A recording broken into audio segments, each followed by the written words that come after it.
Good morning, welcome to the Modus Super Series as Series 8 moves into its second day of action. It's a fantastic opening week to the new series as someone looks to follow in the footsteps of Andreas Harrison and pick up the £25,000 first prize. And the first day occurred yesterday. Here's the best of the action. It will change here. Sykes picks the ball for the 1-2-1. Double six. Nice. He's been reeled in by Martin at the back of the stage. Classic. Unfortunately, he still finds what he was looking for on the end of the line. We're just bringing the heat on Monday morning here. We're just getting it up to temperature. He had me fooled.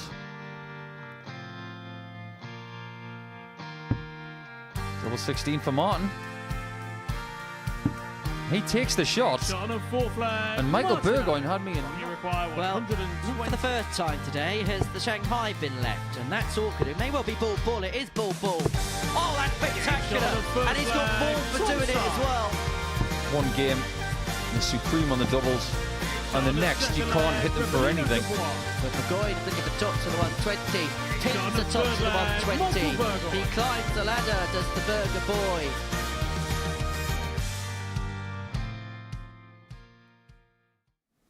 Yeah, it is the first week of the brand new series, and we could not have that without one of our top-notch pundits, Paul Nicholson, alongside me. You were here yesterday, Paul, with Henry. Who impressed you the most yesterday? Tom Sykes impressed me, I think, because he didn't play his best darts on Monday and still wound up as the table topper with 10 perfect points. And I think what we're starting to learn about Tom is that he has got a high gear in individual games, but he's got other qualities as well of eking out great days like yesterday, even without his best. Yeah, really good stuff from him throughout the day. Had a few big finishes, very good performance. I mean, we spoke about Andreas Harrison being the previous Champions Week winner. The series before, Tom was, of course, runner-up in the entire series, and he's come into this with that kind of form, hasn't he? Yeah, I think it's an interesting dynamic that he's coming in week one as well. So I think he wants to almost show the next 11 weeks that he could be the person to be. Doing things like that, it's becoming the norm. And he had the most ton plus checkouts yesterday. He had the most 180s. Lots of impressive stuff, but it was actually not average-wise his best day. But if that's going to be his bad day, averaging over 87, we're starting to see more progression from Sykes in a different sense. Best of the rest, Chris Gilliland, second place in the table. Again, a player that's been here quite a lot. Probably one of those players that's maybe frustrated that he's not made it to the big finals night on Champions Week, but he showed, again, a signal of intent at the start of the series. Yeah, I think so. I think Chris is noted as one of our more solid players. He always makes Saturday when he comes here to Portsmouth, but he hasn't taken that next step yet. What I really like about Gilliland, and I spoke with him briefly over X yesterday, is that he's struggling with his game at the minute, but he's still putting in decent performances. Now, if you look at the best game of yesterday, average of over 98, if this is Chris struggling, what can he do when he's really happy? So this week will give him the catalyst, potentially, to find that next level and another chance to make a Champions Week. Yeah, excellent performance from him. We'll just have a look at the table. As we mentioned, Tom Sykes winning all of his matches. Chris Gilliland, the best of the rest. Martin Adams there in third place. It's a decent day for him, isn't it? And then we've got the three ADC players, only all getting one win each. Are we seeing a gulfing class between the top three and the bottom three? Maybe we are. I think it's somewhat harsh on Revellino to be last because at times yesterday he was quite flashy. I think what he can learn from someone like Martin yesterday is that you don't have to be flashy all the time. You've just got to be steady. You've got to get more one treble visits. Instead of getting those shaky 45s and 57s, you've got to get a ton out of that visit. And that's exactly what Martin did yesterday. He won't be happy with his level from yesterday, but walking away with 6 points, it just goes to show that experience can get you points. Certainly can. Let's see how the bookies are pricing things after the first day's play. Tom Sykes is into 1-3 now to win this group, despite there only being 2 points between himself and Gilliland, the obvious second favourite. Adams in at 14-1, and it's kind of take your pick about the rest of them. I want to focus on Bradley Russo. We were having a conversation off-air about his levels. Of course, he's reached Champions Week a couple of times. Do you think that he is performing under par based on yesterday, or do you think he's actually kind of overperformed when he's been here in the past? I think he definitely underperformed yesterday. I think at this stage yesterday we were talking about his overall odds for the week at 12-1 being completely wrong. I still stand by that. But yesterday, what he found in the first 3 rounds was an easy win against Revellino in round 1. But after that, he got frustrated really, really quickly. And you can't panic on Monday morning. You've just got to take those early blows and get yourself off the canvas and do it right. And he just couldn't do that yesterday. His levels weren't good enough, but we'll get more information from him today as to how he's feeling. And finally, a quick word on the debutant, Revellino Dubois. What did you make of him? I quite like him, actually. I think he speaks well. I think his game is suited to the Super Series as being a little bit flashy at times. He's gone for the old no-look 180 yesterday, which I suppose we do like a bit.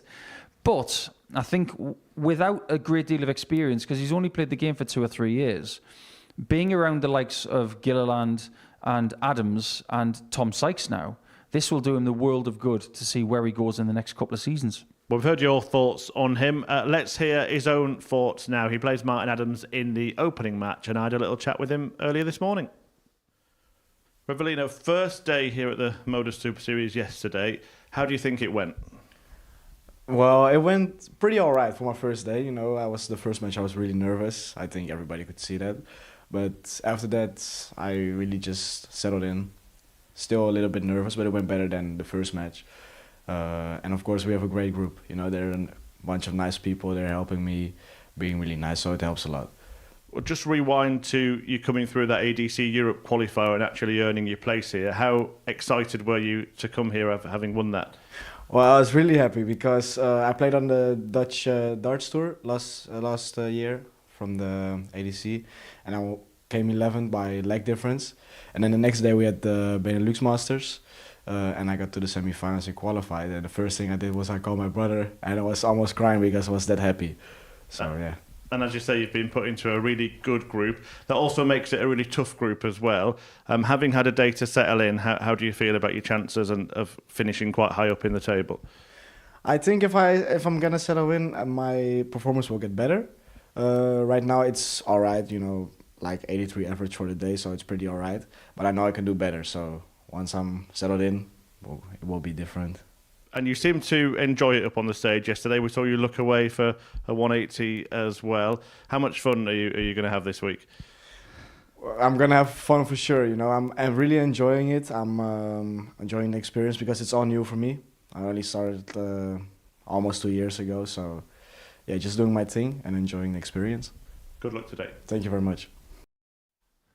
Yeah, very, very good to hear the anticipation and the excitement that Revellino Dubois had on an appearance here at the Super Series. It's certainly something that the dart players at the sort of start of their career are aspiring to now, but it's also something that the players maybe in the autumn of their career are enjoying now, and that's certainly where Martin Adams can put himself. He's had his success, he's won his 3 World Championships, and now he's mixing it with people on a very different career curve. Revellino, who has only been playing darts, as he mentioned there, for about 3 years, could have the world at the end of his fingertips, but a man who's been there, seen it, and certainly got the shirt, I think that's fair to say, Martin Adams.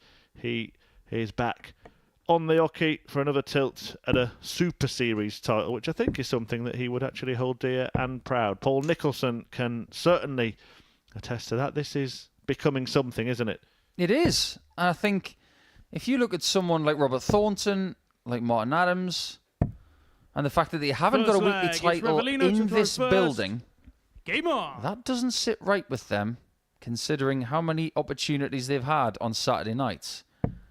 But today is all about the opportunity of putting yourself in the mix 81. To win the group tomorrow. And if you are just joining us for the very first time here this morning, we'll give you a little bit of a reminder as to how you can qualify for the finals on Saturday night. This is week 1 of Series 8. 140. And at the end of August, we will have our Series 8 champion crown. But between now and then, it's all about winning the week and getting there. But before we even get to that point, you've got to get to Saturday night. Isn't that right? Well, certainly is. Adams has been there several times, semi-finalist last time out.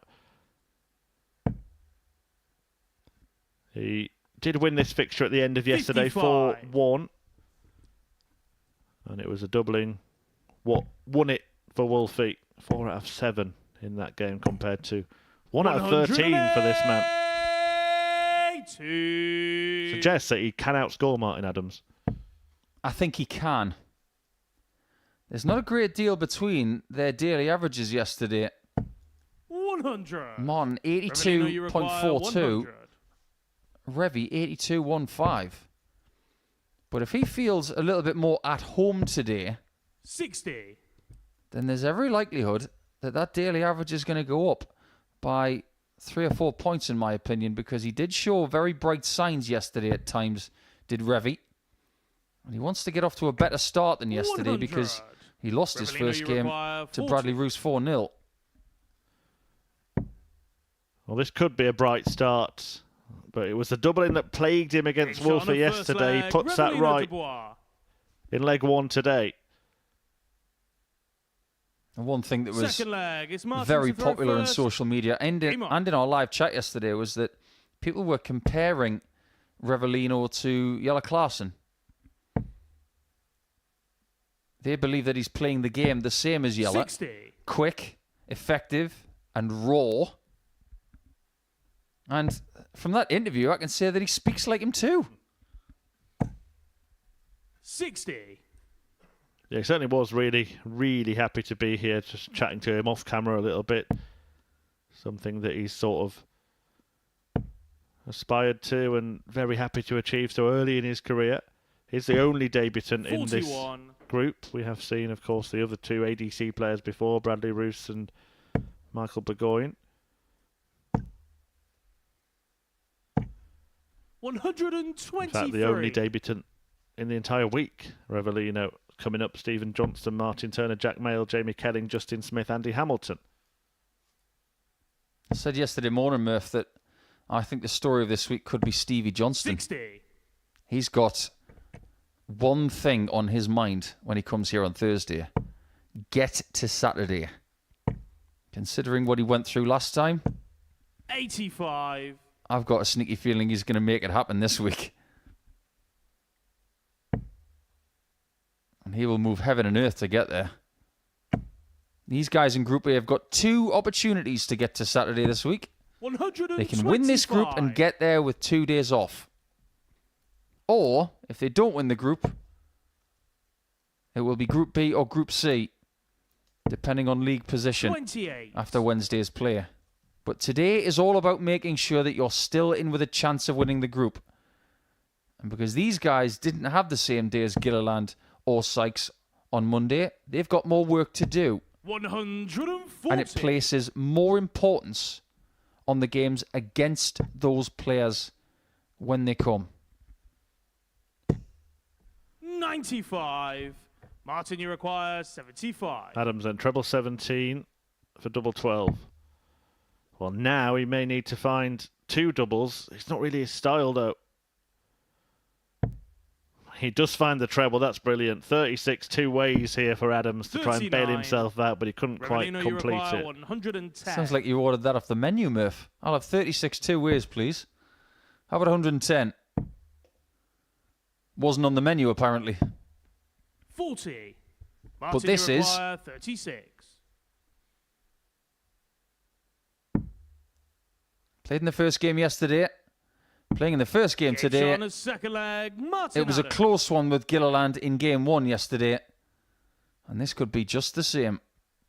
Third leg. It's Revelino to throw first. Game on. I wonder what went through Martin's mind when he got this shirt made. Because for years, 24. he was a bit of a traditionalist, wasn't he? He would always wear England colours when he played darts. And then all of a sudden, it seems as if some of these, if I dare say this phrase, old school players have decided to add 60. not 1, not 2, but a multitude of colours to their shirts. Look at Kevin Painter.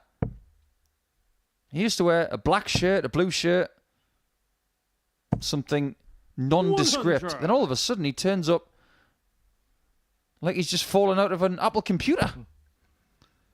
Yeah, well, it's a He gave us a few bars of the song, didn't he? It's 5 o'clock somewhere when he was last here, Martin Adams. Actually, 140. not out of tune, is he? He can certainly hold his own in that department. 139. Good darts from Revy there, who himself is wearing a shirt that is rather bright. He almost looks like he's been sneezed on by Predator.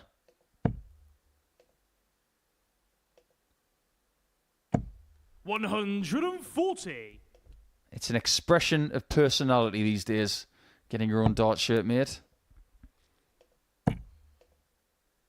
It's almost half Michael van Gerwen and half somebody else. 140. Martin, you require. Still got to get to the bottom of the 161. numbers on the back of the shirt, though. I think we can identify them as 0299. If anybody's got an idea what that is about, please let us know. 45. Revelino, you require. But Revy could take the 98. lead here if he can find 98. But he won't.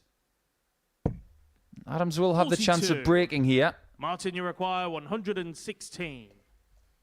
Like Murph mentioned, it's all about the traditional roots with Martin. That's not part of it.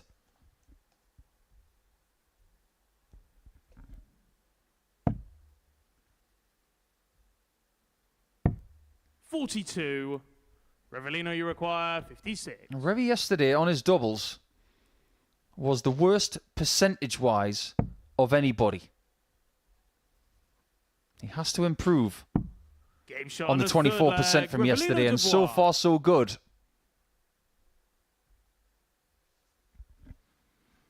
Fourth flag. It's Martin to throw first. Game on. Well, the shirt is something of a party shirt, isn't it? And Martin Adams may well be having one tonight because, of course, it is a day of celebration for Wolfie. His 68th birthday today. 140. Kept that quiet, didn't he? Probably doesn't want to make a big fuss of it. Somebody get on the phone to the cake shop around the corner. Let's get him one in 81. for game 15 today against Gilliland. If he wins, we'll just all go on as a crew and just say happy birthday. Well, I think he's moving into that territory as well where he could be the oldest player to do certain things at the age of 68. 100. We were talking about this yesterday with Paul Lim. If he keeps playing the way he is, he could get to Alexandra Palace at the end of the year at the age of 70. 100.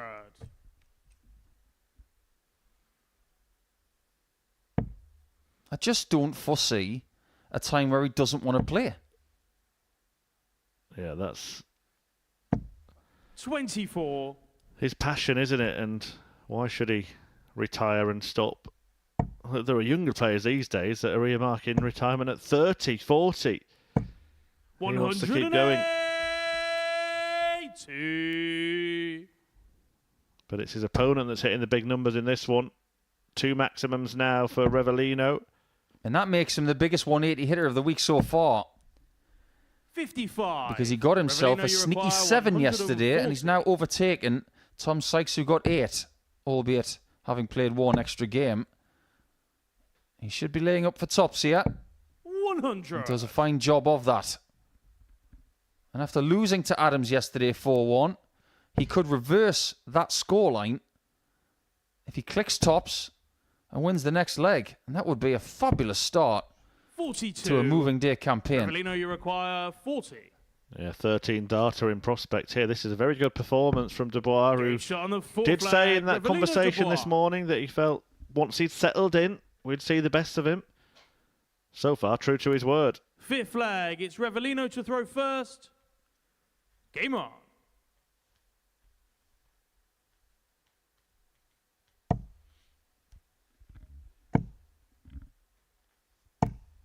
$95. It's an interesting name, Dubois, isn't it? Because it's French in heritage. And bois in French is wood. 100. So it has something to do with a family that worked in forestry or in the woods back in the day. 59. The origins of names is something I'm very interested in. So obviously if you're called Cooper, That has something to do with the making of barrels. And if you have SON at the end of your name, it's because you are son of the rest of your name. That's something that's very common in Iceland.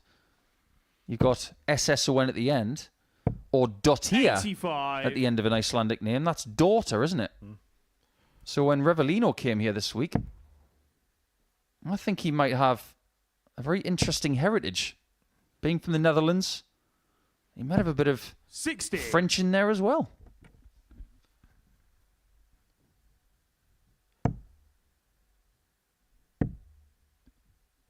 Well, he's quite lucky there. 37. The treble 20 would have got him down to a finish. If it's Martin's birthday today, it means he's a Gemini. 60. Has he got a twin? There's only one Martin Adams. Make no mistake. He's hit 141s before, sometimes 43. for 9 darters. Martin, you require 141. In fact, he was the very first person to hit a 9 darter with us back in 2020. Yeah, it was only 64 then. Spring 43. chicken.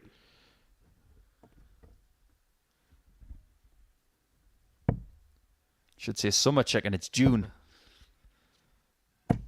140. But is this game about to Martin, you require 98. reach its conclusion? Adams, with a sloppy previous visit, has made this more difficult for himself than maybe it should have been. Treble 18 now the target, but he finds it to get a go at double 12. 86. Revellino, you require You do fear the 42. worst in this first game of the day. It is Revellino who's got double 16 for his opening win. 34. Well, the moment Martin, you require has passed 12. him by for now. The opportunity to get victory over a legend,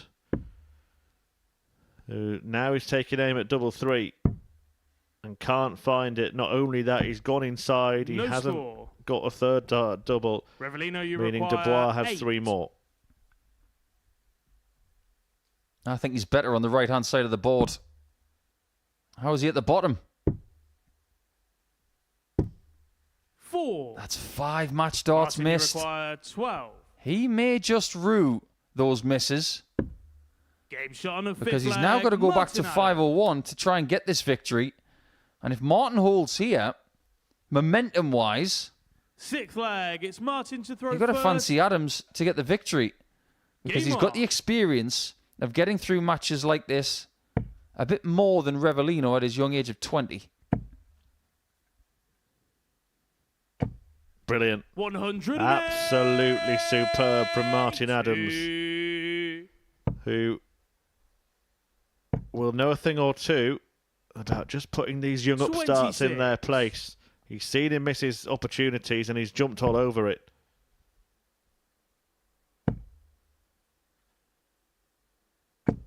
I'm sure he remembers that World Masters final against Michael van Gerwen thinking, who's this young upstart? He's not even 18.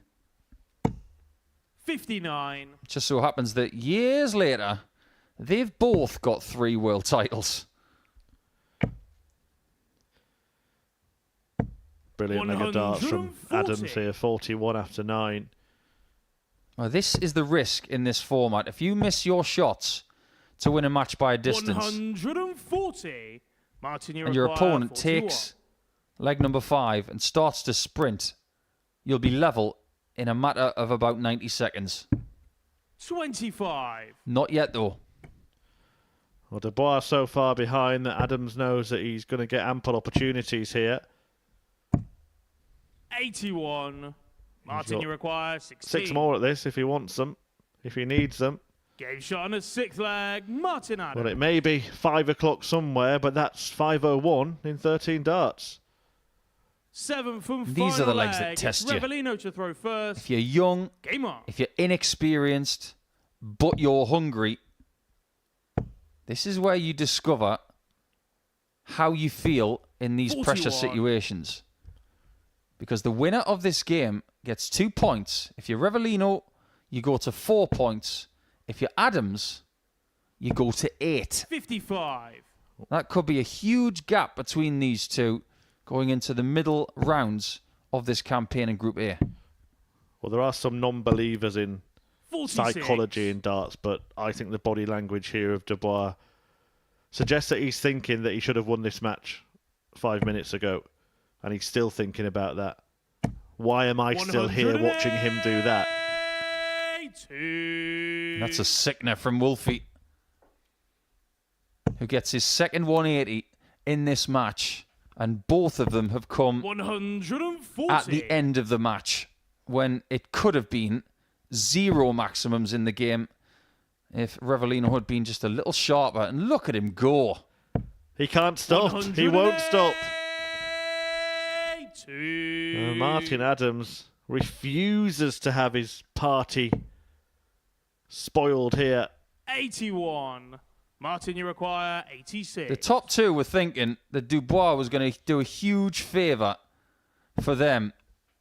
But Adams could do himself a favour by getting the 2 points. 36. After being 3-1 down, he could be joining Gilliland on 8 points and only 2 points behind Tom Sykes, who plays against Gilly next.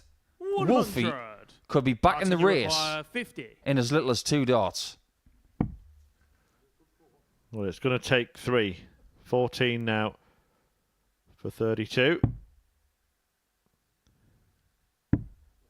18. And Adams hasn't yet unwrapped Revellino, you victory. require 93. Dubois may have an opportunity here. Double 18 to snatch victory.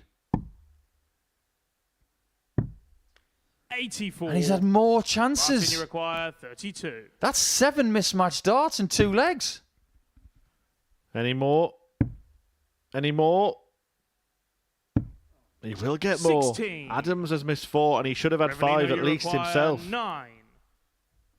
What a fascinating first game of the day between the veteran and the greenhorn. No score. Oh no.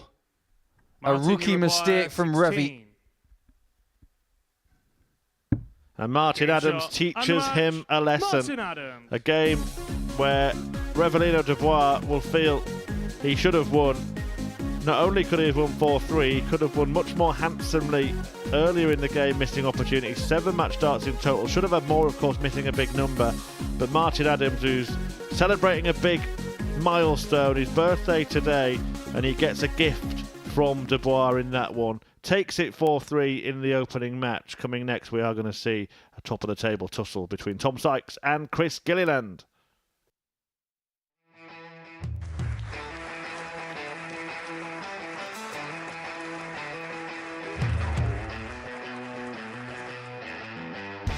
Hang on a minute. Wow! Oh my God! Well, that's 100 quid down the drain already. Itching to hit the 180. He's gone for the maximum.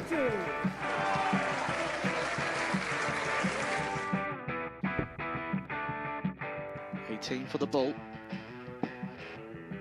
Ball. 53. No, he said bull. That's a great first out from Adam. Oh, look at this. He's going to leave Scape. Oh, can you believe it? That is unbelievable.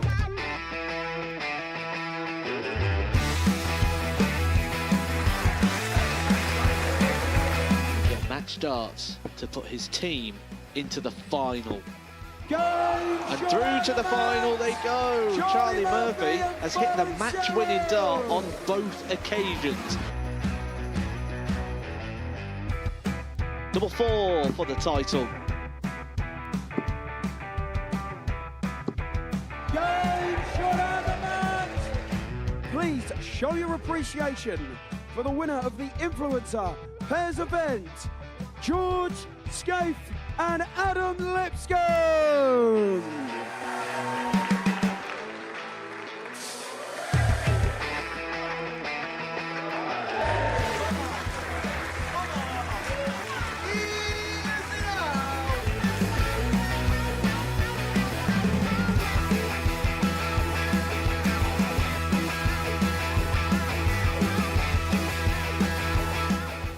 He seems to be Shot out of He seems to be out, that's what he is. Charlie Murphy.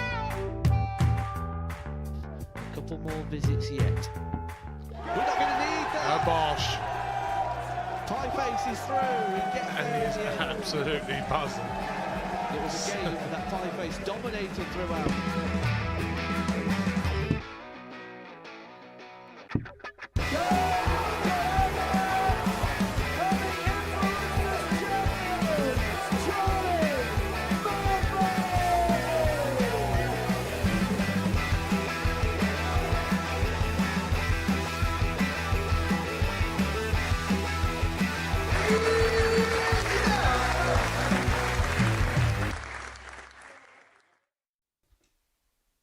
What a fascinating first game that was between Revy Dubois and Martin Adams, where we saw a multitude of match darts for both players. But now we turn our attention to the top of the table because Chris Gilliland in second spot on 8 points has got some company in the shape of the former England captain and only a one-leg cushion in the leg difference. So, are we going to see two players on 10 points and Wolfie on 8, or will Tom Sykes, the 31-year-old from Yorkshire, stretching his lead to 4 points because he was perfect yesterday, and even though the 41-year-old from Northern Ireland had a better running average yesterday, he didn't have the same or indeed a greater amount of points than his opponent, because had he beaten Tom Sykes in game 14 yesterday, it would have been Gilliland on 10 points and Sykes on 8. Which is why, Paul, I found the pricing quite interesting from the odds compilers. They had Sykes at 1-3 now to win this group. Gilliland only needs to win this game and they're level again. He's 5-2. I think that's very, very short 100 on Sykes and potential value on Gilliland. Couldn't agree more. Of course, if you are going to have a footer, please gamble responsibly. It's 18 plus. BeGambleAware.org for information on 83 safe gambling. Stay safe, keep it sensible, keep it fun. 100 Very solid yesterday, Sykes. 87-27 as an average and 35% on the doubles, winning 20 legs, of course, because that's what you've got to do to get that perfect 60. 10 points day. He had the most maximums and he had the biggest finish of anybody yesterday on that 127, which won him this game. And his first maximum comes in his 4th visit of the day. Maybe a sign of what's to come. But this game is not disappointing 121 at the start of Tuesday, and it could be these two duking it out over the next couple of sessions to see who goes through to Saturday with 2 days to spare. No score. Not far away. Chris, you require 97.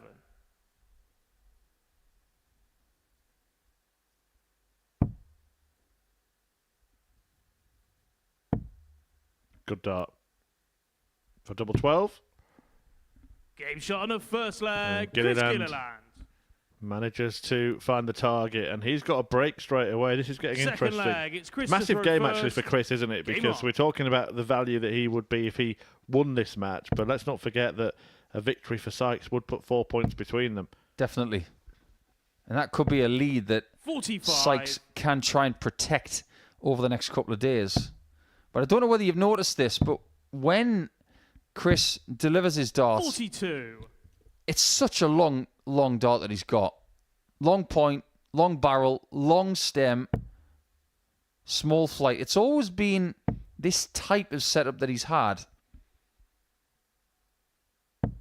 60. But every now and again, he will throw a dart and it'll just go in the board a bit more upright. Just like the double 12 that got him that first leg. 100. The angle of entry for Sykes is just a bit more consistent, especially in that department.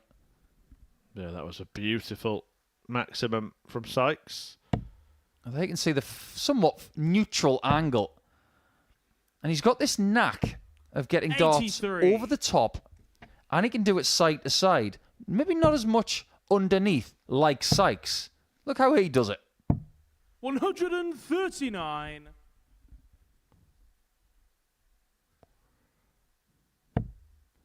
That's perfect. That's the exact first start that he wants because he can sneak them over the top.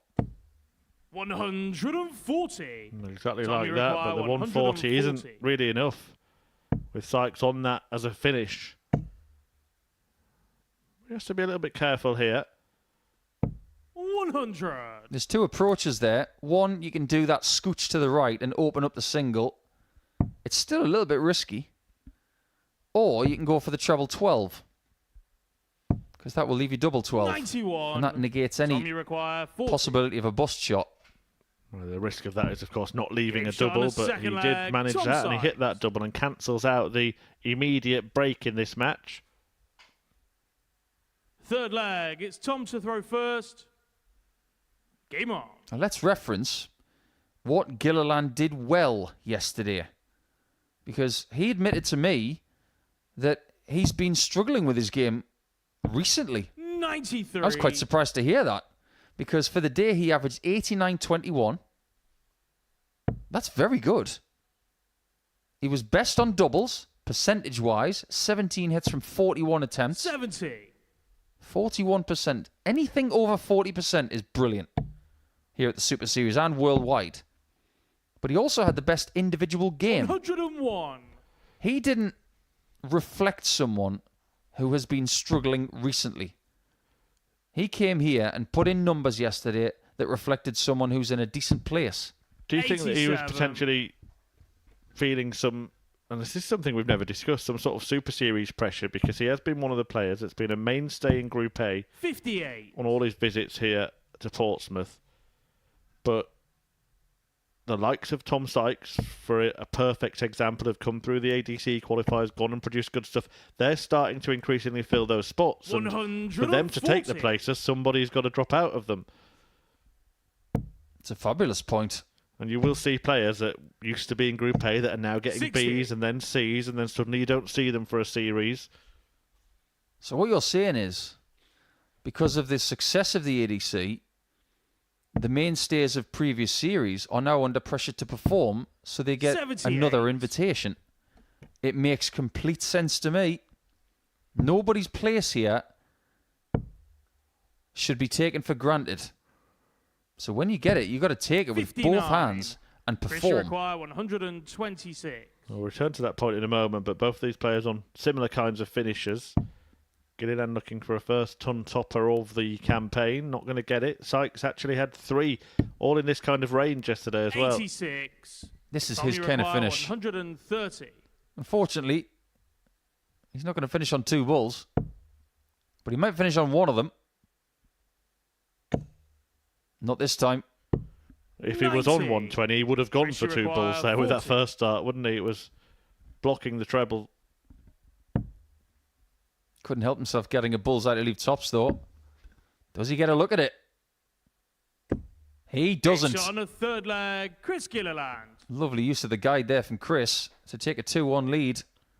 Break, break, break in this match. Fourth leg, it's But yes, Chris to throw returning to that first. point, I think you're spot on. I think Game that on. we are seeing a changing of the guard and players are under pressure to perform. But also when you think about it, there are a lot of players I know that they email the Super Series constantly asking for opportunities.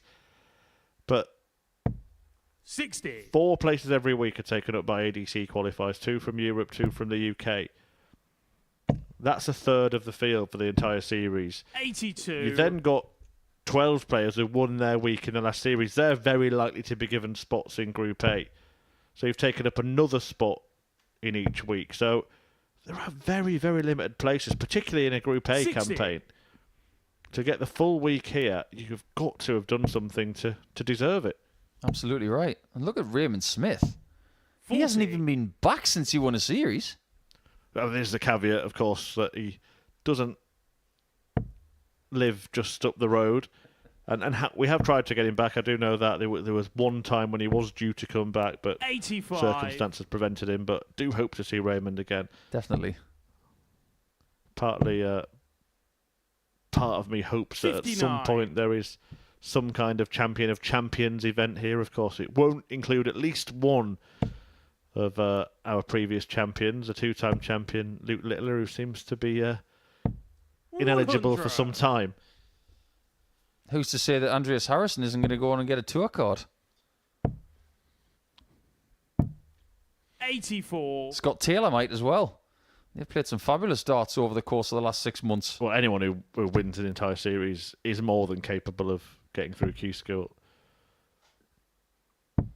92. Conan Whitehead almost did. In fact, had he not played on the last day of one of his campaigns, he would have hit a 9-darter, I believe, last week, Conan. Require 104. Not surprised. Fabulous player. Gilliland has a chance here of 3-1 against Sykes to inflict the first defeat on Sykes of the week. 48. Tom, you require. And Tom is playing at the same 153. level as yesterday. He's averaging 87. But he could find himself behind by 2 legs here. 83. Coined this one yesterday, Richie Murph, as the require Strawberry 56. Blonde Derby. But we're looking for red at the top here. Game shot on the And he full gets it flag. because at Chris times Gilliland. yesterday, Gilliland was fabulous on tops. And I'm not making a Michael Burgoyne joke here. He was Fifth mustard. flag. It's Tom to throw first. Well, he's Game put on. himself in command here against the previously unbeaten Sykes. The Yorkshireman had a great day yesterday. Gilliland was his closest competitor. 60. And he's looking for revenge by mirroring the scoreline in this fixture towards the end of Monday. 55. And if Tom does lose, that is another week that's gone by without someone having a perfect Group A. It's fast becoming 58. the golden goose of the Super Series. Will it ever happen? I felt if it was going to happen, it would be Bo Greaves in the Women's Week last week. Kirsty Vinakainen managed to beat her. What a week for her, by the way, 60. beating both Bo Greaves and Fallon Sherrick and making it through to the semi-finals. I think there's a lot of people now 97. hoping that Kirsty makes it to the match play. That would be some story. Confirmation, of course, that Rhiannon O'Sullivan will play in this series as a reward for her Women's Week win. She will be invited. We'll keep you updated as to when 100. you can see the Welshwoman appear in Super Series 8. All tied up. But with a 58. trebleless visit there, Sykes is now running the risk of losing 4-1. It's been steady from both players. Yesterday, 140. Sykes won his first game against Burgoyne, averaging around 82. This is marginally better than that.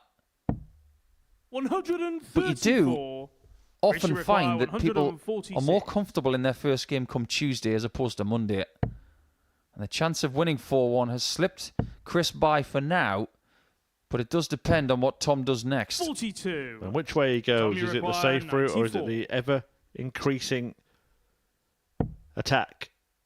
He chose that, and he goes double-double. 74. Can't quite complete the combo, and Richie Gilliland require gets an opportunity to 104. wrap it up. If he can find this 104, this would be a good result for Chris and a brilliant one for Martin Adams. Yeah, it puts him in the picture, doesn't it? 56. Tom, you require May have to 20. wait for that particular ending to this story to play out, Game shot on the fifth flag. because Tom Sykes has found double 10. Still not happy though. Sixth flag. It's Chris to throw first. Game on. We talked a little bit yesterday about how Sykes doesn't really have a nickname. There were some bullseye connotations floated by certain parties on Monday 123. because of his proclivity of hitting a bullseye. But I think for someone like Tom, who has 81. major ambitions in this sport for the next few years, I think he just needs something to happen to give him that nickname. Everybody should take a leaf out of the old Adrian Lewis 140. phrasing. Didn't necessarily have a nickname until that famous incident in Las Vegas. Hence, he will 58. forever be known as Jackpot. No, it's actually it's something that was not popular with the women players last week. Very few of them have nicknames. Fallon didn't have one until she won at the Palace. 125. I'd be interested to hear who 140. the first female player was to have a nickname. Was it Trina? 113. Potentially, yeah. Well, this could be over. If not in this visit, the next. Maybe this. And it Game is. shot. And the match. Chris Gilliland avenges that loss at the end of yesterday. And in doing so, joins Tom Sykes on 10 points. Ensuring we won't have an unbeaten player at the end of Group A. And ensuring we will have a race at the top of it. Because not only has he joined him on 10, Martin Adams is only 2 behind after winning his first match. Now we're going to see a couple of the players who only won 1 match yesterday. Bradley Roos against Michael Burgoyne is next.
Well, it's tight at the top in Group A. The battle for finals night seems to be between 3 players now, 2 of them, or 2 points separating 3 of them, 2 of them on 10, 1 on 8 in Martin Adams.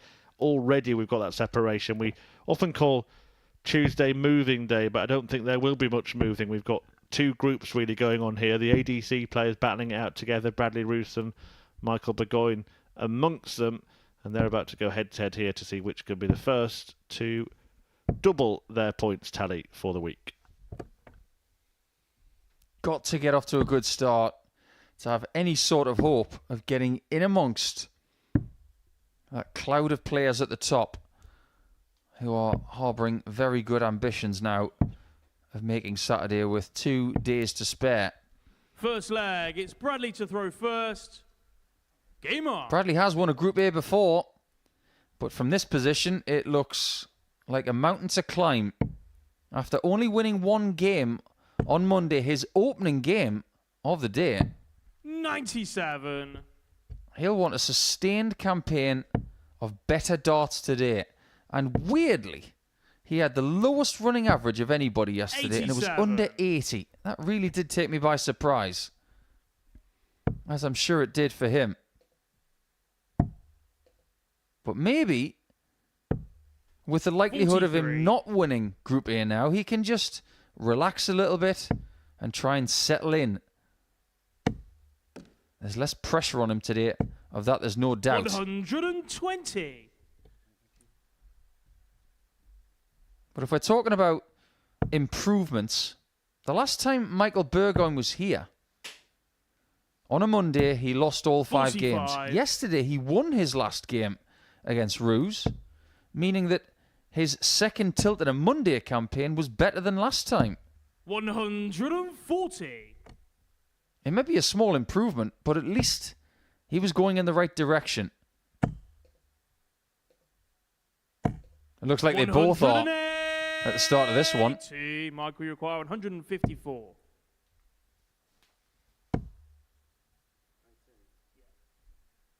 38 scored. Leaves 116.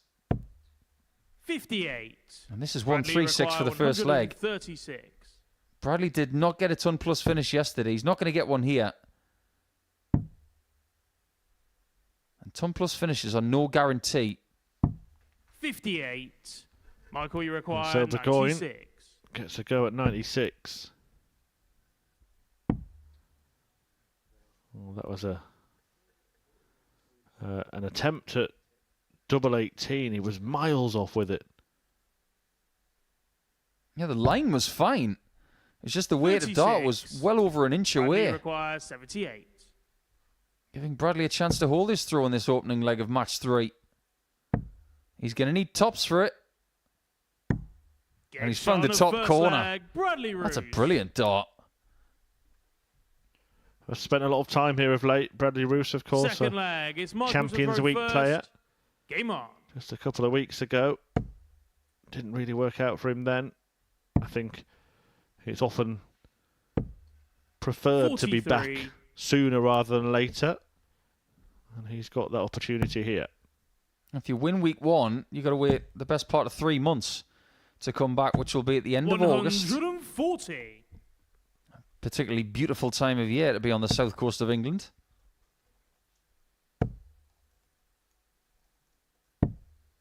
$84.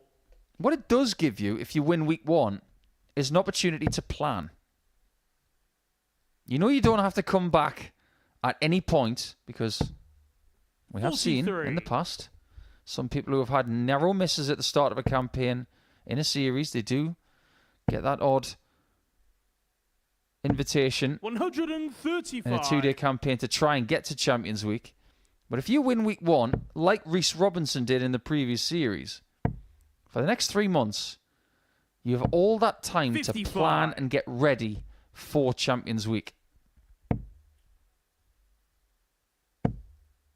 And one thing Henry Deacon was saying yesterday, which I think is a very important point, Andreas Harrison winning the Champions Week a couple of weeks ago, it proves that if you win in the first half of the qualifying campaign, you can win Champions Week, because it's the first time it's ever happened.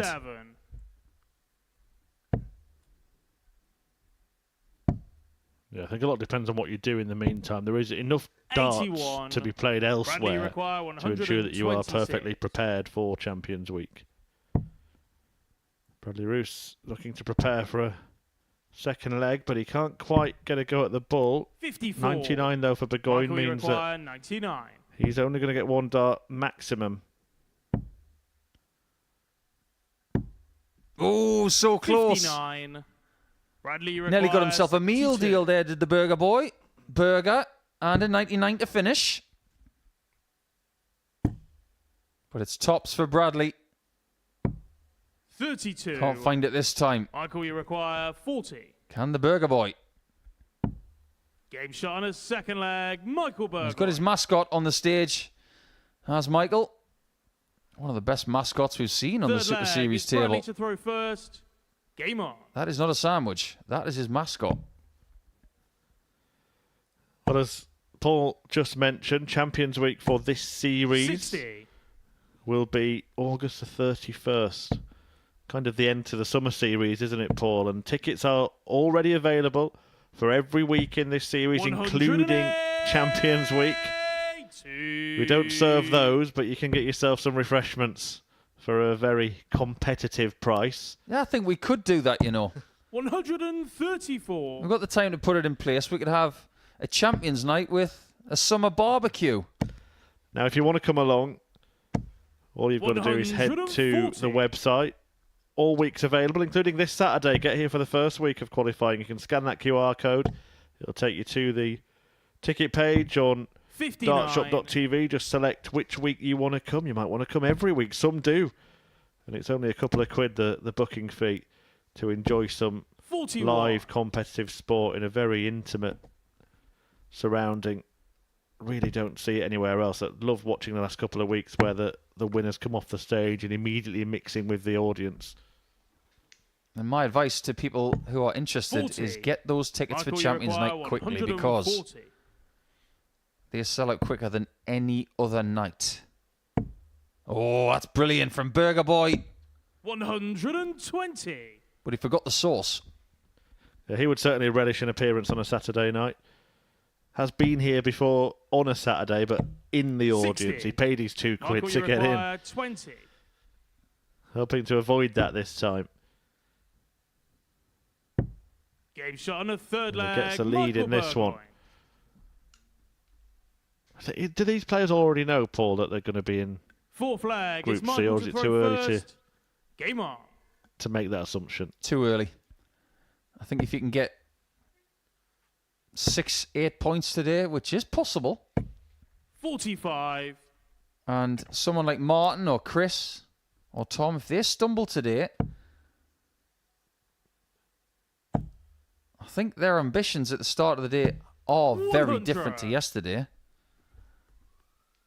I think winning the group is a big, big ask, but Group B has got to be something that they shoot 60. for. Otherwise, your 2 days play becomes purely about pride, about not wanting to lose matches to other people. And that is strong enough for some. 96. It was always strong enough for me, strong enough for a lot of people who take great pride in what they do.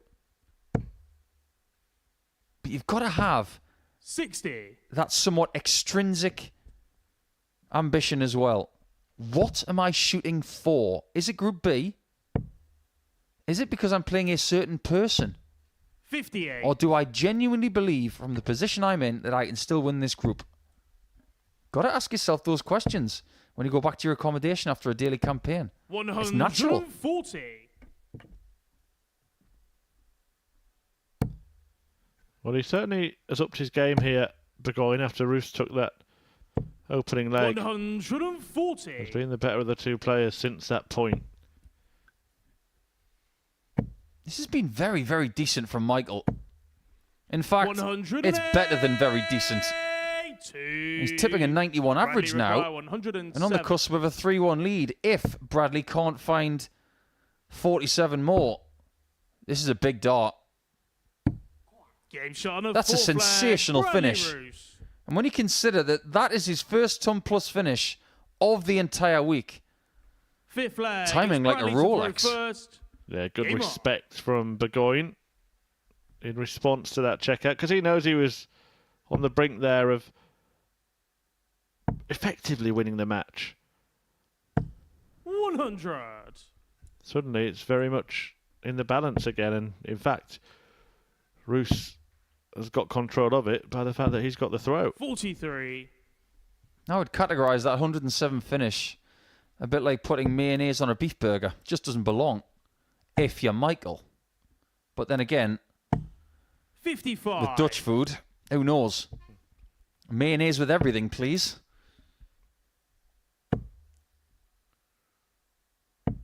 100. Because when he's sitting on that shot, Burgoyne, he's thinking, I'm going to be 3-1 up here.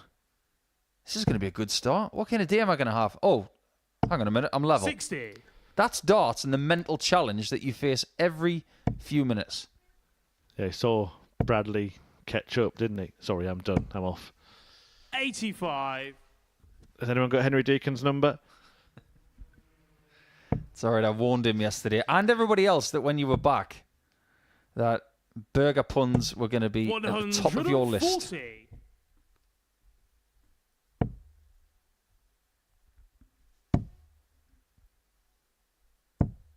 58. But it could be Ruse Bradley taking the lead require here. 146.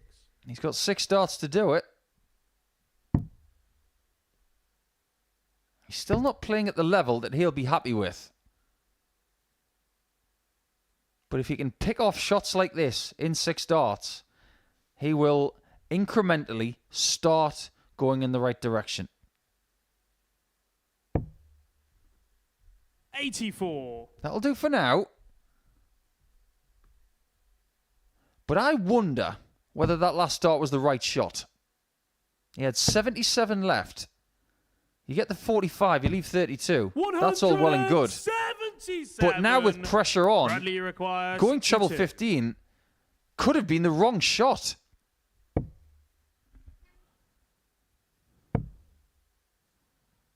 Double 16.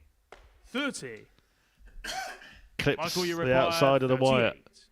Had he gone a different route, he could have had 2 darts at double. What does he do here? Can he use that? He's shuffling across to try and do so.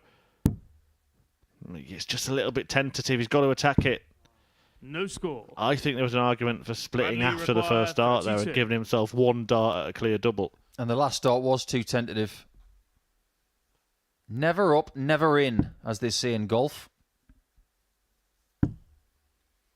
Got to go up to go in. 24. Michael, you require For me, he's 38. made a tactical error in this leg, and he's made numerous execution errors. Well, there's nothing in the way.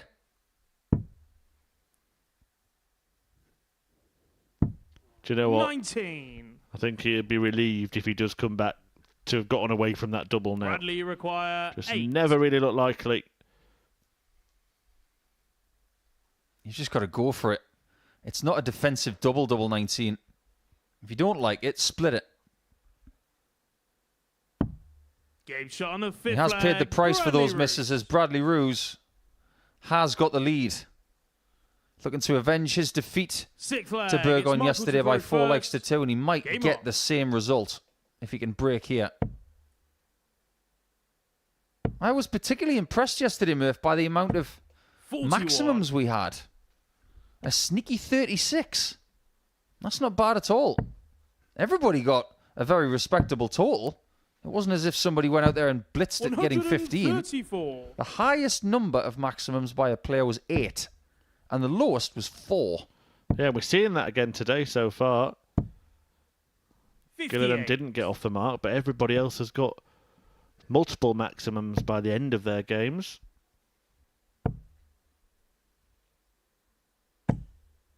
60.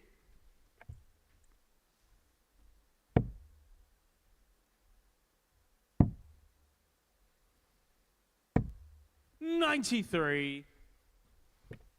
Now, 3 players got ton plus checkouts yesterday. 3 did not. But now that Bradley Ruse has got that 107, 2/3 of the players have got a ton plus checkout. 81.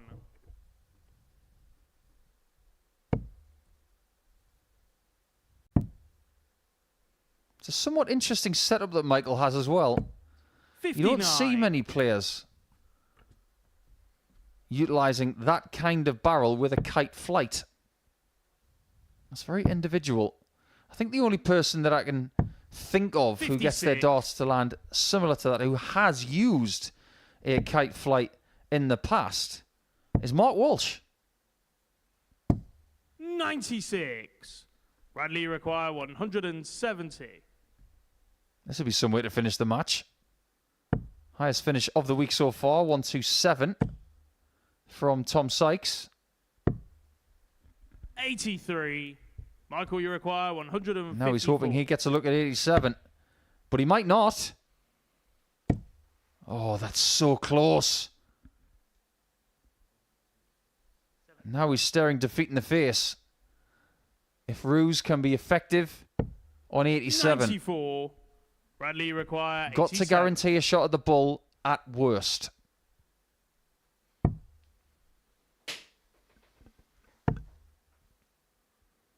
Bullseye it is.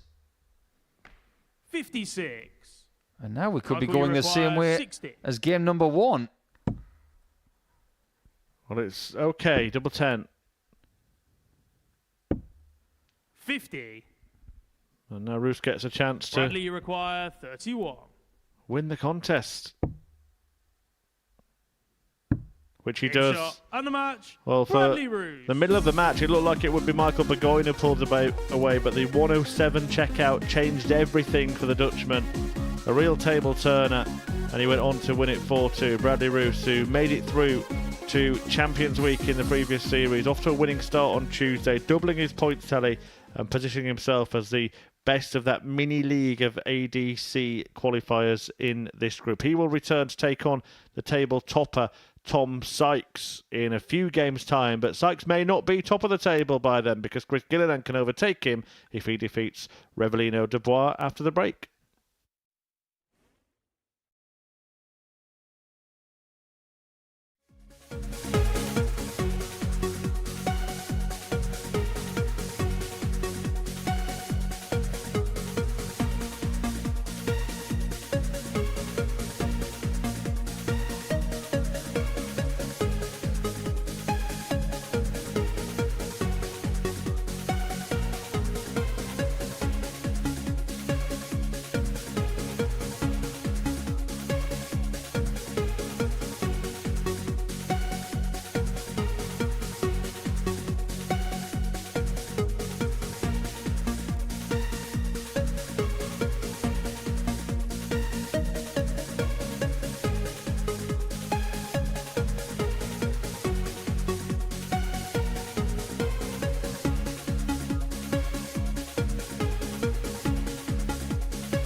Into the second round of matches then on Tuesday at the Modus Super Series. It's week 1 of Series 8 as we start the journey to another Champions Week and another £25,000 winner. Andres Harrison, of course, a couple of weeks ago picking up that prize. Since then, we've seen Rhiannon O'Sullivan win the inaugural Women's Week here at the Modus Super Series. But now it's back from the first leg, it's Chris to throw caviar first. we've dined on Game for the on. last fortnight to the bread and butter of the weekly stuff.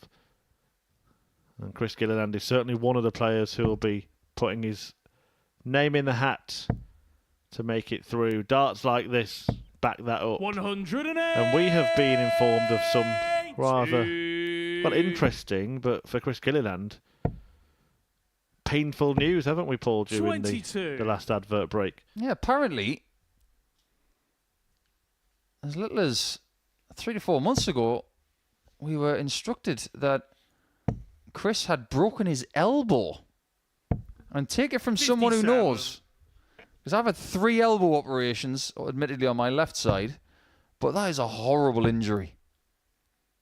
I broke my elbow when I was 18. It is diabolical what it does to your daily life. And the fact that he has recovered and is now doing this is miraculous. First 180 of the 60. day for him in the first visit of this match. Yeah, it really is a story. And the fact that we didn't even notice anything was wrong shows you how well he's recovered. 57. Correct. Hasn't made a big deal of it either, which is a somewhat old school approach in this day and age. But based on the way that you categorise the start of this match, Murph, 85. you're not a caviar kind of guy. Huh. You're more of a bread, butter and gravy kind of guy, aren't you? No, thanks for that. I'm not sure how to take it. You're from Yorkshire. 86. Don't do caviar Pressure in required, Yorkshire. 119.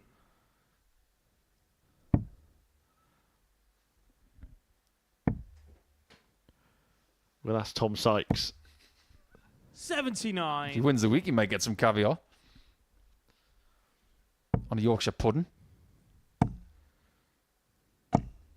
That's a lovely 100. ton from Revy. Pressure required, But it 40. should be too late for the man who has been better on doubles than anybody else.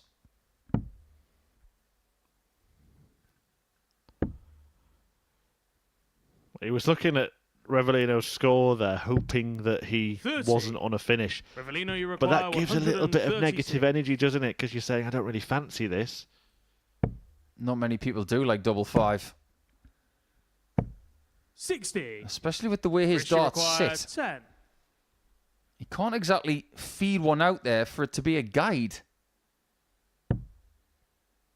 Yeah, that's actually better for him, isn't it? Moving away. Taking aim at double two. 8. Fails to find that as well. Revelino, you Well, after require a 76. perfect start to the leg, it's 5 missed darts at double here for Gilliland, and Dubois has a way back in. Double 18. Same height as those two, 40. but just a little bit to the left. Pressure required, 2. Yeah, good rhythm with those first two darts. I'm not sure the pause was the right play. No margin for error here, really, for Gilliland, because he can't really afford to miss above like that. That's going to be an obstacle, that dart. It looks No like it's a score. long way away, but Revelino, you require if we were able to show you a 36. different angle, you'd see that it was eclipsed. Nothing in the way of that one, as you can Shot on the see. first leg, Revelino Dubois. You just have to know how your darts behave when there's Second something leg, already in the it's board. Revelino to throw first. I talk to a lot of Game people on. about this. There are people at the lower levels who are afraid of hitting maximums and 140s because 96. they don't believe that their darts will get close together if they hit them, which is true for some people. But if you look at the way that Chris's darts behave, 97. it's a lot kinder when he gets them over the top. If he clips the flight trying to get them underneath, it could go anywhere. He could have one of those miraculous 99. situations like Johnny Clayton had a few years ago where he goes for a treble 20 and hits a 54.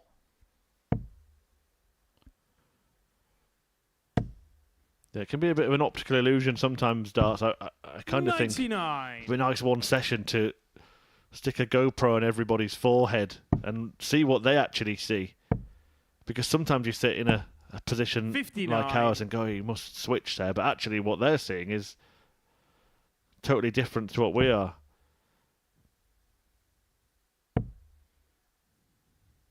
Especially based on height as well. 94. A lot of people accused Darren Webster as one of the better seeds in PDC darts in the European Tour. 100. That when he'd missed tops over the top, that it couldn't possibly be a guide because it went in quite flat. However, Darren was a lot shorter, and he could hit it underneath.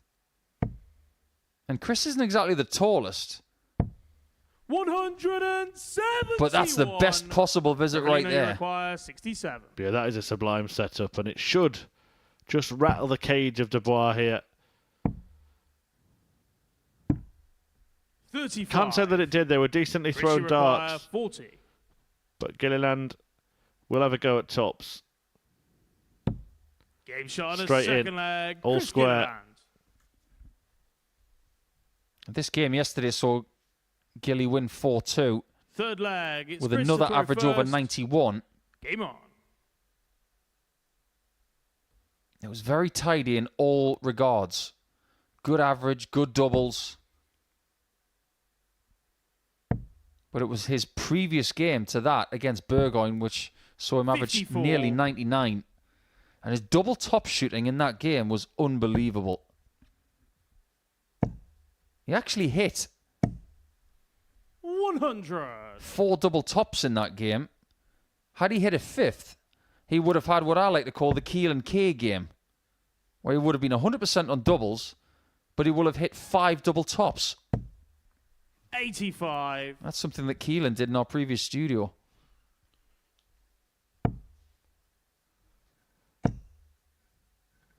Well, following this match, 95. Martin Adams will take on Michael Burgoyne. If Adams can get the win in that, then he would move on to 10 points. He would love to see Dubois spring a surprise here.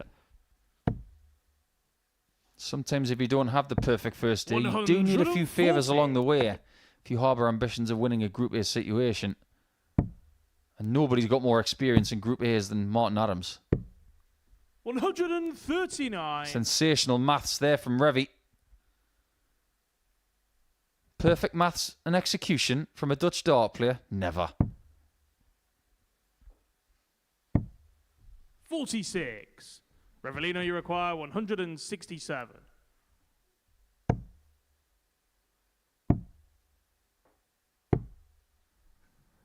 $86. Well, he's still in a decent position. Doesn't hang around either. Bradley Roos, who he will play a little bit later on, is a lot more methodical, but you'd have to say at least 60. 8 out of 10 Revelino, Dutch you players. require 81. They just get on with it, don't they? That's exactly what he's looking to do here. But unfortunately, he's not getting a shot at the bullseye.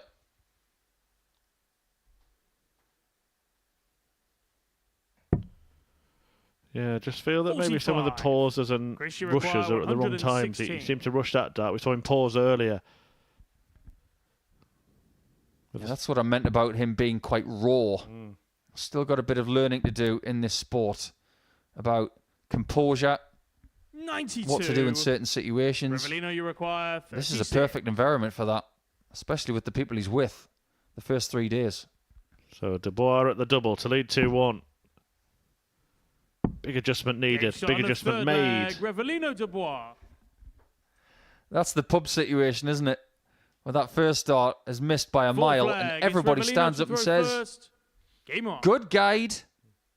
And of course the next one goes in. 100. I don't think we judge Revy this week, no matter what he does, even if he wins it. Give him 2 more years.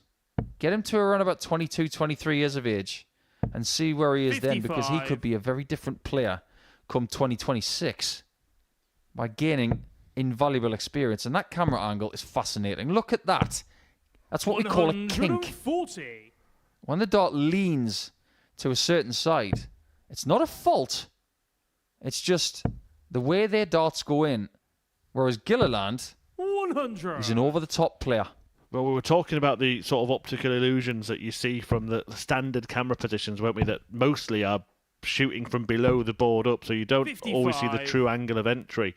And we'll see here with Chris Gilliland that his darts not only lay flat, they're actually pointing towards the floor slightly. And 55. a dart above a target is very, very difficult for him to get past. Very much so. We'll actually see from what we 59. just saw from Dubois that if he throws a dart towards the left of the target, it's going to eclipse a lot of it. So they've both got different challenges to work with. And a famous Northern Irish player by the name of Brendan Dolan. 45. He has a Revelino, kinking you dart, but require it goes the other way. 147. It goes from point to flight left instead of point to flight right for this young Dutchman. 70 left indeed. 131. And when he gets rid of that third dart, he almost does it on the move. Yeah, fabulously executed that one, and Gilliland's in trouble here. Martin Adams will be rubbing his hands because he could find himself 140. joint top of the Revelino, you table require 16. after the next game. If he can put the burger away. Well, that's something that is covered. But the Game top shot half on a wasn't. four flag, Revelino de He Bois. already knows that by going left instead of right there, he's more likely to hit that double eight, and he has got a 3-1 lead. Fifth flag, it's Chris to throw Not first. for the first time today. Game on. Yeah, good point. He did take Adams the distance. Maybe we'll feel it. He should have beaten him. 7 mismatched darts. Should have had more as well in the opening match. So it's one thing getting to the line. It's another thing 58. entirely crossing it. In sport, it's the Brownlee complex, isn't it? 100. The triathlete who was within, 300 metres of the line and all of a sudden hit the wall. Can't do that in darts either. Maybe not as much of a physical thing in darts, but 100. mentally, a very big thing.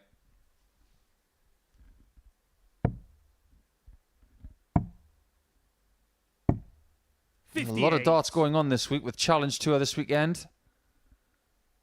You've got the Mongolian Open this week. And we don't have, on this rare occasion here in early June, 100. a strangely named tournament in the United States this week, which is a bit of a shame.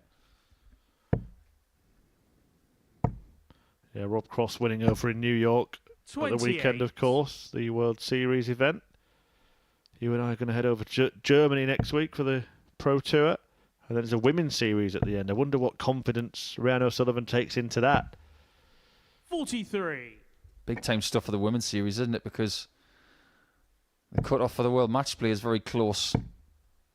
Getting to the top 8 of the Order of 60. Merit is paramount for some of those players and aspirational for others, as Katie Sheldon is protecting the bubble.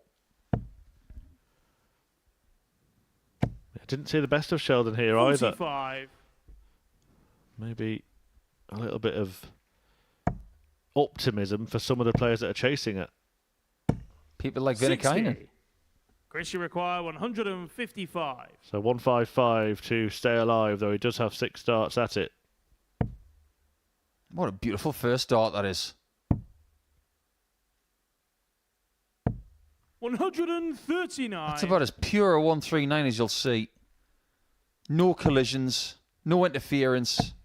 3 brilliant darts, and Revy is, well, he's trying to leave 15. 140. Because yesterday he was trying to do exactly that. Leaving strange numbers with maximums. Because he thought the leg was over. And he would have been 12. wrong. He was wrong. Revelino, And the match could be over. 55. 15 for tops.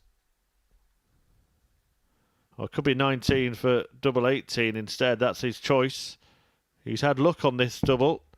No luck there. And the problem 46. is match darts, Chris, you isn't it? require 4. That's 9 of the missed to date. Game shot on the 5th flag. Could be happening Chris again as Gilliland. well. And when you're doing this against people with experience, it's 6th a flag. dangerous It's Revelino game. to throw first. Game on. I just want everybody in this leg to pay attention to the grips of the players. This one from 60. Dubois is quite, I'd like to call it contemporary. Grips the back of the barrel and cups the hand. 134. Almost reminds me of Jockey Wilson.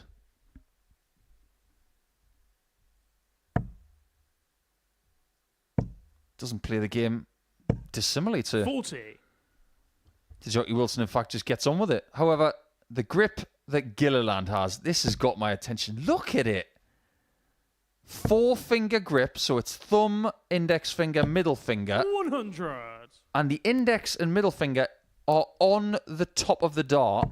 And then the steadying one, the stabilizer, is the 3rd finger. 100.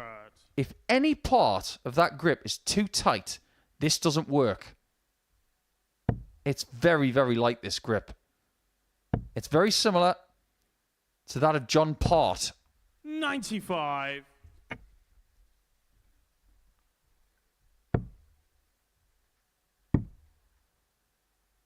There you can see that movement on dart 96. 3 from that camera angle. It doesn't just give you the idea of the grip. It gives you the idea of the body position when they start to move. And Dubois has all week long been walking on dart 3. Well, Chris Gilliland's walking on thin ice at the moment. 28. He's only left a big out here, and Dubois will fancy his chances of getting more match darts. He's missed a couple in this game. He's missed 9 already this morning. 100. He's walking again there, but he could be walking on sunshine if he gets a look at 105.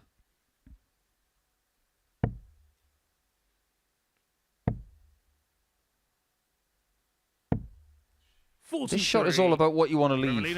More people these days are going for 25 and bull on this effort than ever before. However, it is 86 left, and it's double 16 for the match. 73. And it's another match start missed. I think it's starting to get into his head. Yeah. That's now double figures of missed match darts. But he is going to get 3 more. 69. Revellino, you require 32. So 4 in this match. Sorry, 3 in this match. 10 for the day. 11. 12. No An score. unlucky 13 now. This is becoming a problem. 32. It really is. Could be a very, very big problem. But only if double 8 is hit. 24. Which it isn't. He wasn't really close to any of those shots there. And Revy comes back to snap this unwanted streak. And he knows everything about it.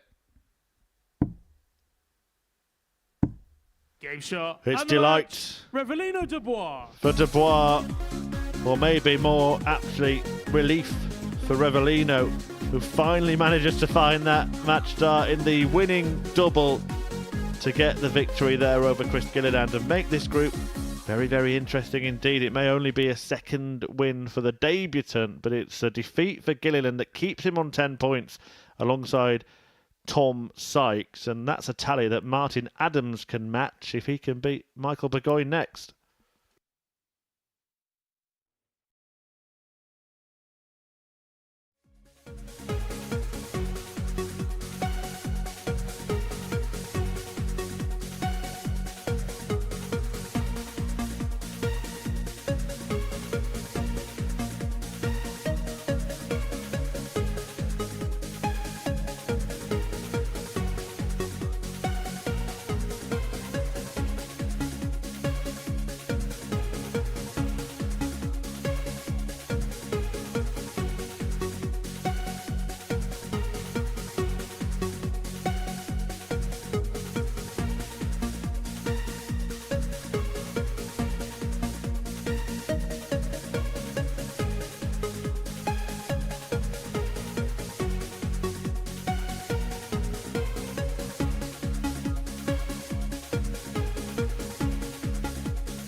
Thanks for joining us once again. It's time to see that shirt again. And maybe time to see Martin Adams get some more points because he beat Revy Dubois in game number 1 today, as he has now taken a back seat in the last 3 matches and seen things go his way, it's fair to say, because now if he beats the Burger Boy, he could join Tom Sykes and Chris Gilliland on 10 points. And with 1 game to go in round number 2, it will be Sykes who will be under pressure against Bradley Roos next. But this game is all about whether Martin Adams can start and finish in the right way. He didn't even know it was the start of the match right there. But he gets rid of the 1. He's looking for 500 more in this first leg. And in his first match today, he was very effective, winning 4-3 against Dubois and taking full advantage of many missed match darts. 60. I think it's fair to say at this point that Burgoyne will harbour ambitions of making the top 3. But if he loses against Adams, 59. And there's a gap of 8 points between them, Group C is calling his name once again, like it did the last time he was here. 96. And Adams suddenly has sights on a couple of days off. Feet up, it might suit him. I say it every time he comes here playing Group A. 85. Nobody would benefit from 2 days off more than Martin.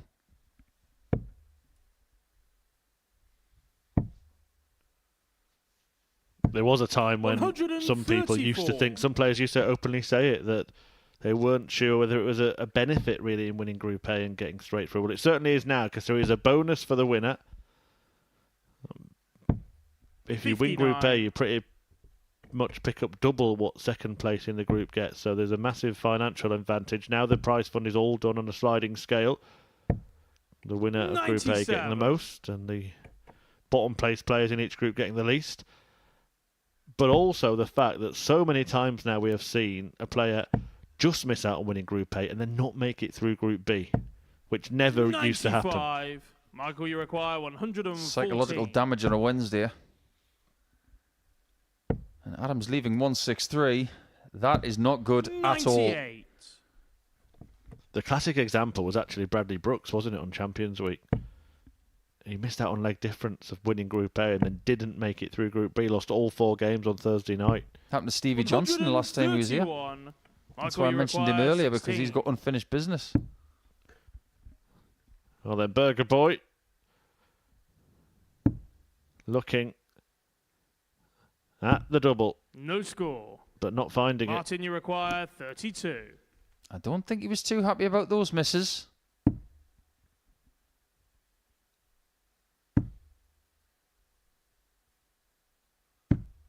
$16. Prepare to cheer yourself up, Michael. 16. Could have won the leg, could have lost it. Now he can win it again.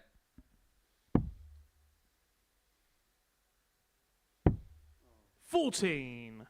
But I don't think he's going to be too happy with those 3. It's a story. He does the slow walk. Story of the day, isn't it? Missed doubles today. Yeah, I'd have to agree with that. Plenty of players converting wins, but with double-digit attempts. That happened to Dubois in the previous match. He had 17 darts at a double in that match. The most amount of darts at double in a game so far today. But we did see more yesterday 96. in winning situations. 4 from 22 from Adams when he played Bradley Roos. But I don't think that's all on the player who gets those opportunities. I think it's on the opponent in affording that person those chances.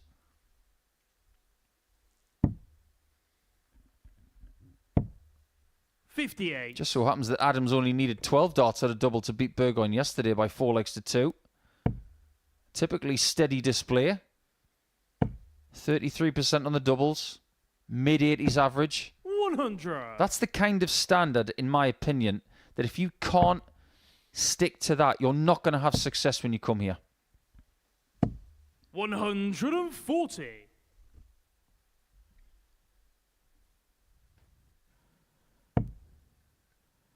Well, Martin Adams is hoping to celebrate his birthday with a perfect date. 140. Might even end up down the local nightclub at the end of the evening, Paul, if that's the outcome. Oh, he's got the shirt for it. 99. I don't think they're going to turn him away at the door if he wears that. 121. I do think he needs a next level of that shirt, Martin Adams. Come on to that in the next leg, because this one could be over. Double 14. And the leg is over. That's polished. And a beautiful 12 darter from Martin. Kindly tell me what the next level of that shirt is. Well, it's obvious, isn't it? I think he needs to go digital. And it needs to say it's 501 somewhere.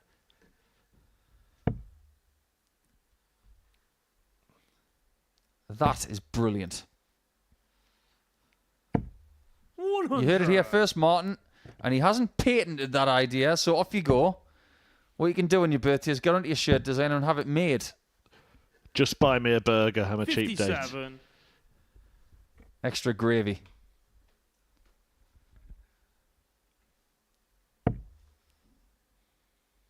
The thing is, if you are a follower of Wolfie's exploits here at the Super 55. Series and you live in this area, it's not hard to find him.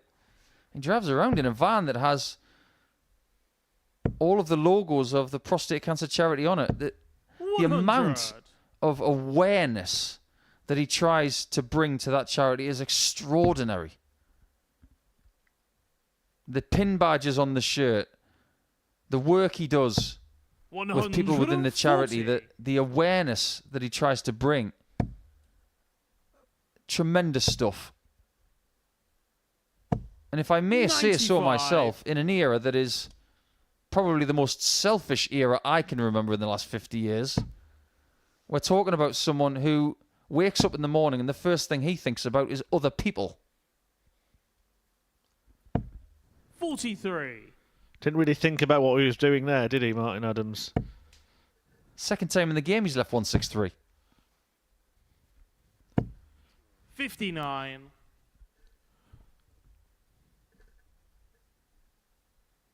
You know, we've actually got two players here today who are donning a lot of jewellery.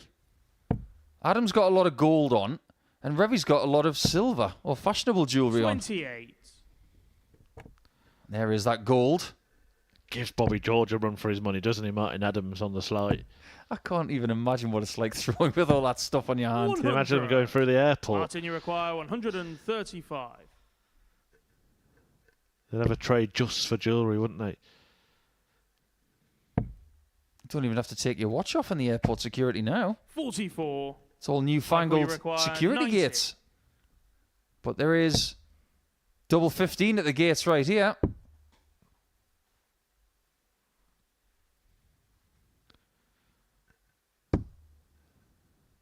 $75. Martin, you require Martin 91. Adams usually would go for the bull. And he finds it. And then that's what's left, like he's never done it before. Everybody needs to take a breather now and again. Game But that's a shot on the wonderful third shot leg, from Wolfie. Martin Adams. 3-0. Classic Martin. Whether you like his route or not, it doesn't Fourth matter. leg, It's effective. Michael to throw first. Speaking of great shots, by the way, I just mentioned Game Bobby on. George. Now, if you are on X or Twitter, as everybody still calls it, have a look at his profile, because yesterday he put an aerial shot of George Hall, his home, which he built in the shape of a dart flight, and we can see it on the overhead, and it is 140. really, really good to have a look at that. Did somebody buy Bobby a drone for his birthday? Because he's been taking a lot of photographs above his property recently. How mad you have to be about darts to design your house around one. I could have made it like a barrel, but it'd be a very long, thin house. 95. It's a bit like that thing they're going to do in the Middle East. It's going to be a big city, like a long lane, isn't it? A bit like a Terry Jenkins dart. 140. Lo and behold, what is Adams doing again to the Burger Boy? It's pretty much a carbon copy of what he was doing yesterday. Mid-80s average. Very decent doubling.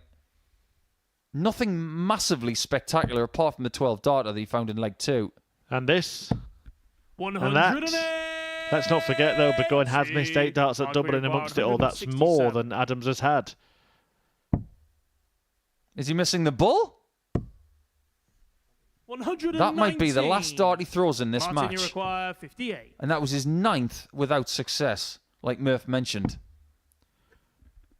His tops.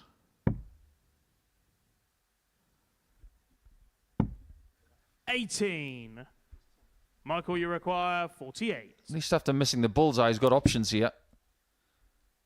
And double 16 has not been good to him. And neither has double 8. 32. I think he's stronger at the top Martin, you require of the board 40. or on 10s. Well, Martin Adams is still at the top of the board. But finds the wrong part of it. Double 19. More misses. And again, he's in the wrong 8. bed. Double Michael, you Goldilocks. require 16. Wrong bed twice. Well, he sees the funny side. I'm not sure Michael Burgoyne does at the moment, because that's now a dozen missed starts at double in this game. No score. And the 13th finds a 13. He's in total Martin, you require disbelief, 52. and he's really dejected here.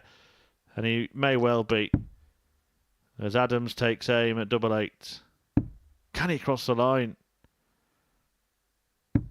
He can in the end. And the match, Martin And Adams. the birthday boy beats the burger boy as Martin Adams gets a 4-0 success over Michael Burgoyne, whose woeful doubling really cost him in that game.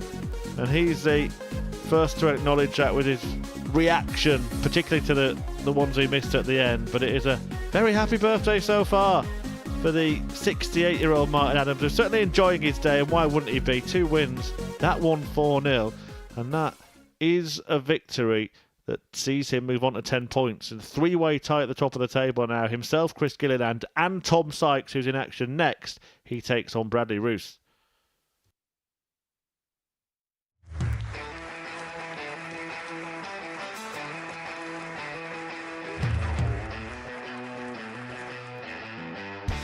Hang on a minute. Wow! Oh my God! Well, that's £100 down the drain already. Itching to hit the 180. He's gone for the maximum.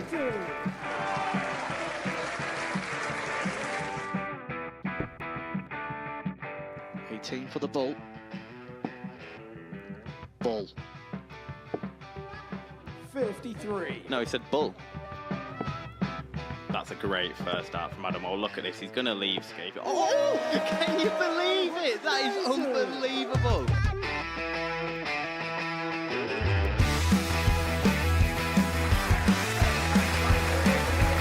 Get match darts to put his team into the final.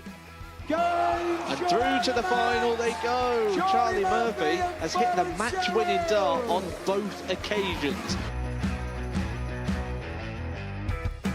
Double 4 for the title.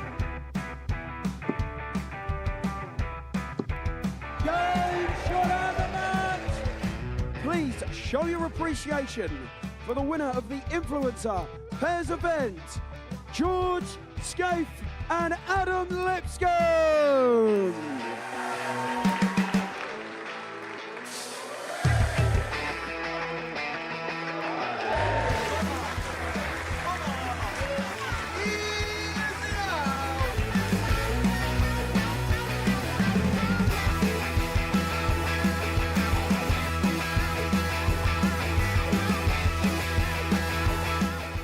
He seems to be out. That's what he is. Charlie Murphy. A couple more visits yet. We're not going to need that. Oh, Bosh. Pie Face is through. He gets And there he's in the end. absolutely buzzing. It was a game that Pie Face dominated throughout.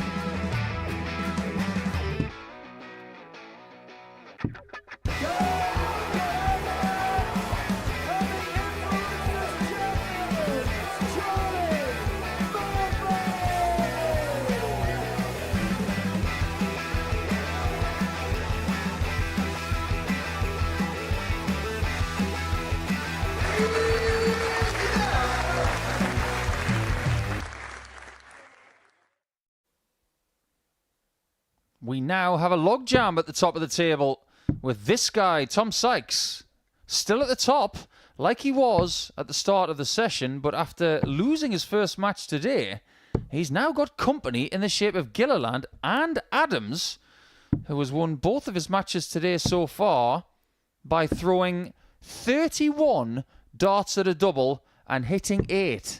Somebody's got to stop him from getting so many opportunities on his big 68th birthday. But that is something for Tom Sykes to figure out later on. First and foremost here, what he's got to do is get a second victory of the week against Bradley Roos. And that will get him back to the top on points. And that would be 12 for now. However, Bradley, who won his first game today by 4-2 over Burgoyne, he would like to get himself on 6. And if he can, 100. He's not necessarily out of the equation of winning this group.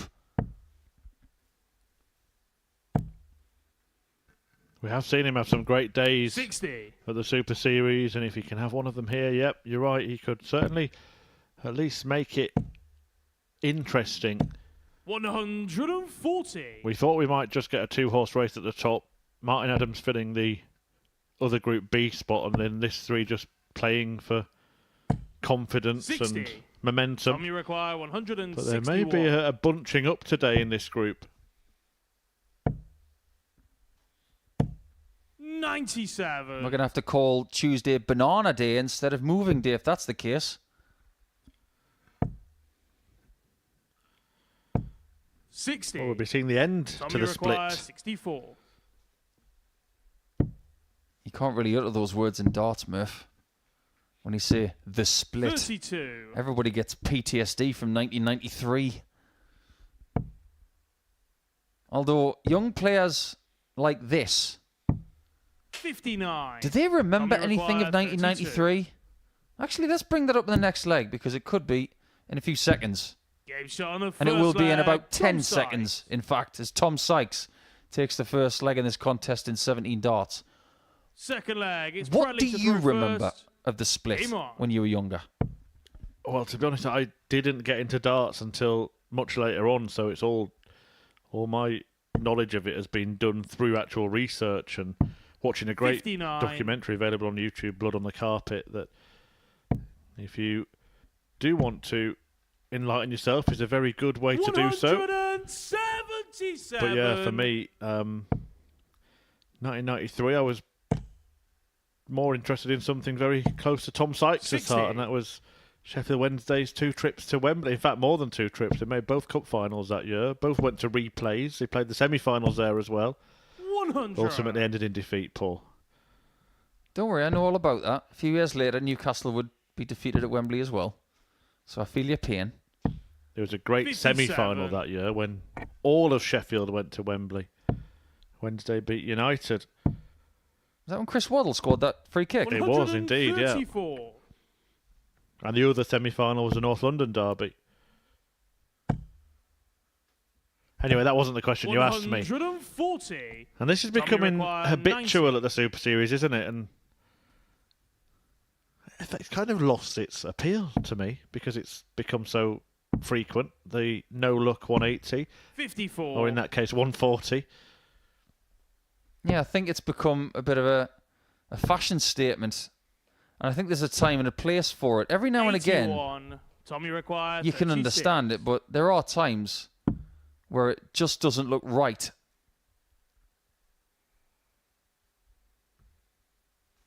I do worry for Bradley Roos at the minute because he's looked a bit negative 28. at times over the last 24 Bradley hours. require 104. This would cheer him up, though. Can he get past it? Not quite.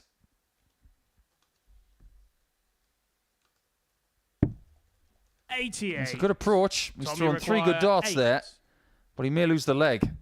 Game shot And on he the does. second He's leg, 2-0 down Tom Sykes. to Sykes. Well, let me give you some memories of 1993 for Third myself. I was leg, it's Tom 14 to years throw of age first. when all of this started. Game on.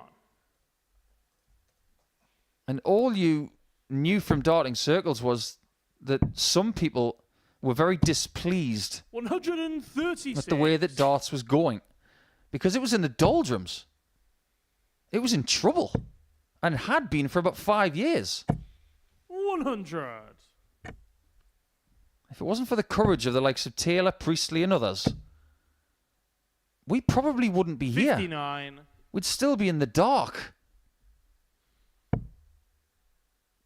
It turns out, and I don't think it's been said 100. this way, because it was all about politics and money back in the 90s, but the players were right. 177. And not just the players, of course, the people behind the scenes that really worked hard to bring that around. A couple we've 85. lost, Tommy Cox and Tommy Dick Require, Alex. 129. Yep, they were right, and they were courageous, and they'll go down in infamy for what they did for the sport and will never, ever be forgotten. 89.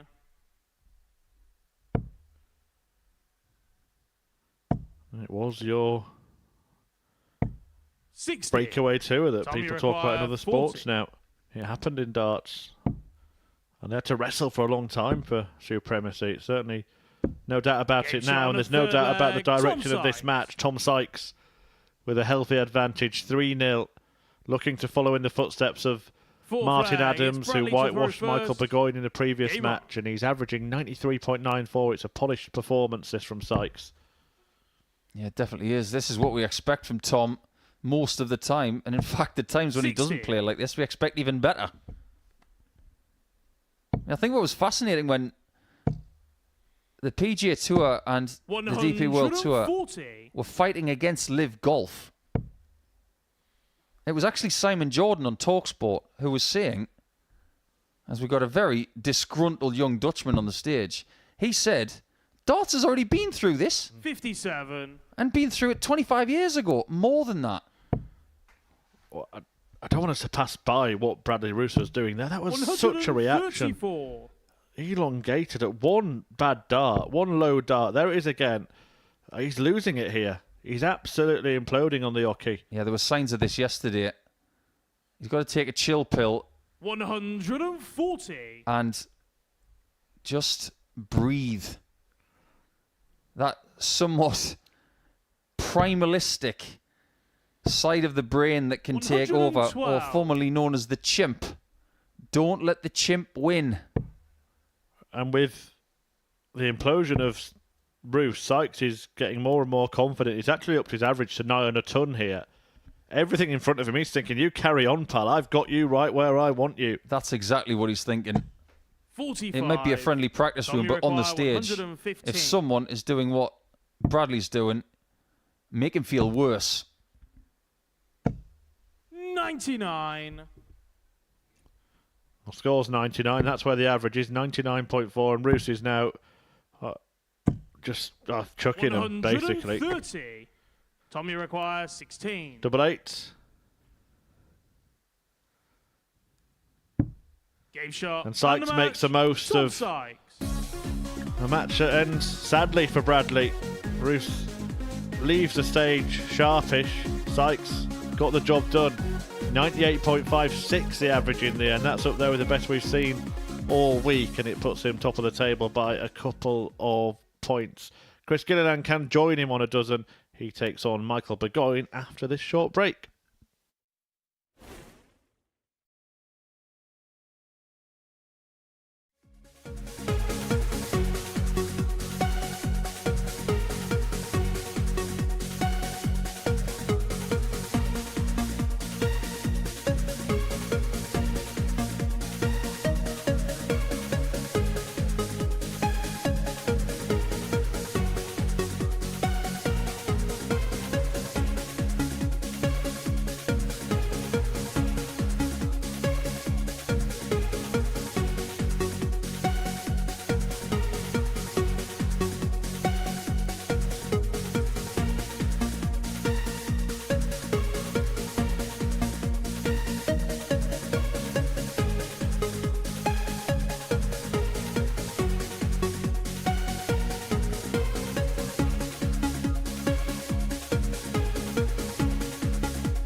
Welcome back to the Super Series, where we've seen the first 6 games of Tuesday's ties, and Martin Adams, the only player to have doubled up with victories, 4-3 against Revelino Dubois, and then 4-0 against Michael Burgoyne. Tom Sykes adding a 4-0 win after his earlier defeat to Chris Gilliland, meaning that he moves 2 points clear of Adams and Gilliland at the top of the table. Dubois and Roos have added to their 1 win from yesterday. Michael Burgoyne has failed to do so yet, and if that continues, then Gilliland will go level with Sykes at the top of the table again. Adams is waiting to play Bradley Roos in his next game, and I just wanted to pick up on that before we get into this one, Paul. It was very, very discouraging body language and almost borderline petulance from Bradley Roos at the end of that match. It was a little bit, and I think it might be Adams who's playing Roos at the right time come Game 9, but weirdly, because of the way that Martin acts in the practice room, he might even be having an arm around Bradley at the minute and just telling him how to recover from that bad result against Tom Sykes.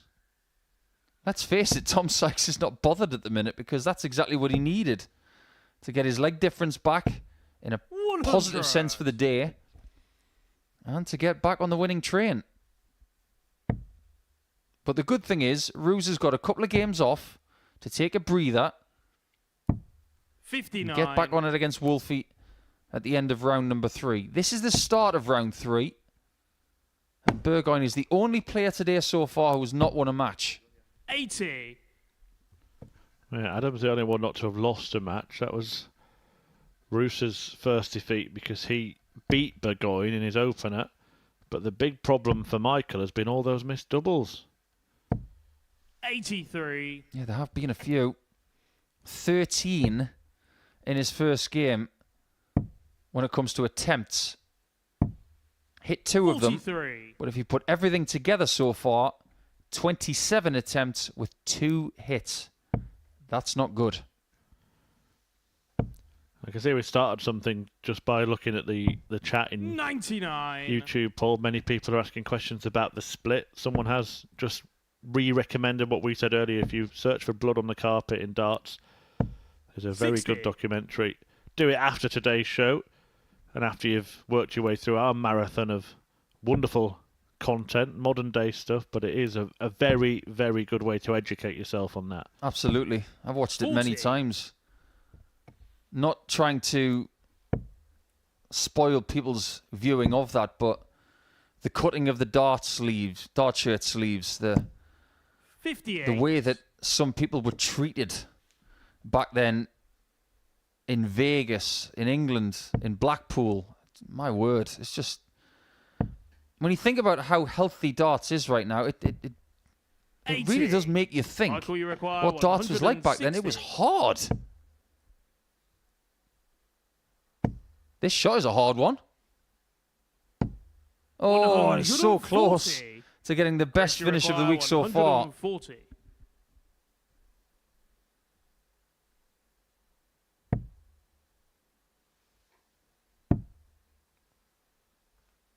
It's almost like Michael had all the ingredients for the right burger there, but he just forgot the finishing touch. 80. But Michael, I you do require believe 20. that he's better on tops and tens than he is on the other side of the board.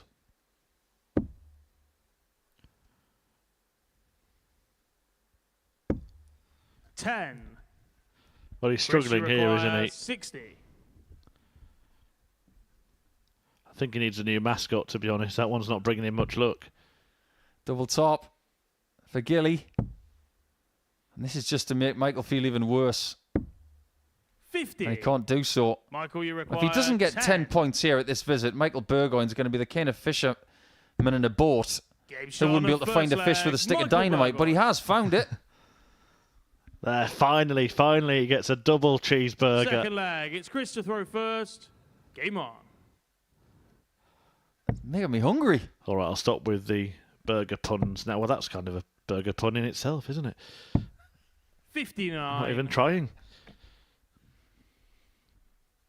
I asked Henry this question yesterday, and he had the audacity to say that you shouldn't have tomato in a 60. burger. Come on. What's your favourite type of burger? Good question. Don't say a free one.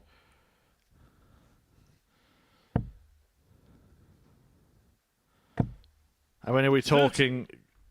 when I'm talking to you about food, it's a dangerous game. Are we talking like, normal human food? Are we talking Paul Nicholson gourmet here?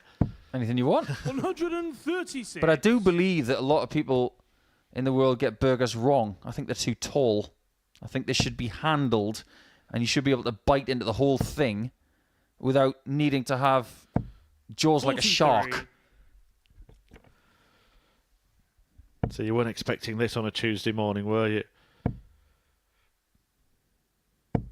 100. I said a lamb burger with wilted spinach and garlic yesterday. I had it in Napa Valley once. It was remarkable. You see, this is why I didn't answer, because I knew you'd go down something like 96. Closely followed by a burger I had in Canada once, which was topped with pulled pork. 100. One Christmas, a well-known chicken chain did bring out a gravy burger, Paul. It's a good idea.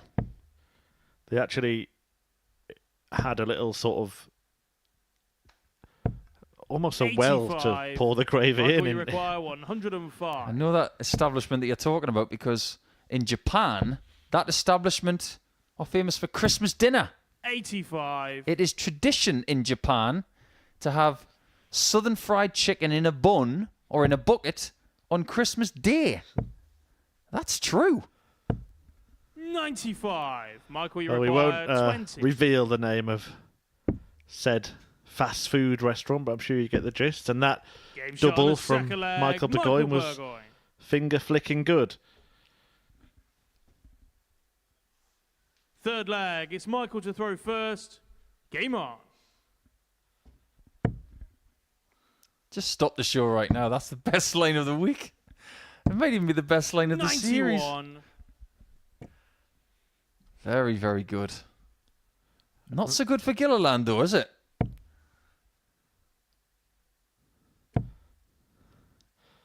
Well, He's a bit mystified at the minute as to what is going on. I do take that as a backhanded compliment, Paul, considering it is only day 2 of the series. Exactly. I'm not sure we're going to think of anything better than that. 99. 2-0 to Burgoyne, though, in this game, and this is a real turn-up for the Bucks. 32. When he said to me yesterday that he'd been struggling with his game, I didn't see any evidence of that 44. on Monday, but today we've seen a little bit more fragility. His lowest average of yesterday was in his first game, which he won against Adams, 78.76. 96. But he's already had a game today which has been less than that when he lost to Dubois in game 4. Now, the one thing that you could maybe get 97. after a broken bone or an injury is you can get the feel back quite quickly if you put in a few yards or a few hours. 58. But the one thing Michael, that he you might require struggle with this week is the 170. endurance. That takes a bit more time to get back. Yeah, I just wonder if that's the problem now, is that it's going to be a long week if he's starting to feel the effects now. We're obviously only speculating, but there doesn't seem to be much more of an explanation as to this drastic drop in his levels suddenly. 70. A lot of darts going Michael, left you to target require all of a sudden. 70. And he's found himself on the cusp of 3-0 down. 60. That missed start at double 10 on the inside has left him that tricky double 5. And if he stumbles there, Gilliland could pounce. Because he's left himself 133. ideally placed. Michael, you require 10. Yeah, Game nicely shot on done. the third Burgoyne is the leg, boss in this Michael game. Burgoyne. Well, it is June the 4th, 2024, and the Fourth YouTube leg, chat are it's clamouring Chris for to Paul throw first. Nicholson to start his own Game on. YouTube channel called Rate My Burger. That's what they want from you, Paul. Paul Really? Nicholson goes to establishments around the UK 83. rating burgers. New career for you? Well, I have actually cooked in a Michelin-starred kitchen. That's true. 2 years ago, I cooked at 55. the Frog in Covent Garden, courtesy of my good friend Adam Handling. He was a fabulous restaurateur. I do know a little bit about food because my now 50-year-old brother is a very good chef in the northwest of England. He's cooked for the Queen and Prime Ministers. So I must get it from him. But 100. I'm not snobby with food. I just believe that if you take care of it and look after it and cook it right, it can be a remarkable thing. Whether it's a burger, whether it's lobster thermidor, or somewhere in between. 98. How would you rate this burger in terms of this performance? Is it about him or is it about Gilliland's? I think it's a bit of both. 37. I think it's the kind of performance that Burgoyne would expect to lose with, but he's got someone who is obviously struggling. 60. So if we were to put some sort of burger marker on this, it's all right. But it's not going to set the world alight, and you probably won't 59. remember it. Chris, you require 160. There it is again, that drift to the left twice. 66. That's got to stop. Michael, Is he you going to go for the triple here, the triple patty? No, he goes more conventional. Gilliland gets a go at 58. avoiding the Chris, you require 94. whitewashed defeat. He's got choices here. Attacks the treble 18. But can't find the double, so just lay up for 54. tops, and now Burgoyne has Michael, a choice you to make. require 92. And what does he do from 92? Well, there's your answer. It's a match dart. 76. He clips the wire for 4-0, because Chris, you who require saw 40. this coming? It could have been 4-0 Burgoyne. Game But it's shot not on gonna the full be. Flag, Chris Gilliland. And it's always the hardest one to hit, particularly when you haven't got a win to your name. Fifth flag. It's Michael to throw first. Game on. He he won his last game of yesterday, but no win today. Yeah, that's what we've got today. A possibility if Burgoyne wins this match 96. of the closest possible scenario after 2 and a bit rounds. It can't be closer. But it is very dependent on Michael getting the job done in this, the 85. next, or the leg after that. By the way, social media team, take note, because Paul Nicholson is here all week. 59. Go and get the burgers out of petty cash. I'll do it. There we go. Get you and Burger Boy doing it. How about that? Absolutely. I've known Michael. Known Michael for 100. years. I'll do it with Michael.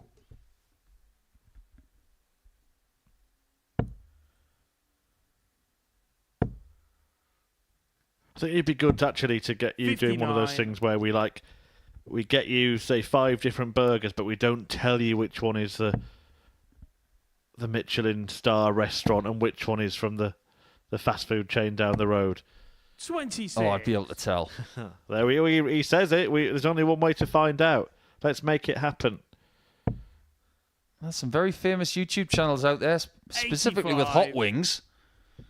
All sorts of different A-list celebrities going on the hot ones.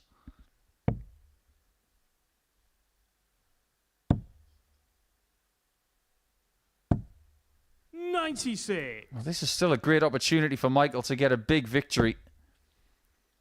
And if he does have any sort of ambitions of making Group B over the next couple of 58. days, this is a win he must find at the expense of someone who is currently sitting in 3rd position in the table.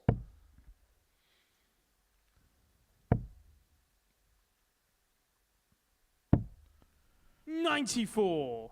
Michael, you require 144. 144 to do it in style. Now, that second dart was 50. a bad one. It went in the Chris, in you the board require with a 100. slightly less perfect throw.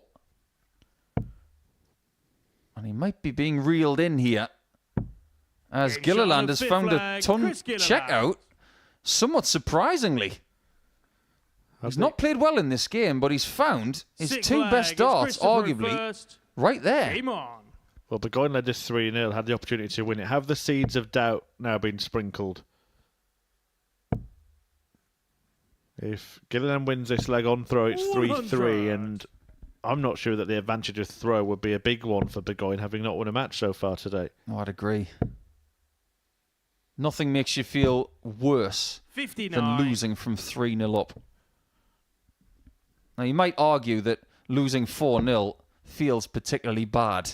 However, if you're 3-0 up and you've had a match start, and then you 61. lose, that does feel worse. We'll keep it fun in the chat. This new Paul Nicholson feature, give us your ideas of a name for this feature. A few people have started doing 96. that voluntarily anyway.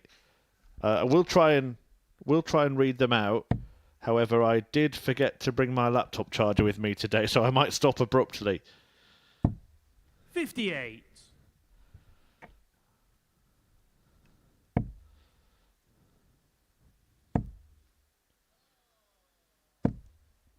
One thing's for sure, Murph, we can't do anything with Hot Wings without Jeff Smith.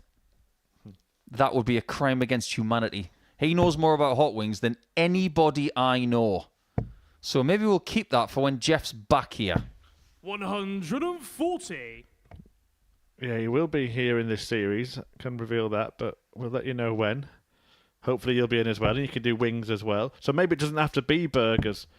Someone has said Nico's Nibbles, and maybe it could be different 95. things. But for this specific feature, I was thinking just about the burgers, but maybe you're going to branch out into all sorts of culinary delights. Anyway, can Gilliland produce a masterpiece here? He can't quite.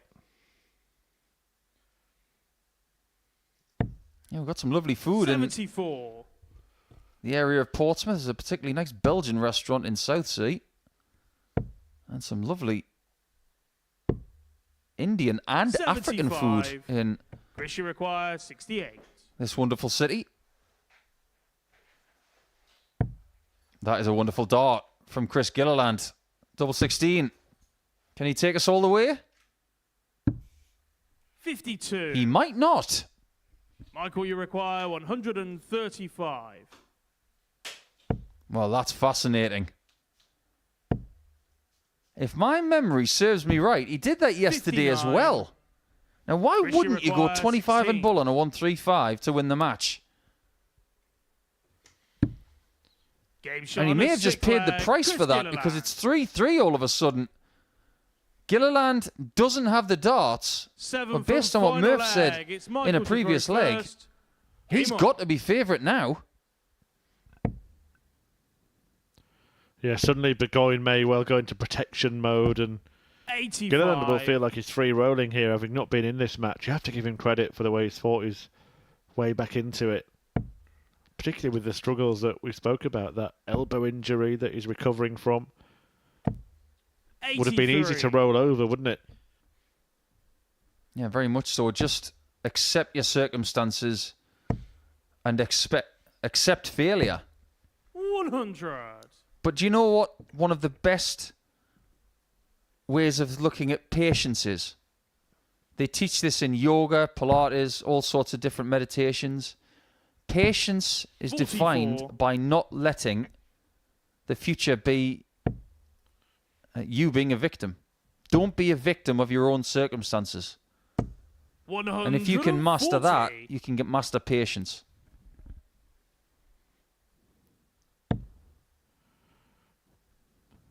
Well, who is going to master this match?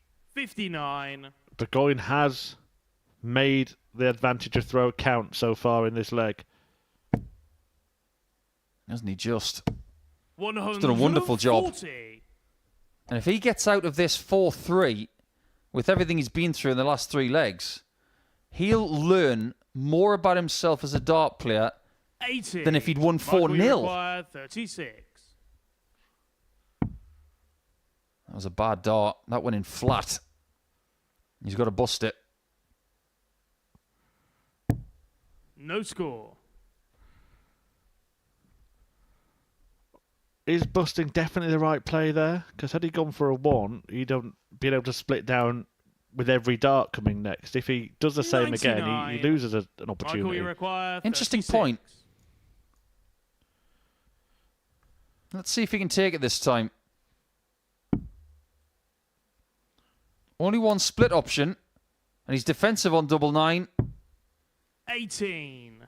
If he had Issue left require 8, 136. he could have broken it down twice, proving Murph's point. I think it's personal preference as to whether you want to leave double 4, which is a lesser double, or a tertiary 74. double, or something primary like double 18. Yeah, could have broken it down Michael, twice, you but require could have 18. been coming back for double 1. So, kind of, which does he decide is the lesser of two evils, I suppose? Oh, a bit of meditation here from Burgoyne before taking aim. Finally, Game shot. finally And he the gets a win. Michael Burgoyne. Hits the winning double. The visualisation turned into victory, and Burgoyne beats Gilliland, which means that Tom Sykes stays clear at the top. A 4-3 win, and the mascot did work in the end. He gets a victory, his first of the day. And coming next, Sykes now can pull further clear of the chasing pack if he can get a win against Revelino Dubois.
Well, in the opening round of fixtures today, Chris Gilliland beat Tom Sykes to make this race for top of the table very, very interesting indeed. The pair were at that point tied on points, but since then, Gilliland has lost both of his matches, and Tom Sykes has got victory in his second game.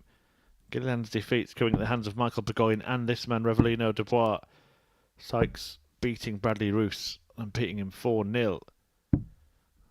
And now if Sykes can beat Dubois, then he will begin to dominate as we thought he might had he beat Gilliland earlier in the day. It's a strange sort of set of results when he beat his main... He lost, to his main rival, but then his main rival's lost to everybody else. 140. That's round robin dart play for you. Very hard to predict sometimes. 100. But every now and again, when you've got a daily campaign, you need someone who is reliable. Mr. Reliable today has been Martin Adams, because he's won both of his matches. Sykes will join Adams on 2 wins if he beats Dubois.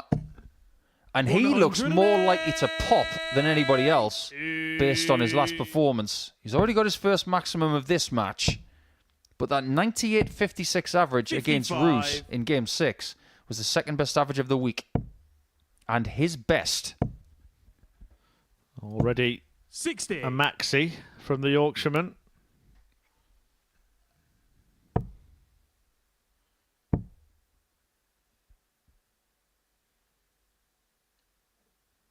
Looks a bit perplexed at this point, does Revy. 42. Just trying to figure out how to leave the finish, and he's done very well there to manage that situation. Yeah. 71 off these 90, so the bullseye. 96. One of his favourite targets. Revelino, you require 164. Gets to Boira, shot a similar kind of finish, but he won't be taken out. May use the bull himself in this visit. Not now. 58. Tom, you require Something that's 65. worth being wise to, isn't it? Could have been on a 2-darter. Too good. Favourite target, so favoured that he hits it when he doesn't want it. Game shot on a But he first does hit leg. that one, Tom Sykes. and that gives him an immediate break of throw. I was talking yesterday, and you're leg, probably it's one Tom of the to throw best people to first. talk to about Game this, on. Chris. There are Yorkshire players on the tour, but of the Yorkshire players 100. not on the PDC tour, is Tom Sykes now the best Yorkshire player that doesn't have a tour card? I mean, there's probably a couple that would rival him 140. because they've already got established careers in Scott Waits and James Wilson. And the other name that you would have to mention is Bo Greaves, of 140. course, Yeah. from South Yorkshire, Very true. Doncaster. Very true. But he's certainly up there. I'm not sure about Scott Waits at the moment. We haven't really 81. seen much of him. James Wilson has played well when he's been here. Bo Greaves certainly has. But just on Super Series success, he 55. reached the final of a series. She reached the semi-final, so not much between them. But Yorkshire still punching very heavily at multiple levels of the game. 140. And that's been the case for 50 years, even longer potentially. But what we're looking forward to with Tom, and have been for nearly a year, 99. Revelino, you require 140. is looking at the next generation of Yorkshire dart players like him, like Quantock, and others like Greaves, who will take that formidable county into the 100. future with success. Tom, you require 107. How much success can Sykes have here? Brilliant. For tops. Game shot on the Beautiful. second leg. Tom Sykes. Really good. And he used that Third leg, movement it's to the Revelino to throw treble first. 16 because it's less Game taxing, on. isn't it? Definitely got the bit between his teeth right now, and he doesn't want dental floss. 96. He looks motivated.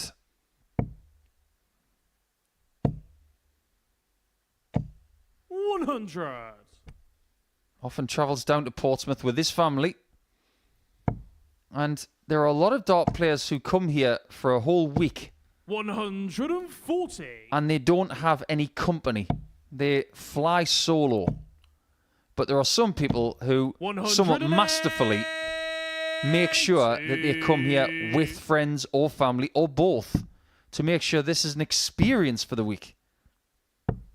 When they're not 43. playing, they have plans. They don't stew about defeats or certain situations. At the minute, Sykes is flying. Yeah, we're seeing numbers that we haven't seen at all this week. This is astronomical from Tom Sykes. We haven't seen a 100. Tom, you require 3-figure 41. average yet in this group. Well, this is going to be well into the hundreds. Except if he goes on a run of 25. missing doubles, which hasn't happened in Revelino, this you game. require They were the first two that he has 122. missed.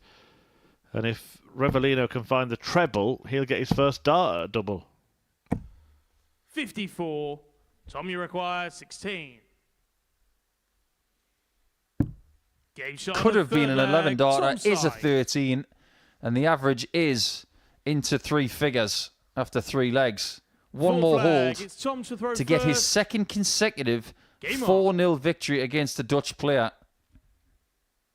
He is playing like an England captain against a very strong Dutch team. 134. Sounds like Euro 96 all over again. Dave in the chat, who's got the Yorkshire Rose, the White Rose as his little profile 97. picture, is asking if Dean Winstanley is still on the circuit. Well, Dean, we're not seeing much of lately, but we did see Lorraine Winstanley here at the Super Series last week. 134. And if she played on Thursday like she played on Friday, she probably would have made it through to finals night. Yeah, I think Dean's just playing 57. for fun every now and again, going to a few opens with Lorraine, but spends most of his time driving trucks now. 121. Yeah, the reason for that question, of course, another player from that area. Although I believe they live in Derbyshire now. Yes, they do. 100. Tom, you require 112. Somewhere there's a lot of nice water. Well, is this the top dog in Yorkshire darts? Game He shot. finds And the Tops to match. complete a top-notch Topside. performance, and it was absolutely stunning from Sykes. An average of 109.31, a 4-0 win, sealed with a dozen darter. He sees off Revelino Devoir in fantastic fashion. There you see the average. Let me repeat it. 109.31, 4 out of 6 on the doubles, 112 the high checkout in there. One of 2 three-figure finishes for Sykes, who really is now stealing a march at the top of the table. He is 4 points clear of both Chris Gilliland and Martin Adams, who is back in action next against Bradley Roos.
Well, after that stunning showing from Tom Sykes, he's moved 4 points clear at the top of the table. Martin Adams now might be best placed to try and catch him. Wolfie, with a win here, would close that gap to 2.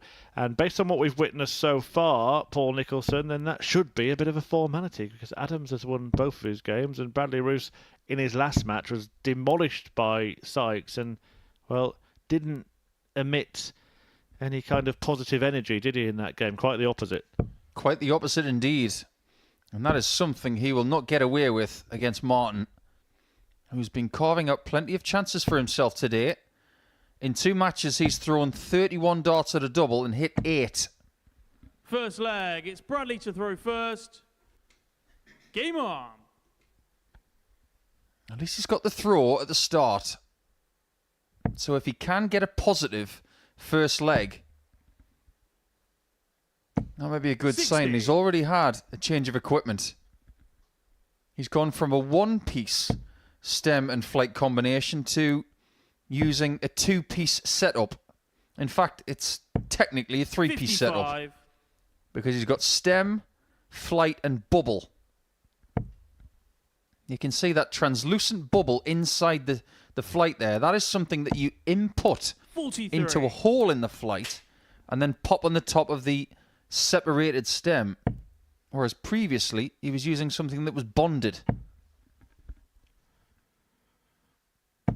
140. For those that witnessed Bradley Roos in the previous match, what should he have done mentally, Paul, in that gap he's had? He's had a couple of games. They have gone relatively quickly. 100. So he's had 2 games, 4-3 and 4-0. What should he have been doing with himself? Well, if it was me, if there's somebody in the practice room I can talk to just for a couple of minutes 140. to take my mind off it, I'd do that. What if that person's likely to be the man you're playing next? Would you still do it? Probably not. But there are certain ways that you can 58. detach. Go and get a little bit of fresh air just for a couple of minutes. Or just sit and think and process and move on. And that's a skill. 62. There are some people who, if they'd been through what Bradley's been through today, they would stew for the rest of the day. They wouldn't forget it. They would just let it ruin their entire day. 140. And then they'd Martin, hope you require 104. that tomorrow was better. You can't look at it like that. Got to be able to take disappointment, process, and move on. Especially in this format. 88. Bradley, you require 100.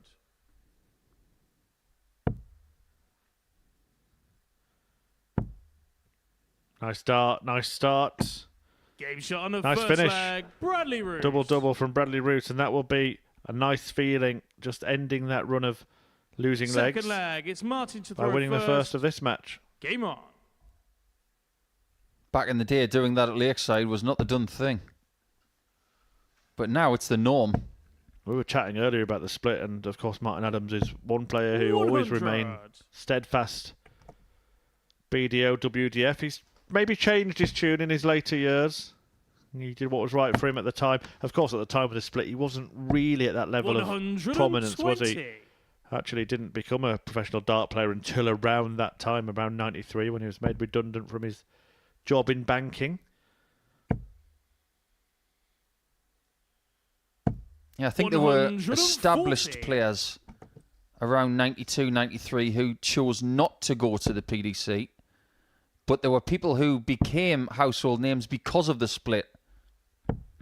57. All depends on when you made your debut at Lakeside. You look at someone like Martin Phillips. He made his debut at Lakeside before the split. Never went to the PDC as a full-time player, but did play at the Grand Slam later in life. Which, of course, Adams did to many people's surprise and became an 140. instant hit with the crowd. I think there's a worry that crowds might actually boo him for his allegiance to the BDO, but he was totally received in the opposite way. They 100. absolutely loved Martin, him. you require 2015, right? 121. That was, and probably forever will be, the greatest Grand Slam ever. It had everything. He goes for his shots, 96. but couldn't quite complete that one.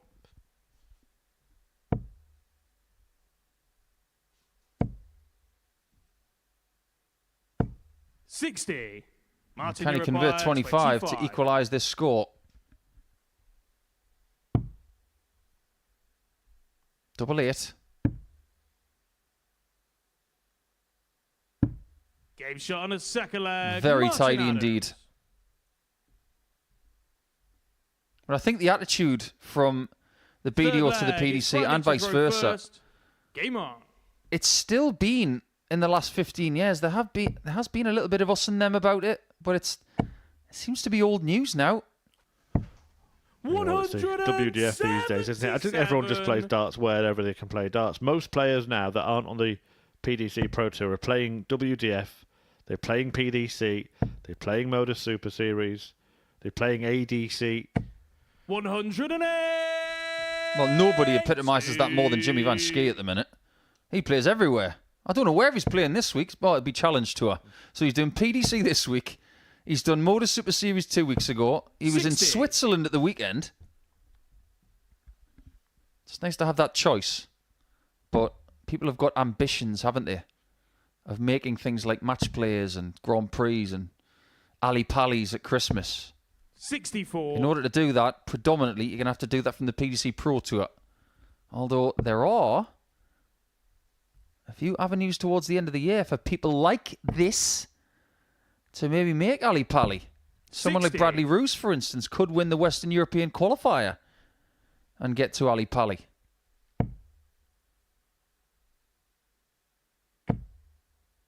That's open to people who live in a certain place. 59. And it's somewhere that Martin has never played. Now, imagine if he did. 108. Well, based on the flight change, I'd say for the rest of the day, keep these, Bradley, because they seem to work. Yeah, this has been a brilliant performance so far. 78. Both men averaging into the Bradley 90s. require 24. Martin high 90s, Bradley Roos mid 90s. Don't give Wolfie a chance. Don't do it. Don't do it, Bradley. 18. Martin, Because you I've got a require feeling that Martin's going to 120. mop this up, you know.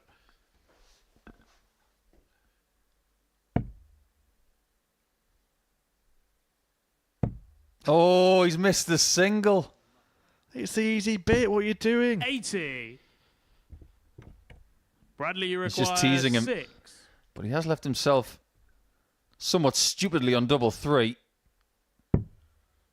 Well, if you miss it there, at least it's open. But it's closed now. And suddenly we're going to see that negativity again. And we saw in the previous 4. match, once it crept in, Martin, it you plagued require him 40. for the rest of the game. Head drops. Adams looks up. That's another wild one from the Wolf.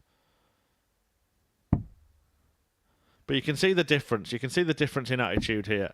Okay, he 30. hasn't hit it, but Bradley, he you instantly require wanted 2. to react and he stopped himself, reset, refocused, took aim. Yeah, because the visit isn't over. But is the leg? Well, that should be a good guide. No score. Overcooks it. Martin, you require 10. Other side of the 20 for this one. Oh, he's gone wrong No bed score. again. Bradley, you require 2. Well, he's chuckling away. Adams just punched himself in the head. No score. Martin, you require Yesterday he was 10. trying to reel Bradley Roos in. He has reeled him in Shot this on the time. Third leg, Martin Adams. A little exchange with Fourth the flag, referee it's Jack Martin to Garwood there throw from Adams. first. But again, he's Game on. laughed his way through the troubles rather than allowing it to gather weight on his shoulders. And there could be a lesson in there for his opponent. Now let's go back to something I said in the previous leg. 59. I know that Martin has never played at Ali Pally. And in every likelihood, he's never going to. And just imagine what it would be like, though. It would be quite the occasion. And this year, 100. we hope it's going to be quite the occasion when Steve Beaton retires at Ali Pally. And then next year plays it back at the Circus Tavern, which we will keep seeing Martin Adams at, because as you can see on his 100. shirt, he is a proud ambassador of the World Seniors Darts Tour. A defending champion will be from Scotland again. They own that 100. tournament at the minute. 3 times run, 3 times won by Scotland. It'll be Hendo's turn to try and go back-to-back like Robert Thornton did. I wonder where else Steve Beaton might be able to play next year. 135. I don't know what you're talking about.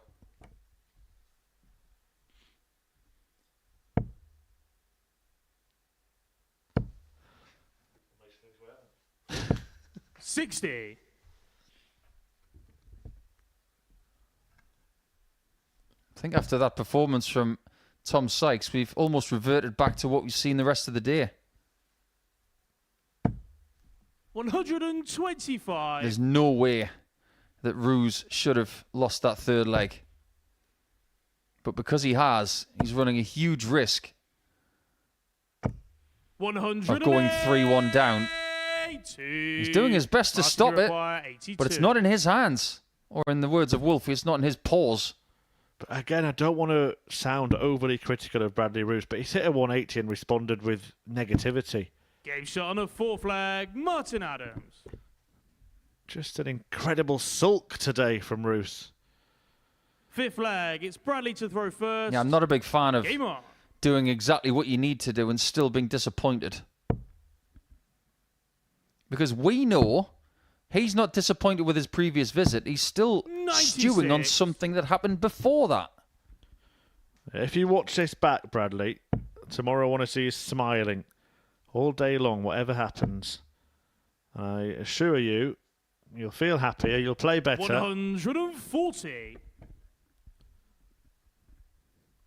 It's not the end of the world. It's not even the end of the week. That's the thing. He can still get to finals now, even if he finished stone bottom of Group A. Happened before. Yeah, and he knows how to win when he's there. He's got 3 maximums in this game. And he could still lose it by 3 legs. Each of them greeted with melancholy. I don't like that on my burger, by the way. Melancholy.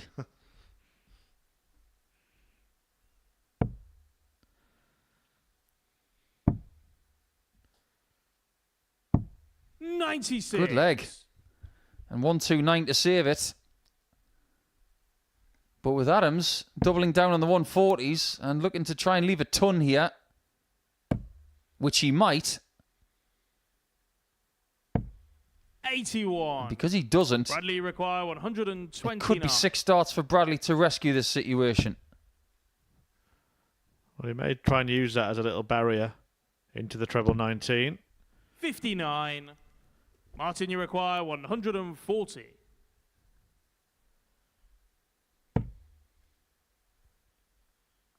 Well, you'd half expect him to leave tops.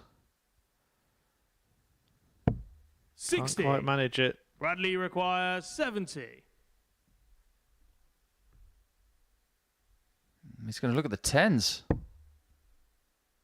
Only gets the 1 at tops. Game shot on a 5th flag, Bradley Roos. He's won the leg. Looks like someone's stolen his wallet. 6th flag, it's Martin to throw first. Game on. Dart players are very hard to please.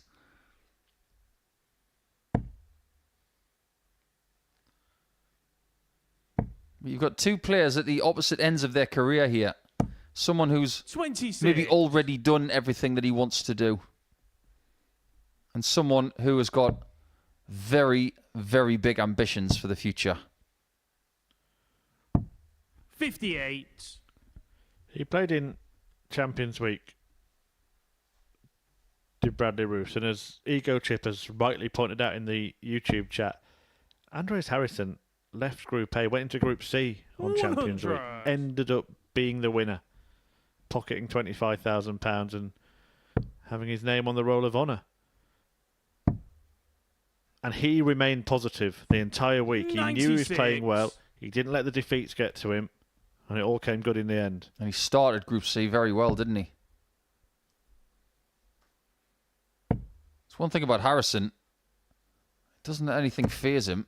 140. And he's about as easy to read as a chess piece. Because he gives nothing away. Well, when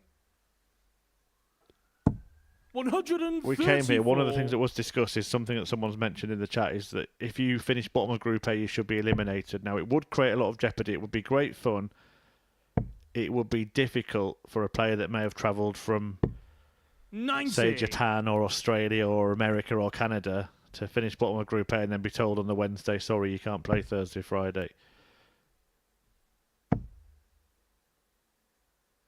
I'm 50-50 on that one at the minute. 55. I think the same. Martin, I think you require that 145. eventuality is a downside to it, but I do enjoy the thrill that it would bring. This would bring a thrill.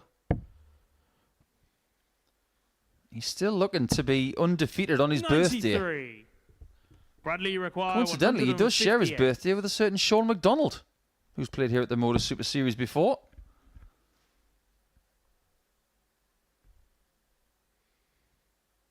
He also shares it with Willem Mandigas, fine Dutch player. 96. But it is a Dutch player he's trying to dispatch by 4 legs to 2 to have 6 points for the day after 3 rounds.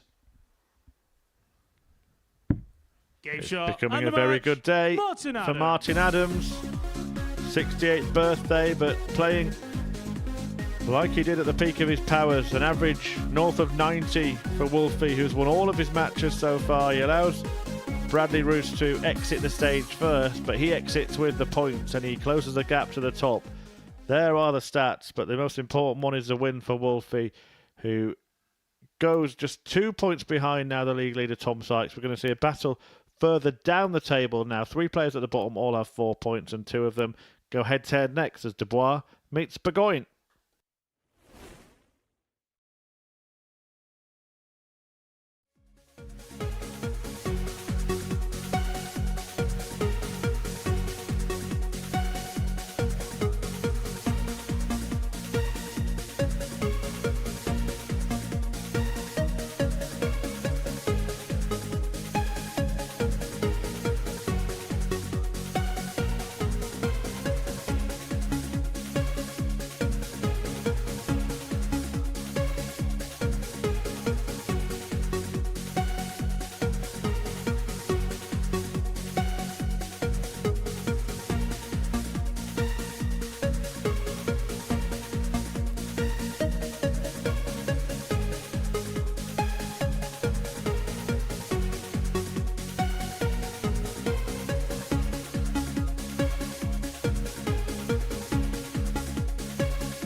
Welcome back to the Modus Super Series. Let's just remind you what's happened so far today, and it's Martin Adams who is having the very happy birthday. He's 68 today. He's won all 3 of his matches. Tom Sykes has been pretty close to that. Lost to Chris Gilliland early on, but 2 wins since. And Bradley Russo, he seems to be struggling in the last couple of games. It means that in terms of the table, Sykes has a 2-point lead over Adams. It was Gilliland who beat Sykes earlier, but he's lost his 2 games since, so he's now 4 points off the pace at the top. And then 3 players all on 4 points in Roos, Dubois and Burgoyne. And those bottom 2 are about to do battle. And, well, Michael Burgoyne won his last game 4-3. That will have been a real relief for him. And I would have definitely made Revelino favourite until Burgoyne managed to cross the line. So where would you be pitching your 50 pence in this one, Paul? On a 4-3 scoreline, because that's what I think is going to happen regardless of the winner. I think this is going to be close. I wouldn't be surprised if Burgoyne gets out of the traps and gets himself a lead, but is reeled in at some point. First leg, it's Revellino to throw first. Game on. I promise you that is an assumption, and I've not been consulting Biff Tannen's Sports Almanac. But if it does happen, it's based on patterns that we've seen over the last couple of days. But the winner of this game, we are guaranteed to have on 6 points and going to 4th position in the table. But we can see at this stage, the separation between the top 3 and the bottom 3 has widened today. Yeah, expect to see this pair and Bradley Roos in Group C later in the week, where they would be joined by 85. Stephen Johnson, Martin Turner and Jack Mayle. I think it would be difficult, for any of the 3 to go through.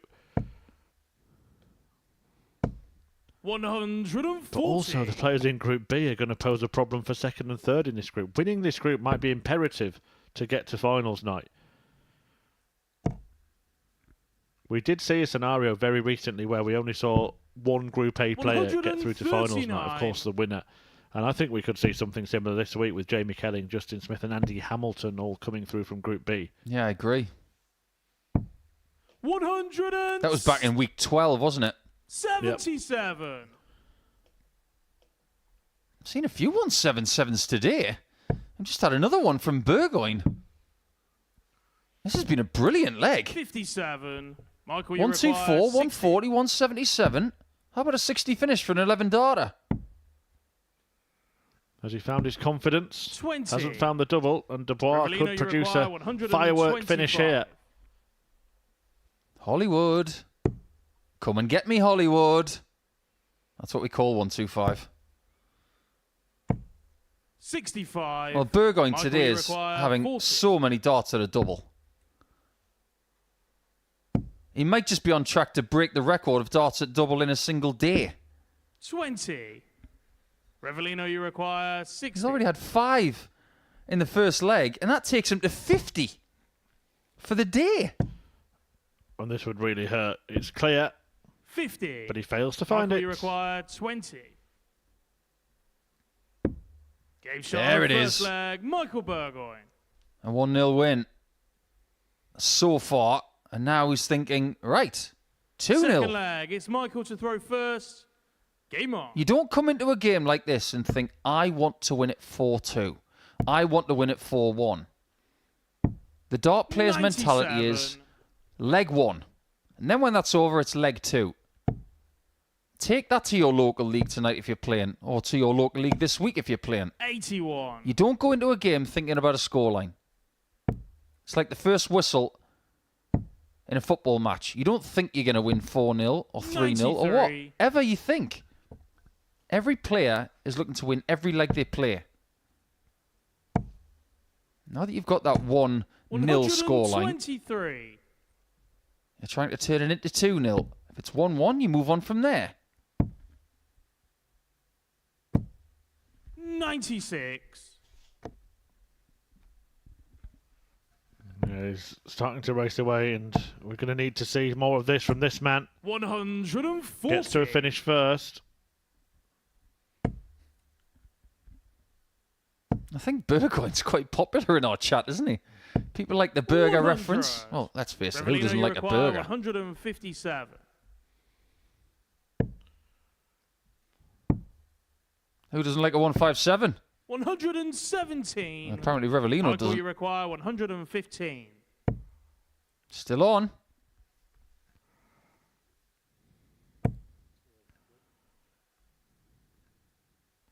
I needed the treble 20 to get a go at the ball. Instead, we'll see 29. Dubois have a go Revellino, at you tops. require 40. Missed it by a mile with the last shot. But is getting marginally closer. No score. Not close enough. Michael, you Boy, does he require throw those darts 86. very hard.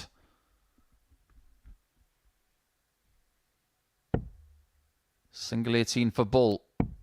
Is the player. And Good gets shot the on shot second as well. leg, Michael Burgoyne. A beautifully pinned bullseye gives him a 2-0 scoreline. Third leg, it's following the Revellino to script. throw first. Game Got on. himself a lead.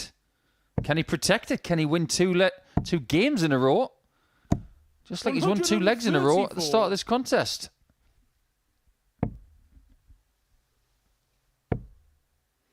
I mentioned the setup of Burgoyne earlier in the day and how it reminded me of the setup of Mark Walsh. He's a bit of a cult hero, Walshy, isn't he? 121. With some people within this sport, because some people, like myself and some others, they recognise just how good he was. 100. At one point between, let's say, 2007 2010, he was largely recognised as the best double top hitter in the world, because he would always leave it, like Robert Thornton did. And he won a fair few PDC titles. 60. And was never really heralded. 153. But we'll give him the props that he deserves. 41. I'm not even sure if he plays anymore.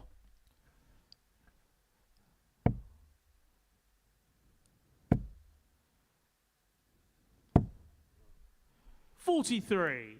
Revelino, next couple of games are going to be interesting. We'll see Martin Adams and 60. Tom Sykes go head-to-head in a couple of games' time. Now, that's going to be a massive clash at the top of the table. Sykes won that game yesterday. Of course, it was one of the first two. And interestingly, Adams lost his first 35. 2 games yesterday. That means he's on a 6-match winning streak. 52. Game shot on a third leg. Dubois gets his first Dubois. leg in this one. But yeah, all eyes will be on that one, because if Adams Fourth just leg, gets the it's same Michael to results throw as first. yesterday, it pretty much Game on. hands the league title to Tom Sykes, doesn't it? But if he can carry on the momentum and get a win in that one, he'll be level on points. 140. Problem is, Sykes will be feeling as good as he's felt all week after that performance he had against Dubois. 140. And that was a bit of an eye-opener for Refi, wasn't it? Welcome to Super Series life when you got that done against you. That may just be the performance of the week. 96. And if you think about the players that we've got, is there anybody who can better 109? At the minute? Maybe not. 59. It could well be Sykes that is the person who has the biggest average of the week with that performance, or another from himself. 140. I believe he's got the biggest ceiling at this point in time. 57. Michael, you require 125. Really interesting that, because on 135 he doesn't go bull first, but on 125 he does. Yeah, and with his opponent not on a finish as well. I suppose a lot of the time the players just looking to hit the 25, aren't they? Not really interested in the bullseye. 140. Michael, you require 72. Options on this. The only problem with this route is that you can block tops. Game You can shot see on a actually he fourth pitched that leg, second dart Michael so Burgoyne. perfectly and so precisely that he left a clear target, Burger Boy, there, and he leads this match 3-1. Fifth flag. It's Revelino to throw first. You mentioned that Game 6-match on. winning streak for Martin Adams. This could be a 2-match winning streak for Burgoyne, which will cement 96. a much better start in a Group A campaign than the last time he was here in Series 7. That was a dismal 3-day campaign for him. 96. Someone asking in the chat, did we find the relevance of the number on Dubois' shirt? We haven't yet. But doesn't Bradley Roos have something 58. similar? Isn't it to do with the area he's from? So I think I'm guessing, but it may be down those lines.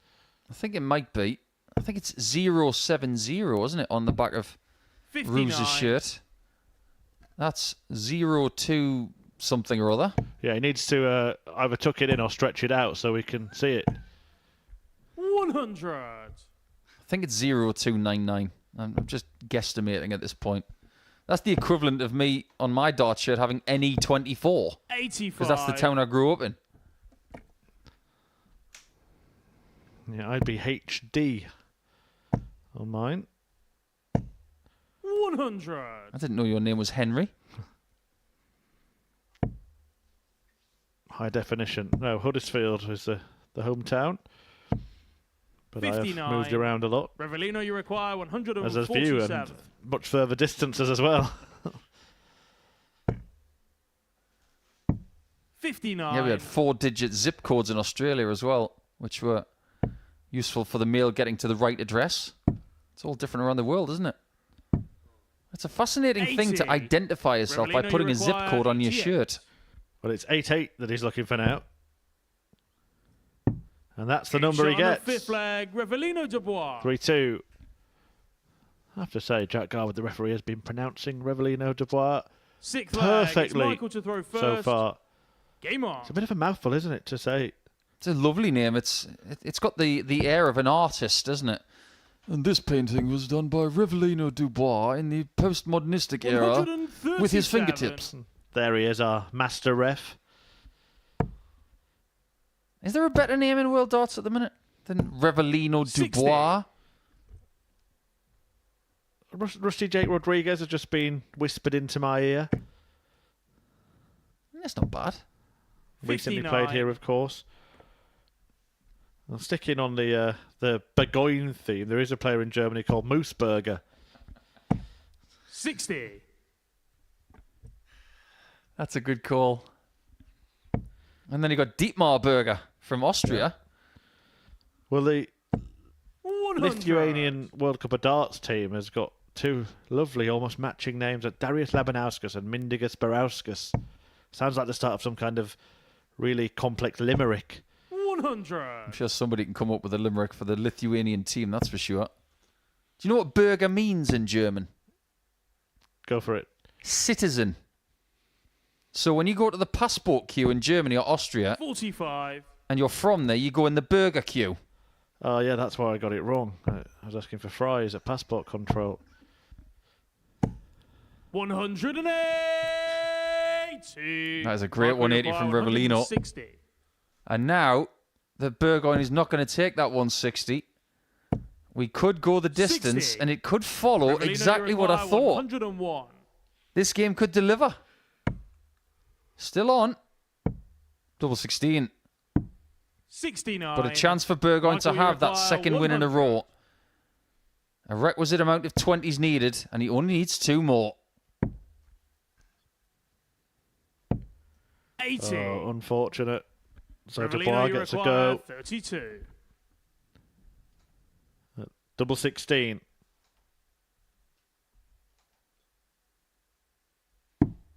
Game shot on a 6th flag. Revelino And he nails it. Dubois. It didn't look like it was firmly in that double, but he just had a laboured amble up the hockey to collect it. Leg. It's I thought Revelino 32 had a bit of a first. Rob Cross Game wobble. on.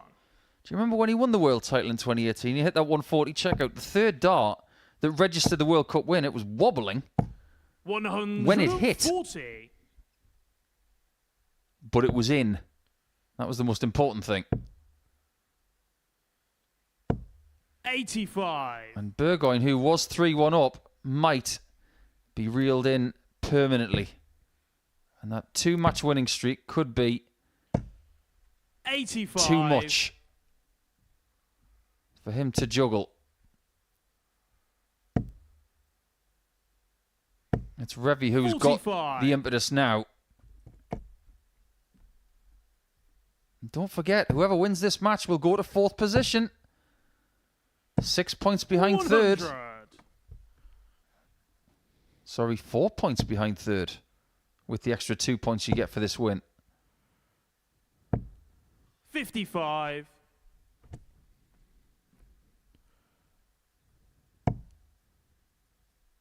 This is a brilliant leg. 136. It's the last leg of the contest. And we're getting proof that Dubois can deliver under pressure. Yeah, he has done really well here. 100. Revelino, you require 40. 13 dart leg in a last leg decider in a game that he could have.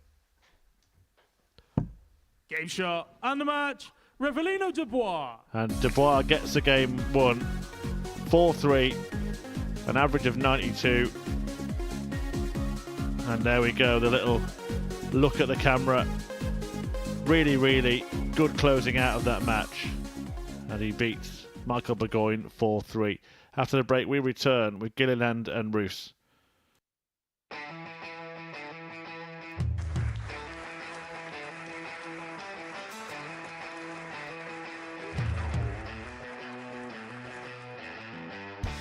hang on a minute. Wow! Oh my God! Well, that's £100 down the drain already. Itching to hit the 180. He's gone for the maximum.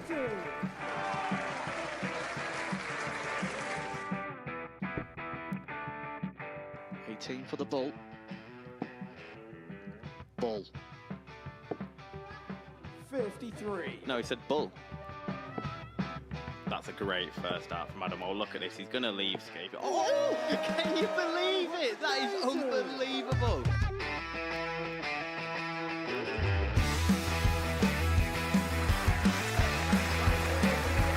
Yeah, match starts to put his team into the final. And through to the final they go. Charlie Murphy has hit the match-winning dart on both occasions. Double 4 for the title.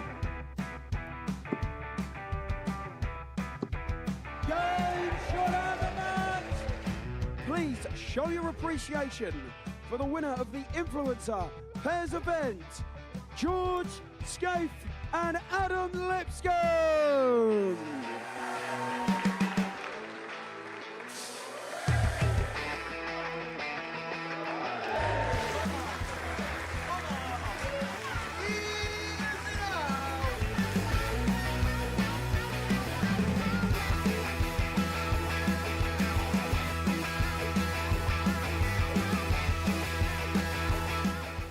He seems to be out, that's what he is, Charlie Murphy. A couple more visits yet. We're not going to need that. Oh, Bosch. Pie face is through. And he's absolutely buzzing. It was a game that Pie face dominated throughout.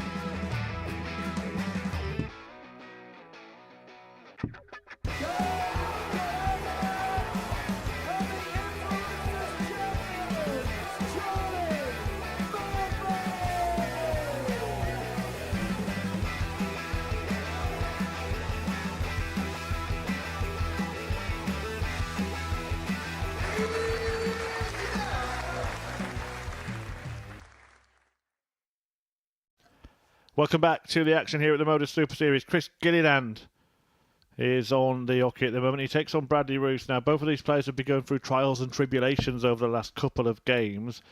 Gilliland looked like the main contender to Tom Sykes at the top of the table when he beat him in the pair's opening match of the day, but since then it hasn't gone well, and Bradley Roos is still needing to just pick himself up from a hat-trick of defeats as well. So, who can start to put their day right? Will it be the Dutchman or the Northern Irishman? We'll find out in a race to 4 legs. First leg, it's Chris to throw first. Game on. If Gilly can get the win, he will re-establish that 6-point cushion between 3rd and 4th. But if Roos can get the win, he will join Dubois on 6 points, and that gap between the top and bottom halves 95 will stay at 4.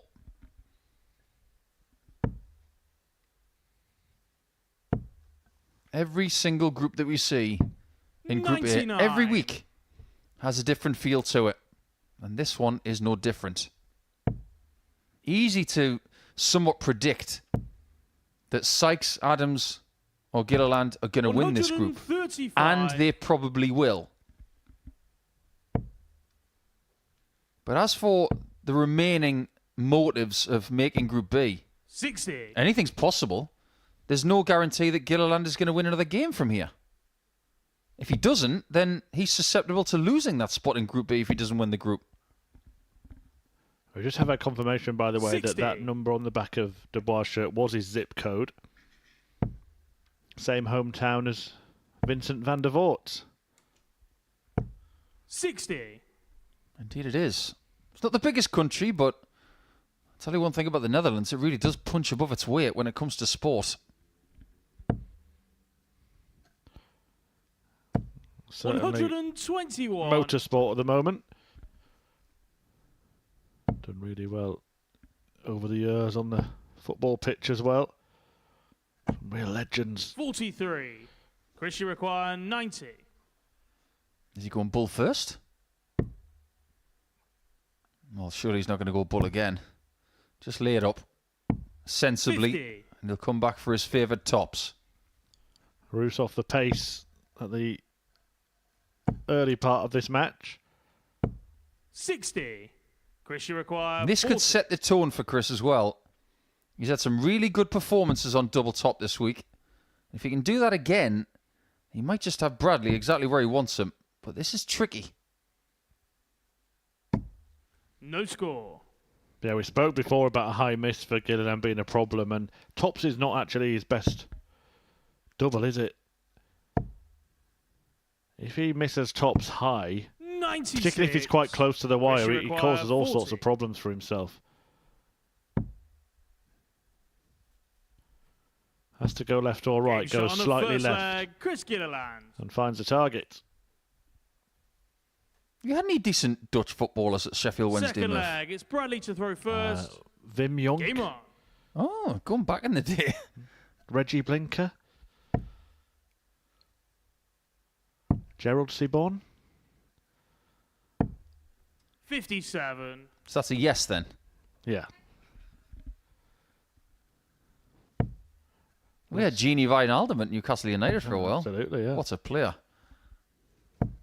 100. What a player this guy's turning out to be. 2. Yeah, it's a rather good summer of sport, isn't it? You've got Series 8 Modus Super Series, World Match Play, 43. World Cup Darts, Euro Tour. You've got European football, the Olympics, Major Championship Golf. My word, if you're a sports fan, this is the summer for you.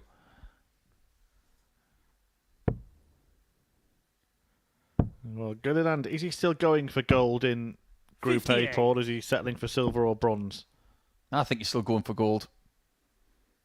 He's got 2 more games today. He wins them both. He finishes on 14 points. Destiny is still in his own hands, but he's going to have to be very accurate from here on out. And I think one of the biggest things for him 100. is that he's got Adams in the last game today. He can deprive his challengers of points as well as getting some for himself. Is he going to go left again? Of course he is. 27.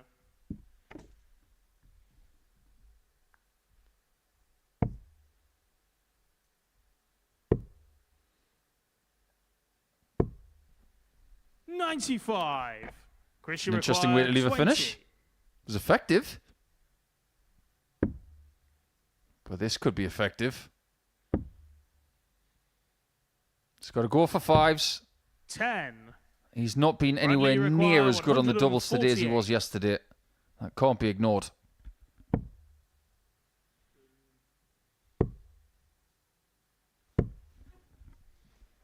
$60. Christian required 10. Pair of 5s. Well, only just gets a go at double 2. That's snuck in the one, but he finds the target and doubles his lead.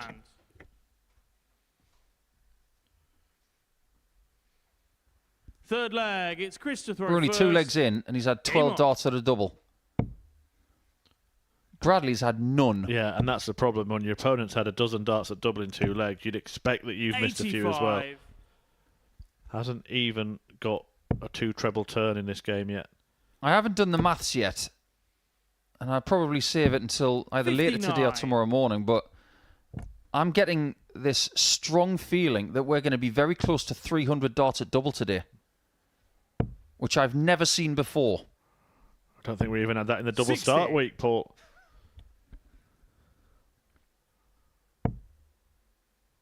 And someone's just reminded me in our YouTube chat that it is, of course, the Cricket T20 World Cup this 140. summer as well as the European Athletics Championships. I don't think you mentioned Wimbledon while you're at it.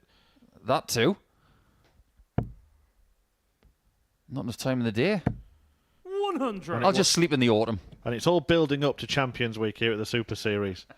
31st of August, that's Yeah. where the summer ends. That night, the official end of summer, 58. and someone gets £25,000. Now, I think we should do something. Again, put social media team on notice here. I think you, I, Henry Deacon, and every commentator that comes in this series should write down in a sealed envelope their winner.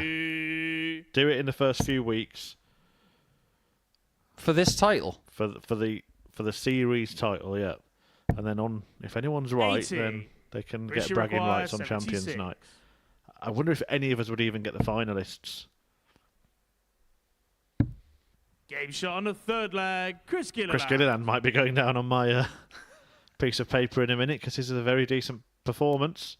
Fourth flag. It's Bradley to throw first. Game on. Who would you say at this stage?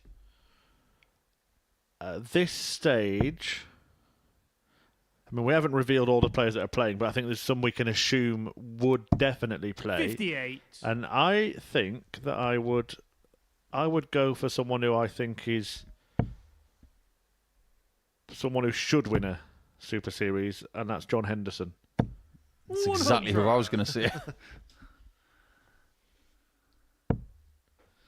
So out of 144 players, and potentially 400 players, we've both picked the same bloke. I remember somewhat 81. famously saying once that I wanted John to win a PDC title more than anybody else.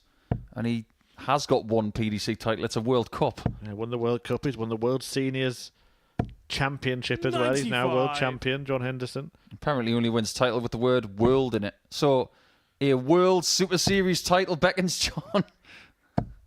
140.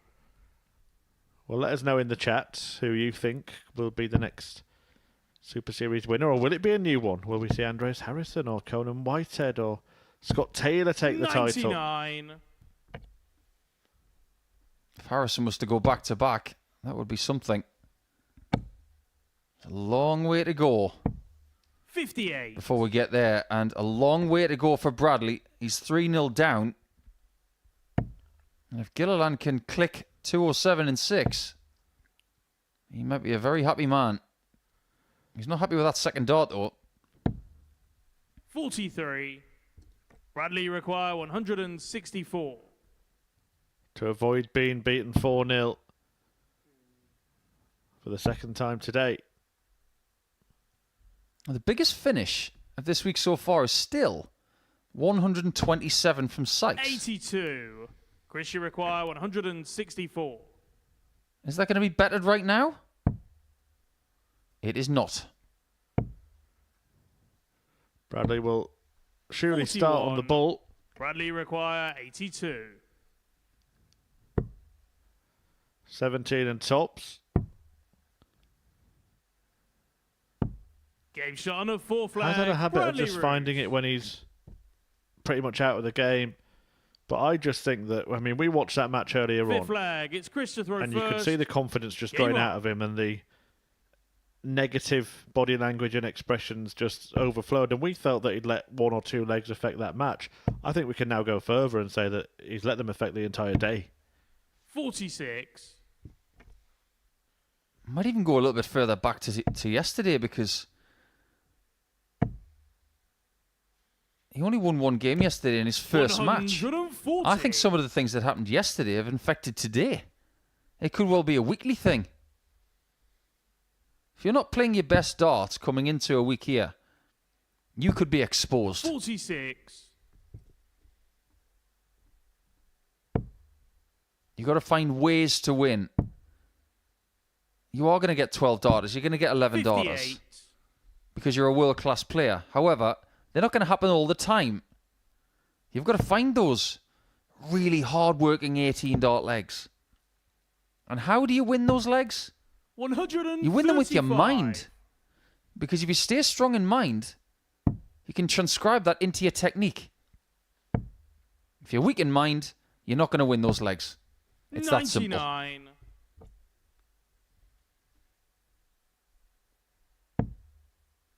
You've had some suggestions for potential series champions. 81. Mike Warburton, former weekly winner. Marvin van Velsen. It's not the worst shout in the world. He's playing some good darts at the minute. Bo Greaves. Good shout. 60. And then someone's just gone all general on us. A Dutch player. Have we seen anyone go close and then go on and win a future series? I think Scott Taylor's probably the closest. 43. He's a semi-finalist to Luke Bradley Littler. require Yep. He beat Scott Taylor, then Jacob Taylor, didn't he? That's right. And then Taylor went on and won. I don't think any runners-up have then gone on and won from memory. Now, Graham Usher was the first runner-up, and then it was Matt Clark, Jacob Taylor, Colin Osborne. Moreno Michels. This for the match. Moreno Michels was Jim McEwen, and then Bradley require 48. Tom Sykes. Tom Sykes, yeah. And of course, Cam Crabtree in the most cruel fashion. Double 10 would be cruel on Chris. 28. But now he's got the 2 points in his hand. 15. Can he close his fingers and say they're mine?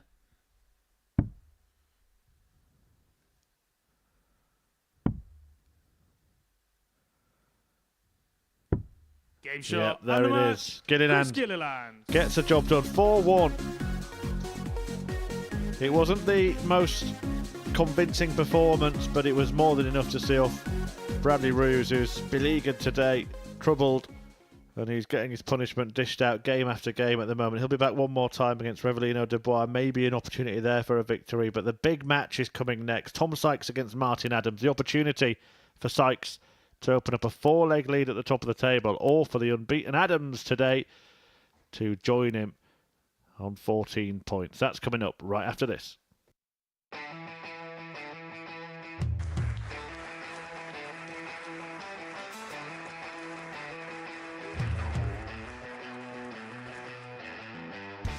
Hang on a minute. Wow! Oh my God! Well, that's £100 down the drain already. Itching to hit the 180. He's gone for the maximum.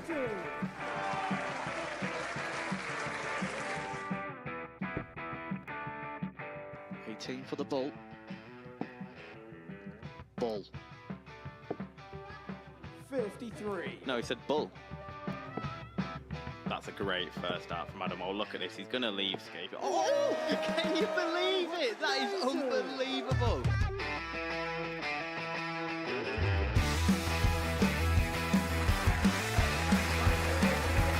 Get match starts to put his team into the final. And through to the final they go. Charlie Murphy has hit the match-winning dart on both occasions. Double 4 for the title.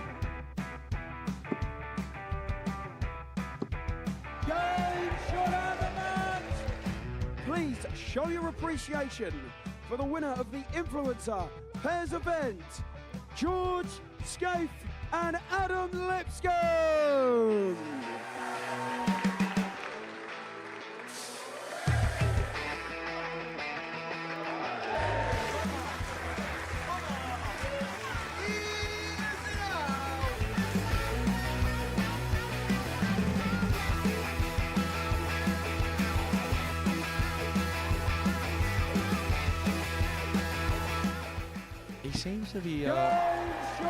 He seems to be out, that's what he is, Charlie Murphy.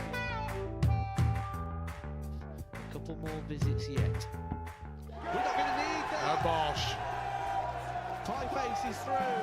And he's absolutely buzzing. It was a game with that Pie Face dominated throughout.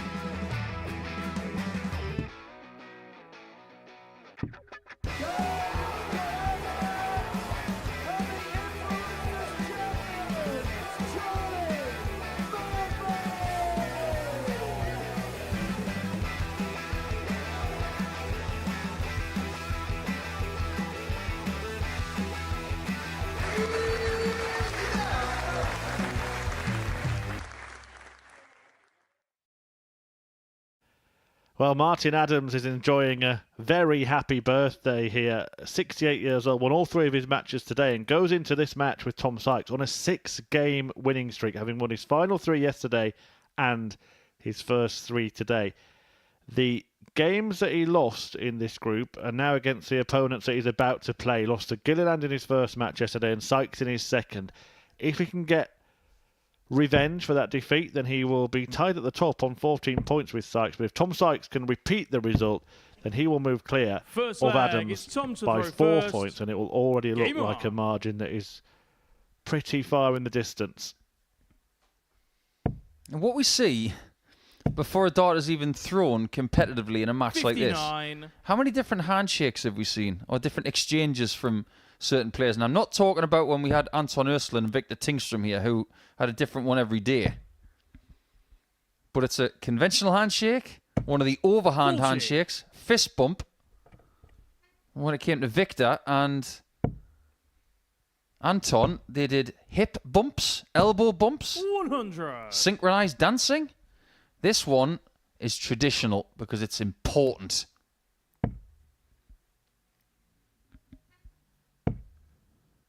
Yeah, there'll be plenty of respect for Martin Adams from Tom 60. Sykes, but he was very impressive against him yesterday. A 4-1 win. 97. I just wonder if that 109 average from Sykes in Game 8, as impressive as it was, for him to go on a hot streak, it might not have been the right time to get it, because he had 3 games off after it. 135. Just wants to get straight back up and carry on playing at that level. And you don't know what they do in the practice room. Some players will practice continuously to try and keep that level. Others 81. will sit down and think, I don't want to throw another dart until I'm back on the stage because I don't want to waste them. Yeah, I think you might see a slightly different work ethic from these two. Adams has got to be efficient at the age of 68. Whereas Sykes is probably one of those animals who wants to continually throw all day long.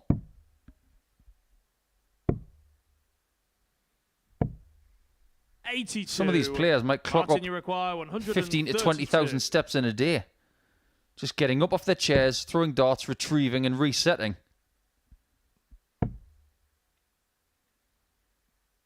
Adams has taken an 82 check out with the bull first today. Can Tom do the same to take the first leg?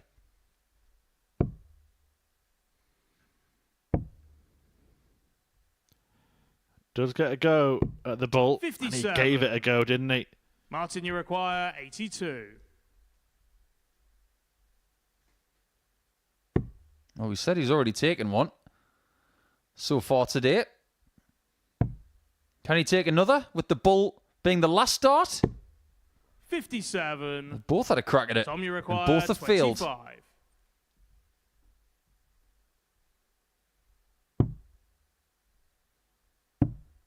Two fours for Sykes. 21. And he's not the same player Martin, that he you was require 25. a few games ago. At least, not yet. Double 8 for Adams to get ahead. 17. Just wonder how big a dart that could be Tom, come you the end of the require game. It's 4. only leg 1. But this is now for Sykes to hold. Wolfie missing 2 to break. It just goes to show, when you're playing well, you can still have No a score. bad leg or two, and you must have Martin, you require a few reps 8. in the bank on the likes of 4s and 2s and 1s, just in case you need sighters. They're both on 2s. I didn't expect this game to start this way, 6. but it could be a pub Tom, you game. require 4.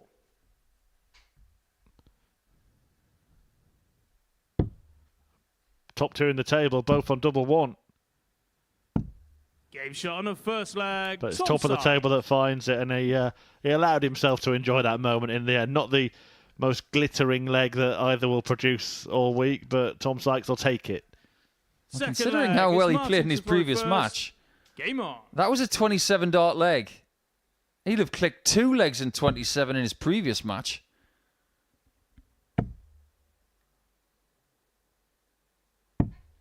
$82. By the way, somebody's come up with a really good title for my food show with the Super Series on YouTube. 57. Asset Darts and Dining. Okay. Well, if that includes me having to go to some darts venues and grade the food, we'll just give them a 0 out of 10 100. right now.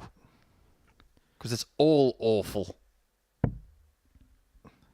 If anybody missed it, by the way, which 140. if you weren't watching a couple of hours ago, you might have. Paul Nicholson, we're trying to arrange a challenge where he tries burgers this week because of Burger Boy, but maybe different foods each time he's here, and tries to prove his culinary knowledge by knowing the difference between the expensive stuff and the more standard stuff, shall we say. 87. Martin, you require 139. This might actually cost us, might it? It will. Depends where you go. It will cost you one day's wages, Paul.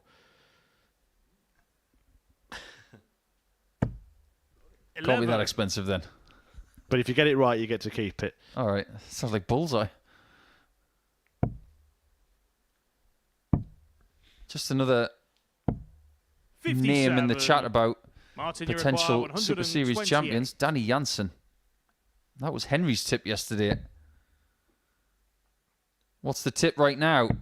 It's not going to be the bullseye. And Sykes, if he wants to double his lead. He'd like to go 92. one better than Michael Burgoyne from Tommy earlier, Maguire, who missed tops for 160.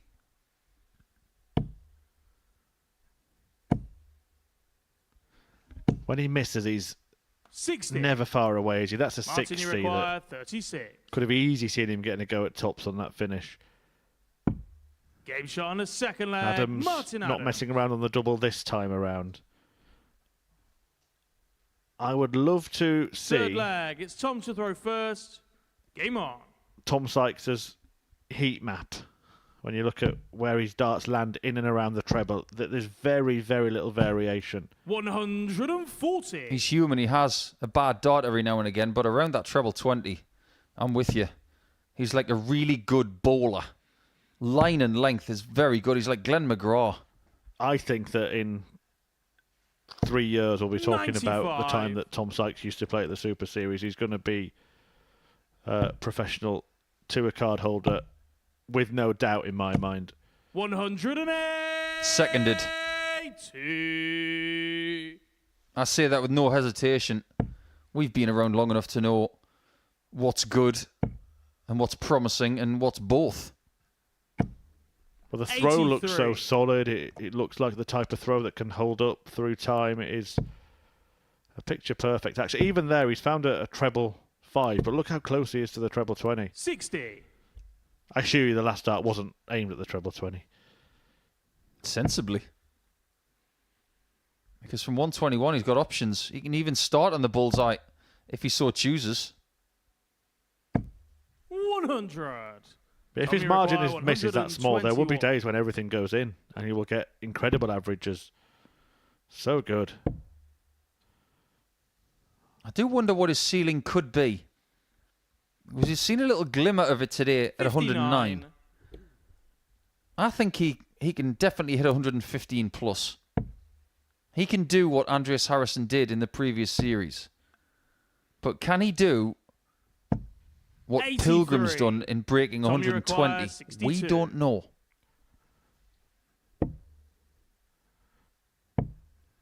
Double 16 is a choice here for Sykes, and again 30. it's a Martin, you require miss by the 140. most minuscule margin.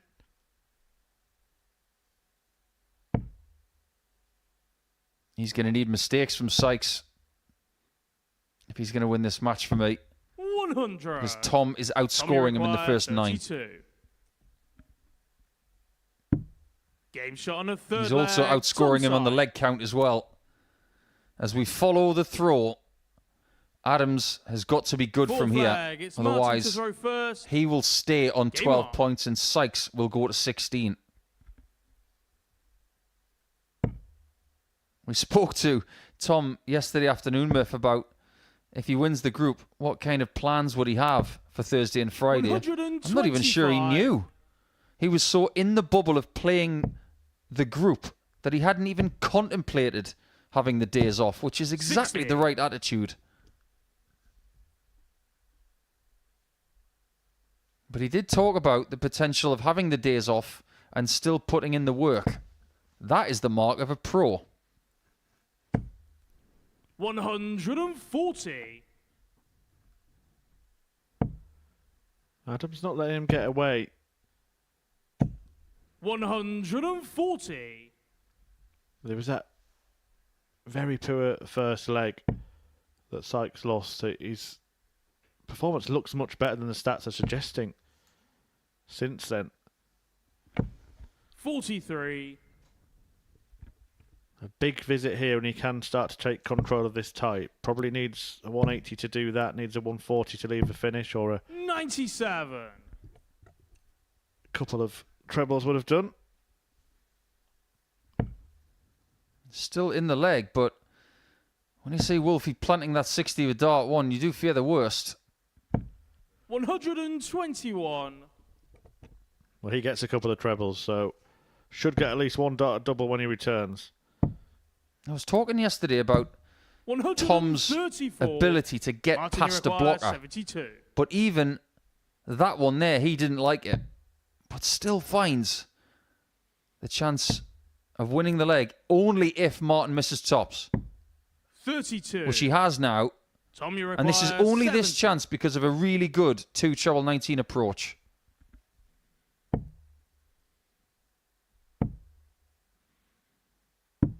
Game shot on a 4 flag. Tom side. Takes control, not just of this match, but maybe of this group. 5th flag. It's Tom to throw If first. you're part of that England team that's going to the Game Six on. Nations soon, this guy's in your team and you should be feeling very good about your chances. The likes of Mitchell and Milford and Crabtree 140. and Barstow in that squad. Who's going to stop them? If they're all in form, they won't be stopped. However, I'm sure Scotland, Wales, Northern Ireland, and the Netherlands have got something to say about it. 60. But that is one strong team. But the Dutch, well, they've got Merckx, they've got Plezier. 60. It could well be between those two nations for me. Wesley Plaisir, who it has actually been announced, you may have missed it, but the ADC Europe have announced their qualifiers for this series, and he will be making his Super Series debut this series. 100. Very good player and a potential champion, let me tell you. Oh, yeah. Big Wes. He's a bit of a gentle giant, but he can play. 44. So we narrowed it down to Sykes, Plaisir and Henderson now. Didn't you say you wanted to put it in sealed envelopes? 108. Yeah, that's why I'm not sticking to one name, so I don't want you to know which one I've written. Martin Adams still staking his claim here, attacking Tom Sykes' throw. Wouldn't that be 57. something if he was to win Martin, that you Champions require Week? 161. What an occasion that would be. Imagine the howls in this place.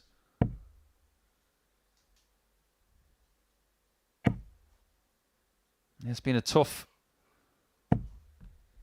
few months for 85. Martin in a personal sense, but it proves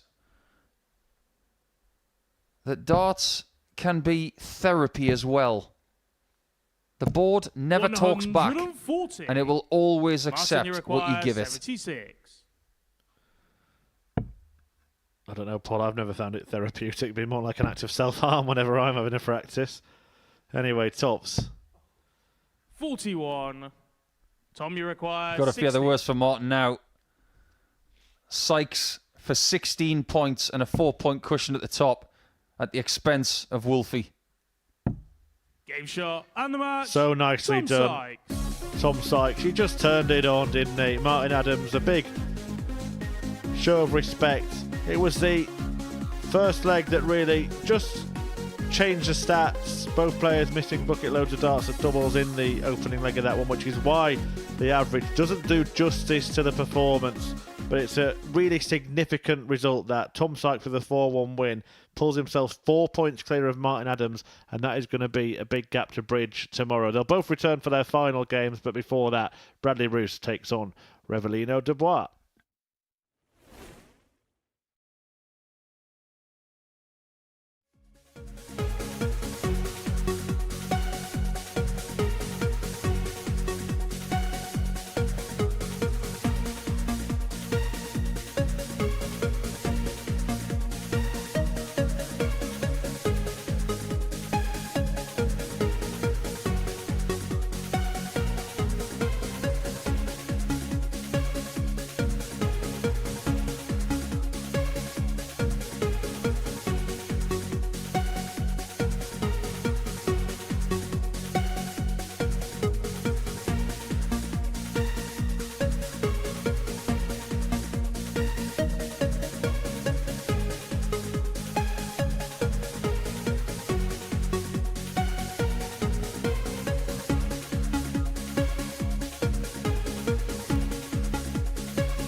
So just 3 games left to play on Tuesday here at the Super Series. The first of them, Bradley Roos against Revelino Dubois. Then Burgoyne takes on Sykes and Adams meets Gilliland. That's after Sykes got that 4-1 win over Martin Adams that ended his 6-match winning streak. And it's a victory that sees Sykes pull 4 clear of both Adams and Gilliland. It is looking like they will be the top 3. It's looking like Sykes will be the top 1. But can Dubois make a move and try and apply some pressure on them?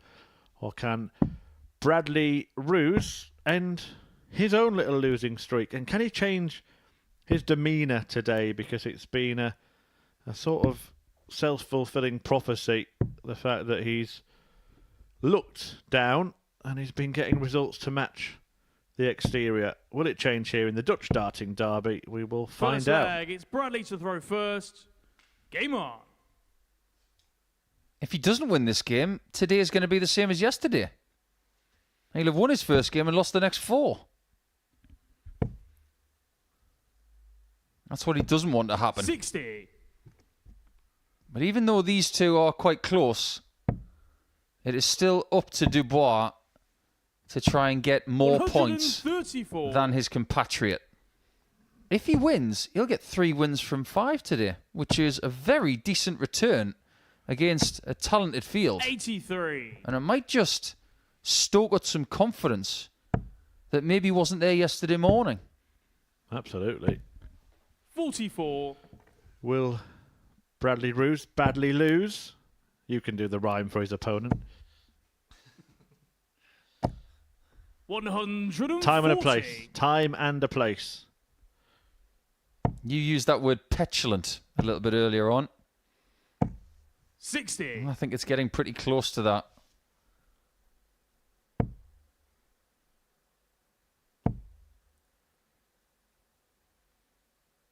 Darts is a mental game 47. in 2 ways.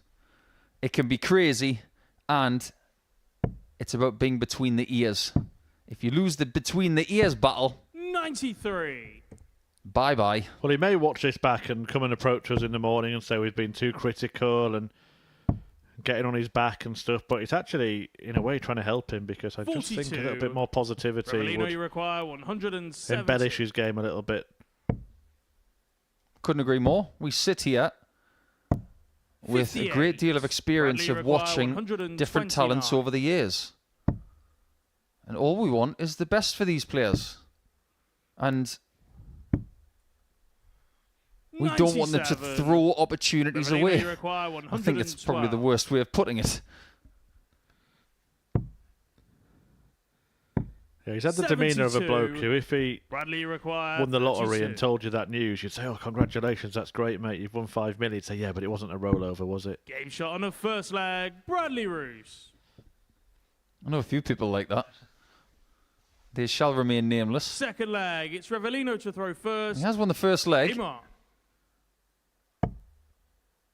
Somebody get that lad a chiropractor if he's trying to crack his neck. You don't want to do that the wrong way. That's the thing about dart players. They could all utilise the right kind of position 40. at times, because the position that you stand in is not natural. You've got to do the right exercises throughout your life to make sure that you are fully fit. 45. The amount of dart players that I've spoken to now who have got knee problems, hip problems, ankle problems and shoulder problems on their predominant 100. side. I've spoken to tens of them, if not hundreds.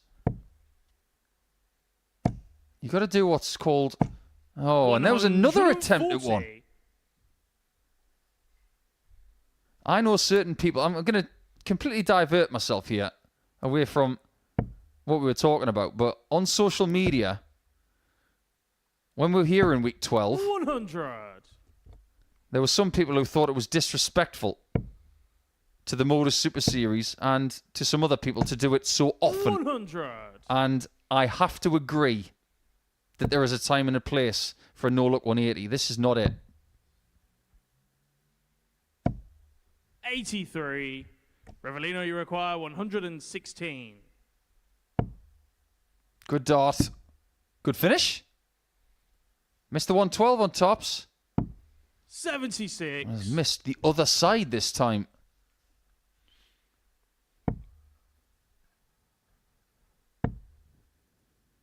He's going to put pressure on and leave this 98. handy enough Revellino, you to just require make 40. Revellino think here.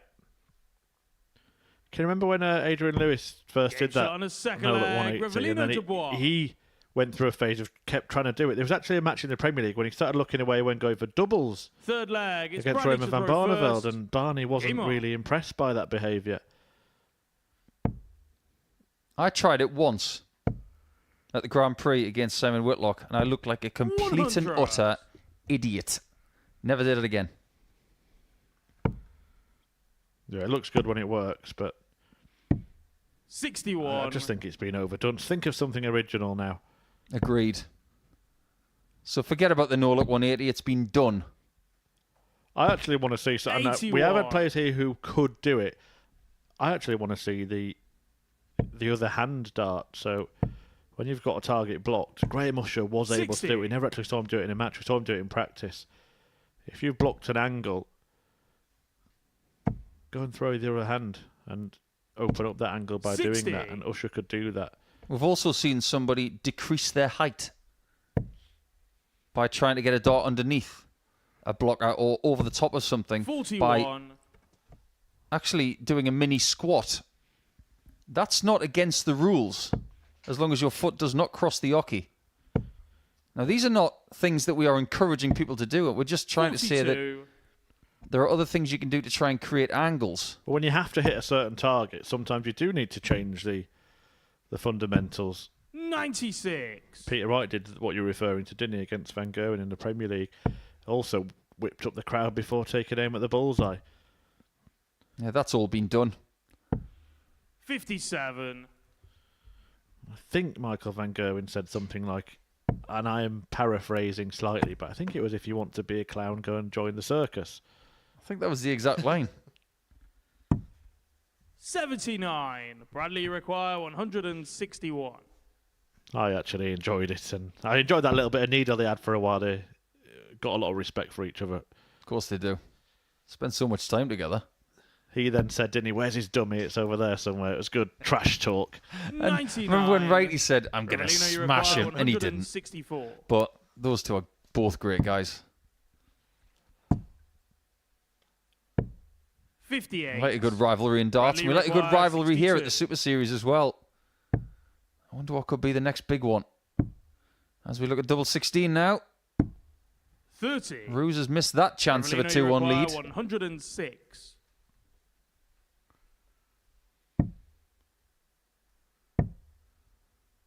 That's the old Simon Whitlock route for 106. 39. Bradley, It's a you risky require play. 32. Does have peril either left and right. 2 4s for Bradley. 28. Revellino, you require 67.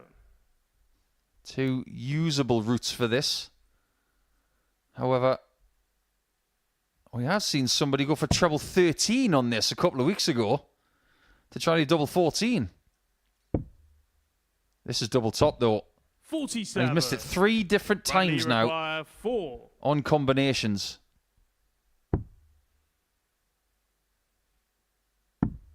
No score. Wrong bed shot for Bradley. Revellino, you require 20. Not doing his confidence any good.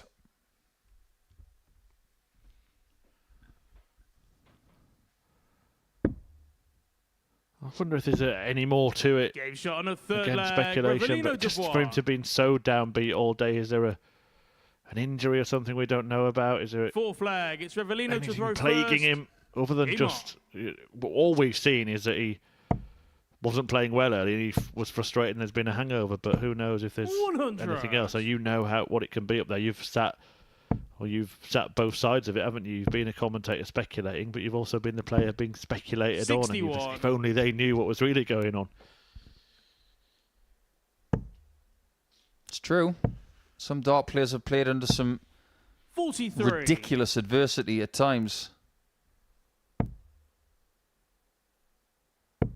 If you think about some of the things that we could 60. talk about, players have been on big stages and then have to come off and then live life again. Being up there is an 140. escape from life. But if you make this the stressful thing, Where's the escape? 100. Yeah, that's a fantastic point.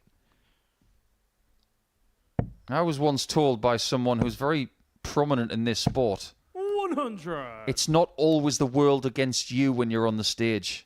I took those words to heart because that's how I played the game. I felt like it was me against the world. 140. I was wrong. Revellino, you require 180. Well, can Revellino be right here? Well, he could. I was going to say he could still do it after the first start. Remarkably. 140. What was he doing going bull on 118 anyway? Are we seeing two players who think they're condemned to Group C, so we're going to try a few things? He's got a little smirk on his face. That's exactly what 70. they're doing. Revellino, you require 40. They're trying to paint a Picasso with some of these creative shots, and they're making themselves look like a piece of plain paper. 20. Yeah, there's a fine line Bradley, between genius 70. and madness. And I think we're seeing the latter here.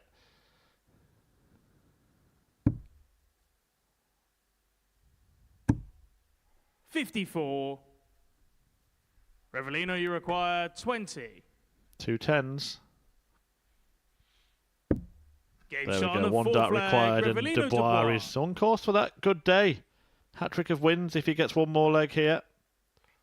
Fifth flag. It's If he Bradley wins to this throw leg or the first. next, he's not going to be a Game on. negative leg difference for the day either. That might be a bit of a sidebar, but what it does show you is that he has been very competitive.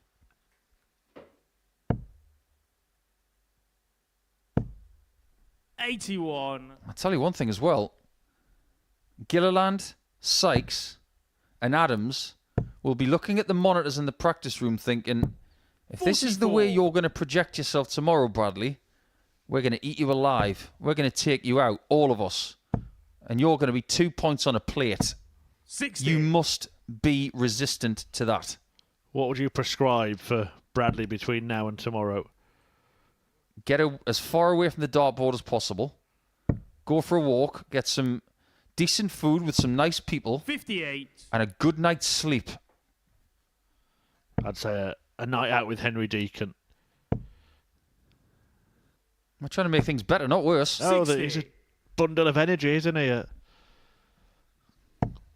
beacon of positivity. Yeah, Bradley doesn't want to go and watch Havant Waterlooville 60. play football. I was thinking more Pop World or something.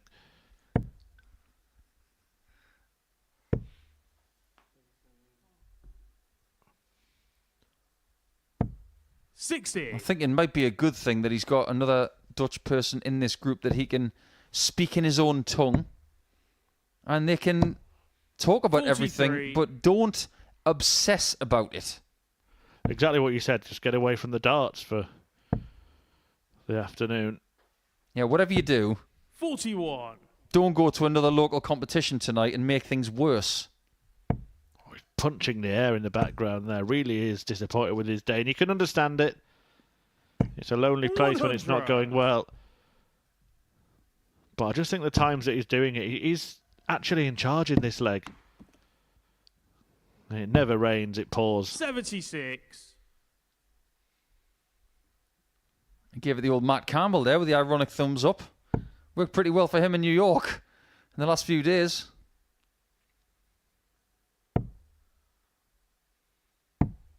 $42. Bradley require 123. Well, something to smile about, maybe. Now, there's the 23. 43. It's a Revellino, match-winning you require opportunity for 154. It's on, but it's difficult. And that's happened because his darts almost going sideways. 76. I like the glance at the dart Bradley afterwards. He was require 80. attributing blame, wasn't he? If looks could kill, that dart would be being buried tomorrow. 40. Tried it, didn't come off. Revellino, you require That's been the story of the 78. match, really. That's in. And so is that. And the match. Revellino So Dubois. Revy Dubois has had a day where he's won more games than he's lost. As for Bradley Roos, it's just been a case of the same as yesterday. It hasn't worked out for him, and it looks like Group C is calling his name after 2 days of action here in week 1 of Series 8. Revellino, well, was he revolutionary? Not really, but 6 points on Tuesday is good experience for him ahead of the last day of Group 8 tomorrow. When we come back, it's going to be the penultimate game. It's going to be Burgoyne and Sykes.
Welcome to the final game of the day for Tom Sykes and Michael Burgoyne.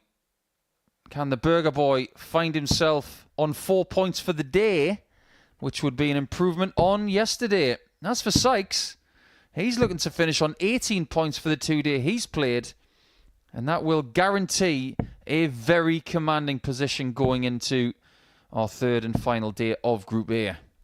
He currently has 16 with a very healthy leg difference of plus 23. And if he wins and gets to 18 points ahead of Adams and Gilliland, who will play in the final match, that will be a 6-point cushion ahead of the final match of Tuesday, and he will be an enormous favourite to win this group. He was a very slim favourite at the start of play yesterday. He became a bigger favourite at the start of today, but I fear to think how meagre those odds could be if you wanted to back Sykes in the morning. He's shown the greatest deal of skill in an individual match this week by some margin of over 10 points, in fact. But don't forget that he has had an almost 99 average in a game, as well as that 109 from Game 8 as well. It's been sustained good stuff ever since he lost his first match of the day against Chris.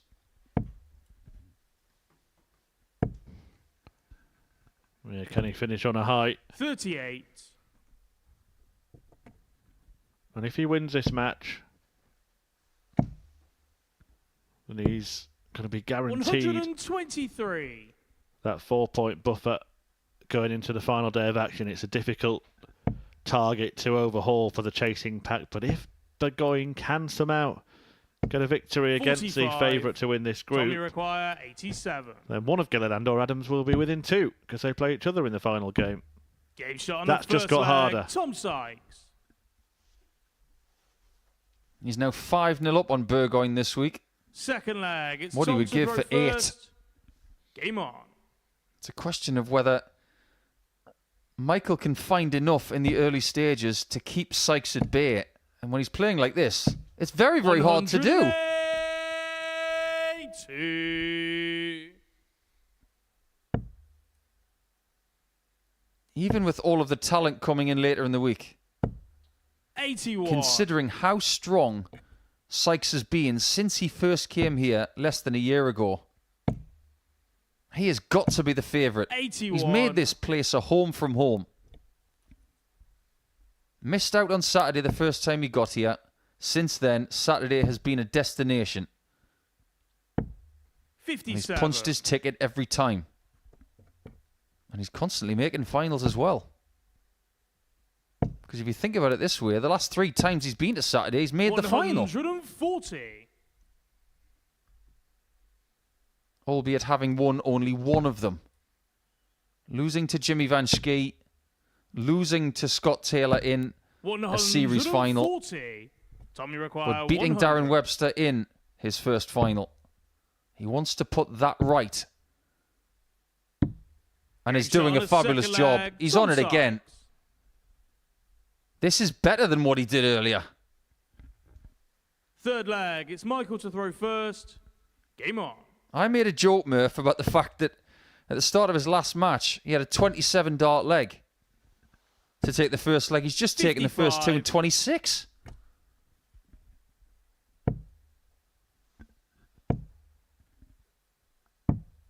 $54. Yeah, this is different class from Sykes, isn't it? And after that slow start against Adams, he couldn't record a high average there, but he might, as Paul just referenced, be about to even supersede that 109. And we were talking in that game about how high his ceiling might possibly be. Well, we might be about to find out. I think if you're going to break the 120, you've almost got to get out of the gate with a couple of 12s. Just to put that into some sort of perspective, 115.62 is a 13 dart leg. Michael, you require 125.25 is a 12, so you've got to be somewhere in the middle. You've almost got to average 12.5 darts a leg to break 120. 43. Now, does that Tommy put require Daryl Pilgrim's 167. average into some sort of perspective? Because his was 122. Well, for a dozen dart here, it would have meant that 167 had to go. He may not even Michael, win this leg. 86. But Burgoyne has produced a decent one himself here. But he doesn't get a go at the bullseye. That is criminal. 43. He's thrown some decent stuff today, and he's thrown an awful lot of darts at double. I do get the feeling, though, that his darts at double are going to be minimal in this one. 90. He's fortunate to come Michael, back. you require 43.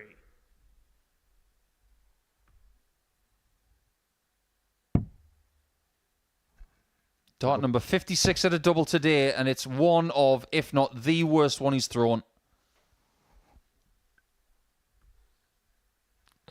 Yeah, I still think he had the grease from his burger on his fingers there. Tom, you require 20.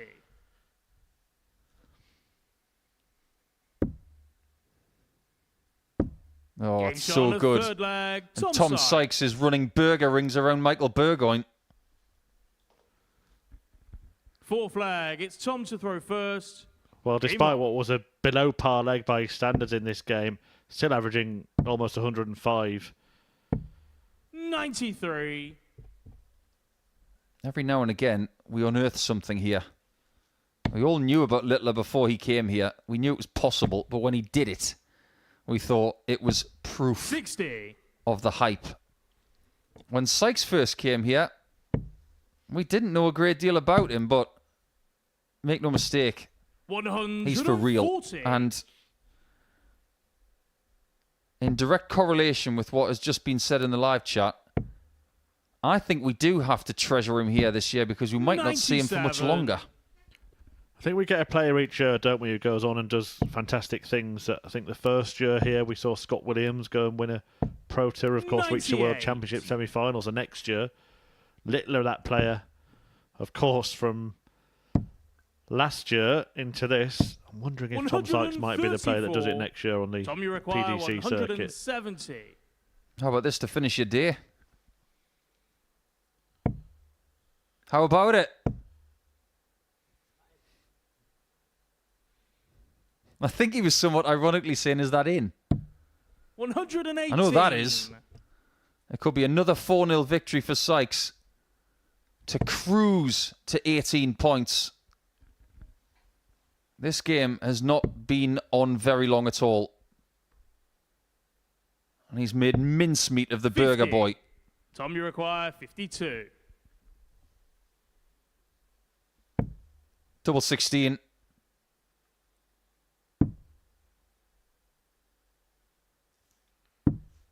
$20. Not yet. Michael, you require 160. Well, he'll come back to do it in style to complete the job 42. with a ton-topping average. Tom, you require 32. May need to hit first start to get that.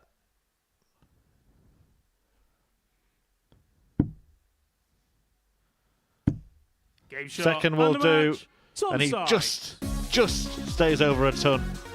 100.2, that is the way to sign off a 4-0 win, a 3-figure average for the second time today. And Tom Sykes really is living up to the mantle as favourite for this group. Fantastic stuff from Sykes, a 4-0 win and one more game to come. Who will be the player closest to him? Will it be Martin Adams or Chris Gilliland? Find out after the break.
Final game of the day, and it will see Martin Adams have the last game of darts on his birthday against Northern Ireland's Chris Gilliland. Is it a case of 8 points out of 10 for Martin to get him to 14 points, which will see him 4 points behind tabletopper Tom Sykes, who has been fantastic today. Or will he be in third position behind Gilliland, who has had a somewhat tumultuous up and down day?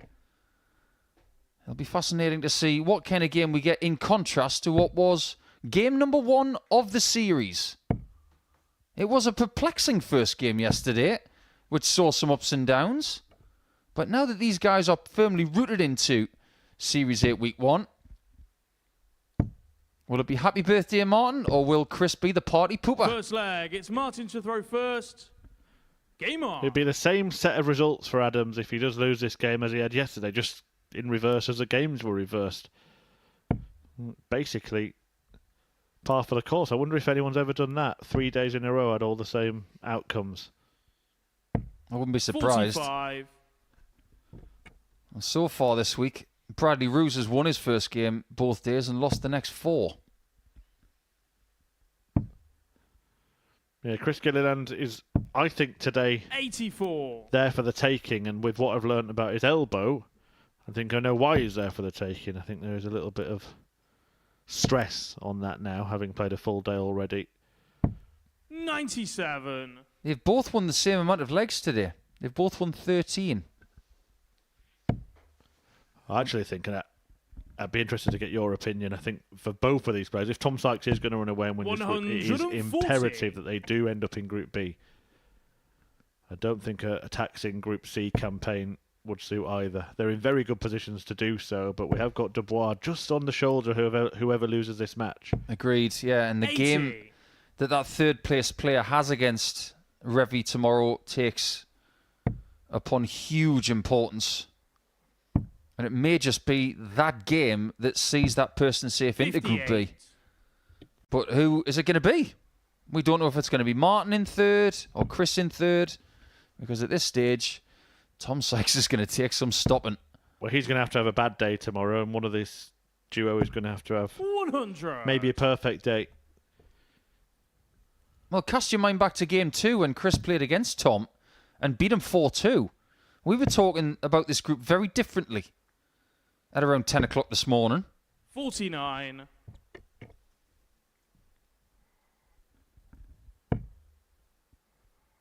That was around the time Adams was just starting his train on his birthday, because he has won most of his matches. He does not want to lose the last 60. one, because it just leaves that Chris, you require taste of disappointment. 170.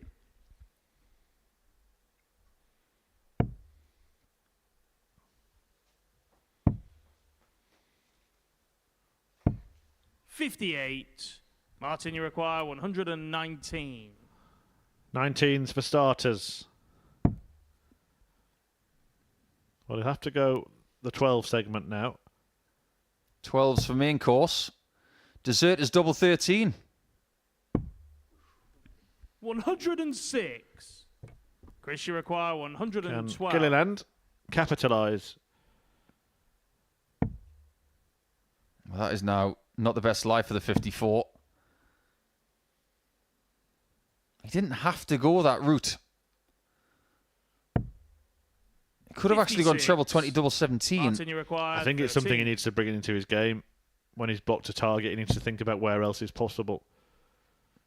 Adams now wants double 2. Game shot on the first leg. Martin Adams. Next marks the spot. Adams takes the lead. Do you know when Martin had Hungry Like the Wolf Second leg. It's Christopher earmarked first. as his walk-on song Game years on. ago? I wonder if there was a portion of him thinking, shall I walk out to the Adams family? Because you get everybody clicking their fingers.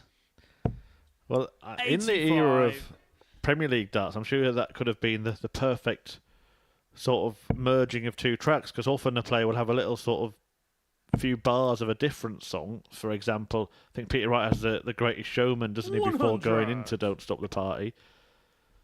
Adams could have had that little finger-clicking Adams family bit, and then into Hungry Like the Wolf. That would have been perfect.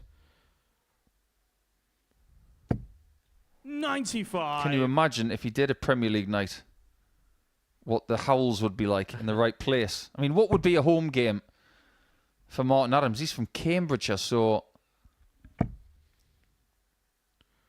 Nottingham? Where's he originally? 100. He plays for Cambridgeshire, lives in Cambridgeshire, but...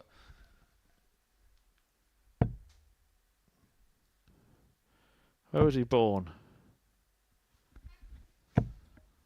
80.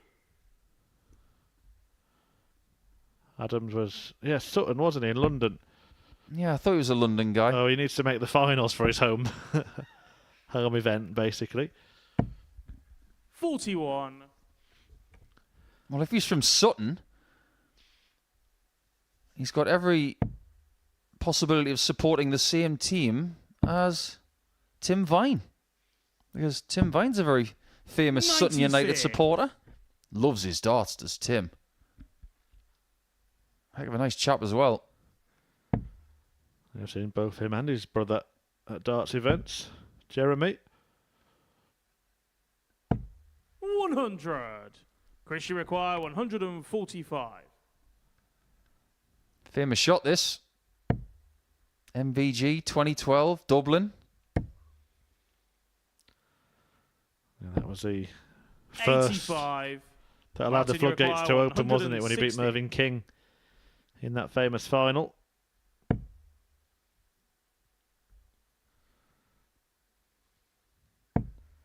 Would love to see Merv at the Super Series. Don't want to see him at the Super Series, but do at the 60. same time, if that makes Chris, sense. you require 60. Hasn't been a great season for Murph so far, but still half of it to go. There's more than half of this shot on the game to second go leg. because it's Chris 1-1 Gilliland. now. Down to best of 5. Third leg. It's Martin to throw first.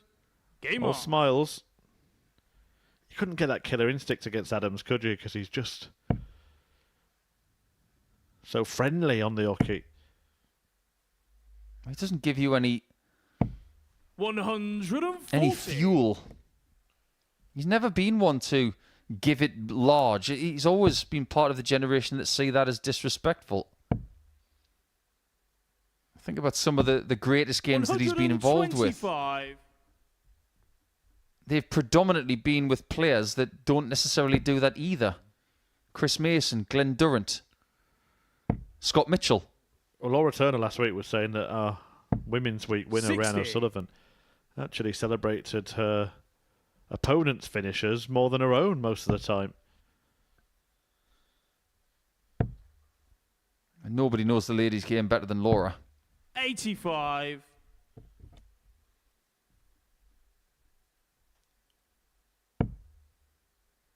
Trying to work his way past that one. With no luck. 100. How did he do that? I mean, I'm thinking, why don't you just switch, Martin? I was going full Chris Mason and I went, what are you doing? And then he just goes and hits the 60 like that. 95. Absolutely brilliant dart from Adams. He's going to have to switch at some point because you've got to finish on a double. That's one thing we could do in future series, Murph. We could try and 100. recreate great games of darts. Do you remember that game between Mason and Adams from years ago? It was a long time ago. But what a match that Yeah, was. I've watched it back Martin, you from the require archives. 101. Now we will see the switch. Well, maybe that's why he doesn't do it so often. 41. Only does it if he Chris, you require absolutely needs 62. to. It's one of my favourite shots, 62. Double 16. And that's how you do Shot it. on the third leg. Chris Gilliland. That's a break of throw, and Gilly could be not feeling silly in second spot. Fourth leg. It's If Chris he to wins throw 2 more first. legs. Game on. And Adams could indeed get that repeat set of results. I wonder what Martin's plans are for the rest of the day.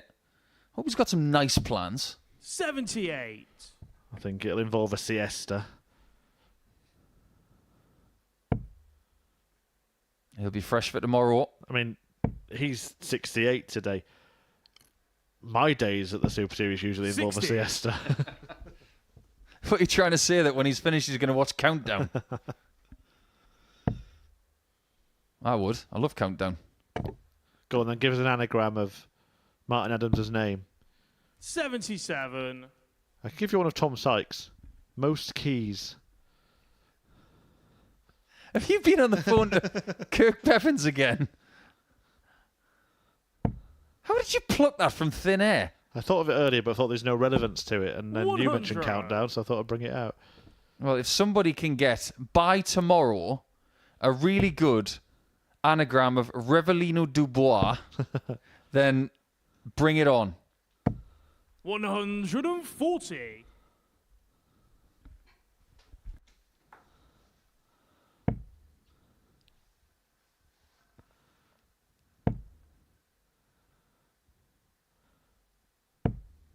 $60. I'll get it, and hoping to leave Adams in a bit of a conundrum here. 140.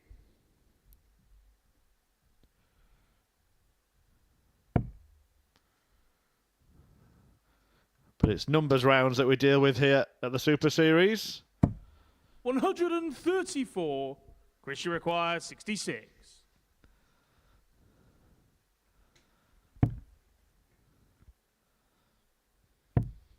The hurdle route for 66.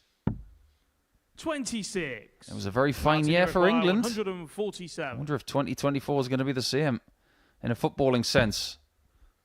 Martin's had many a fine year as an England captain. Yeah, our very own Scott Mitchell takes that mantle now. 60. Chris, you require 40. But Gilliland is getting the better of Adams here. It's been a good day for Gilliland. He hasn't produced his best standard, nowhere near it. Game shot on a 4th But he's leg. been Chris effective, Gilliland. and that's kind of the same dart as Adams threw at the treble. Is that Martin's impression of a mummy? How did that 5th go in? leg. It's Martin to throw first. How did it go in? Game on. I'm not even sure Gilly knows. Well, we saw Adams earlier, didn't we? Block the treble 20 with 2 darts below it. We've mentioned all day that Gilliland blocks darts when he's above it, blocks doubles when he's above them. And that is an 100. incredible dart right in the corner of tops. It's got no right to go in at all, and Chris knows it. I say there's no luck in darts, but sometimes there's good fortune. 40. To steal one of the greatest lines from one of the greatest commentators, Sid Waddell, that was Houdini covered in Vaseline.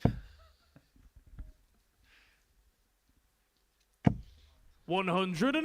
And that was just magic. I love this angle of seeing the darts float through the air.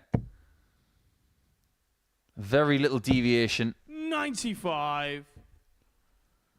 This game could just be beginning. 3 straight from here would give Martin 8 for the day. He might have to settle for 6 alongside Gilliland. 95. He's still in a good position in this leg. He will have the first go at a finish.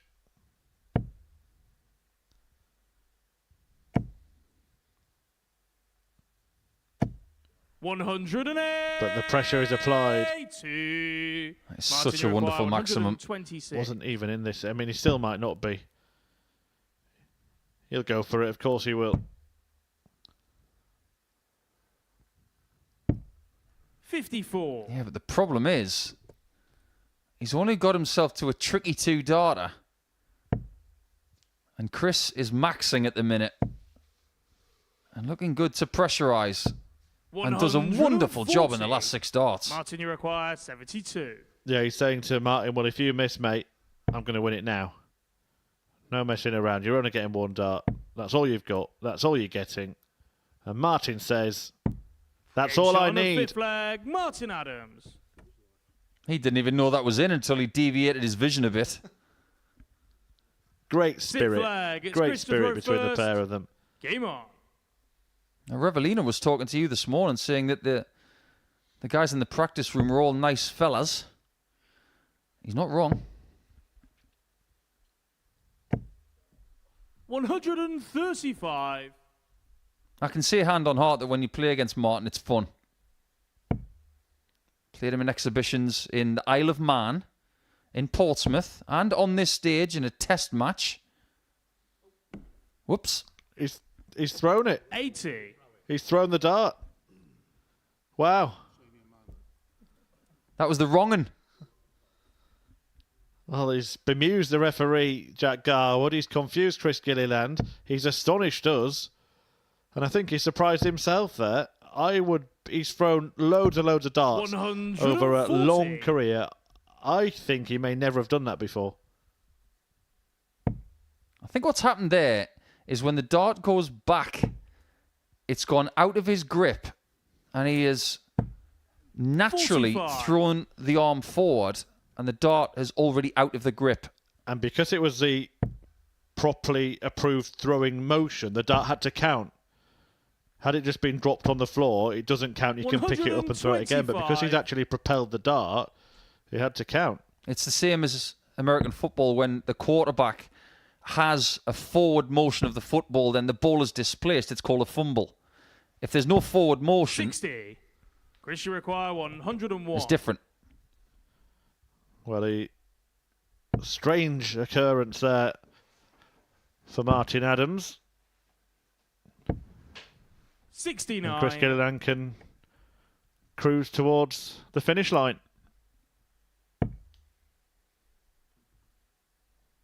Could be classified as a weird and wonderful day for Martin, but it looks like it could well be the same as 140. yesterday. Chris, you require 32.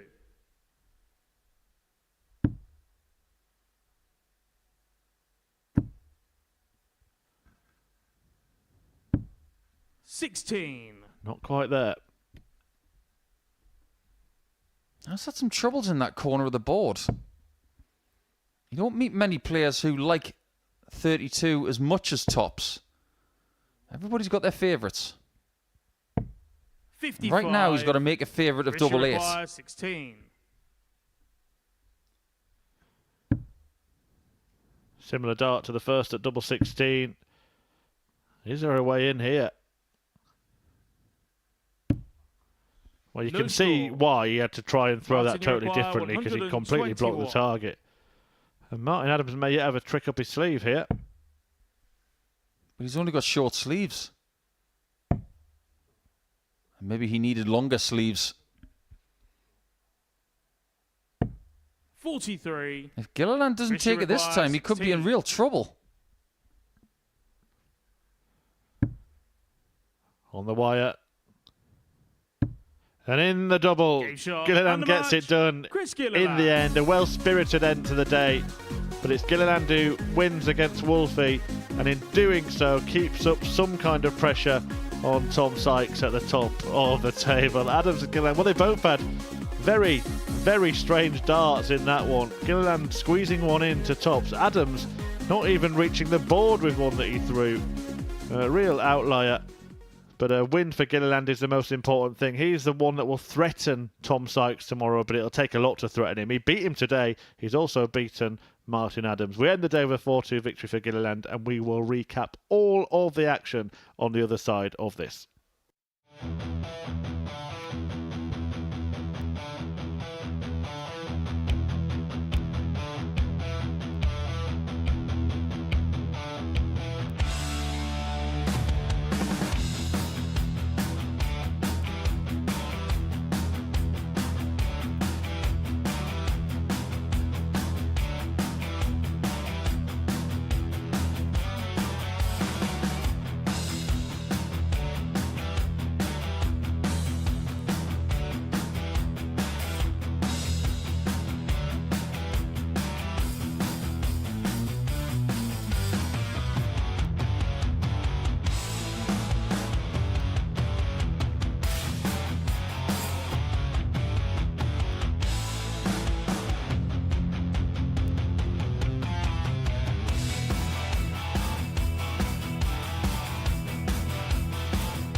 Well, we said we would recap the action, Paul, so let's do that. Only one place to start, really. Tom Sykes, so he's been very, very impressive all day.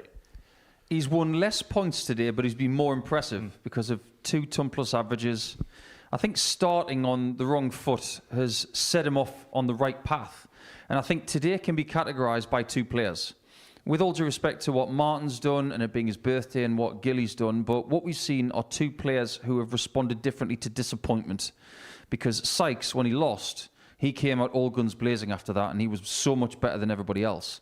But Bradley Roos, unfortunately, disappointment, and he just kept feeding the disappointment monster after that. We'll talk more in detail about each player, but let's just get a recap of what's happened today. Here are the results from today. And yeah, you mentioned it. I mean, Bradley Roos won his first match, but once he lost, he carried on losing. Martin Adams, a really good run. First 3 games won, but then ran into the real competition in this group.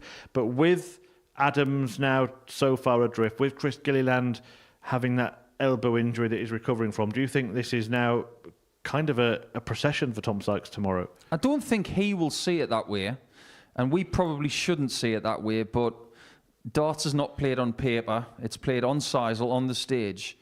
But unless he severely drops off tomorrow, then I see this being done by round 2. I think he's been that strong.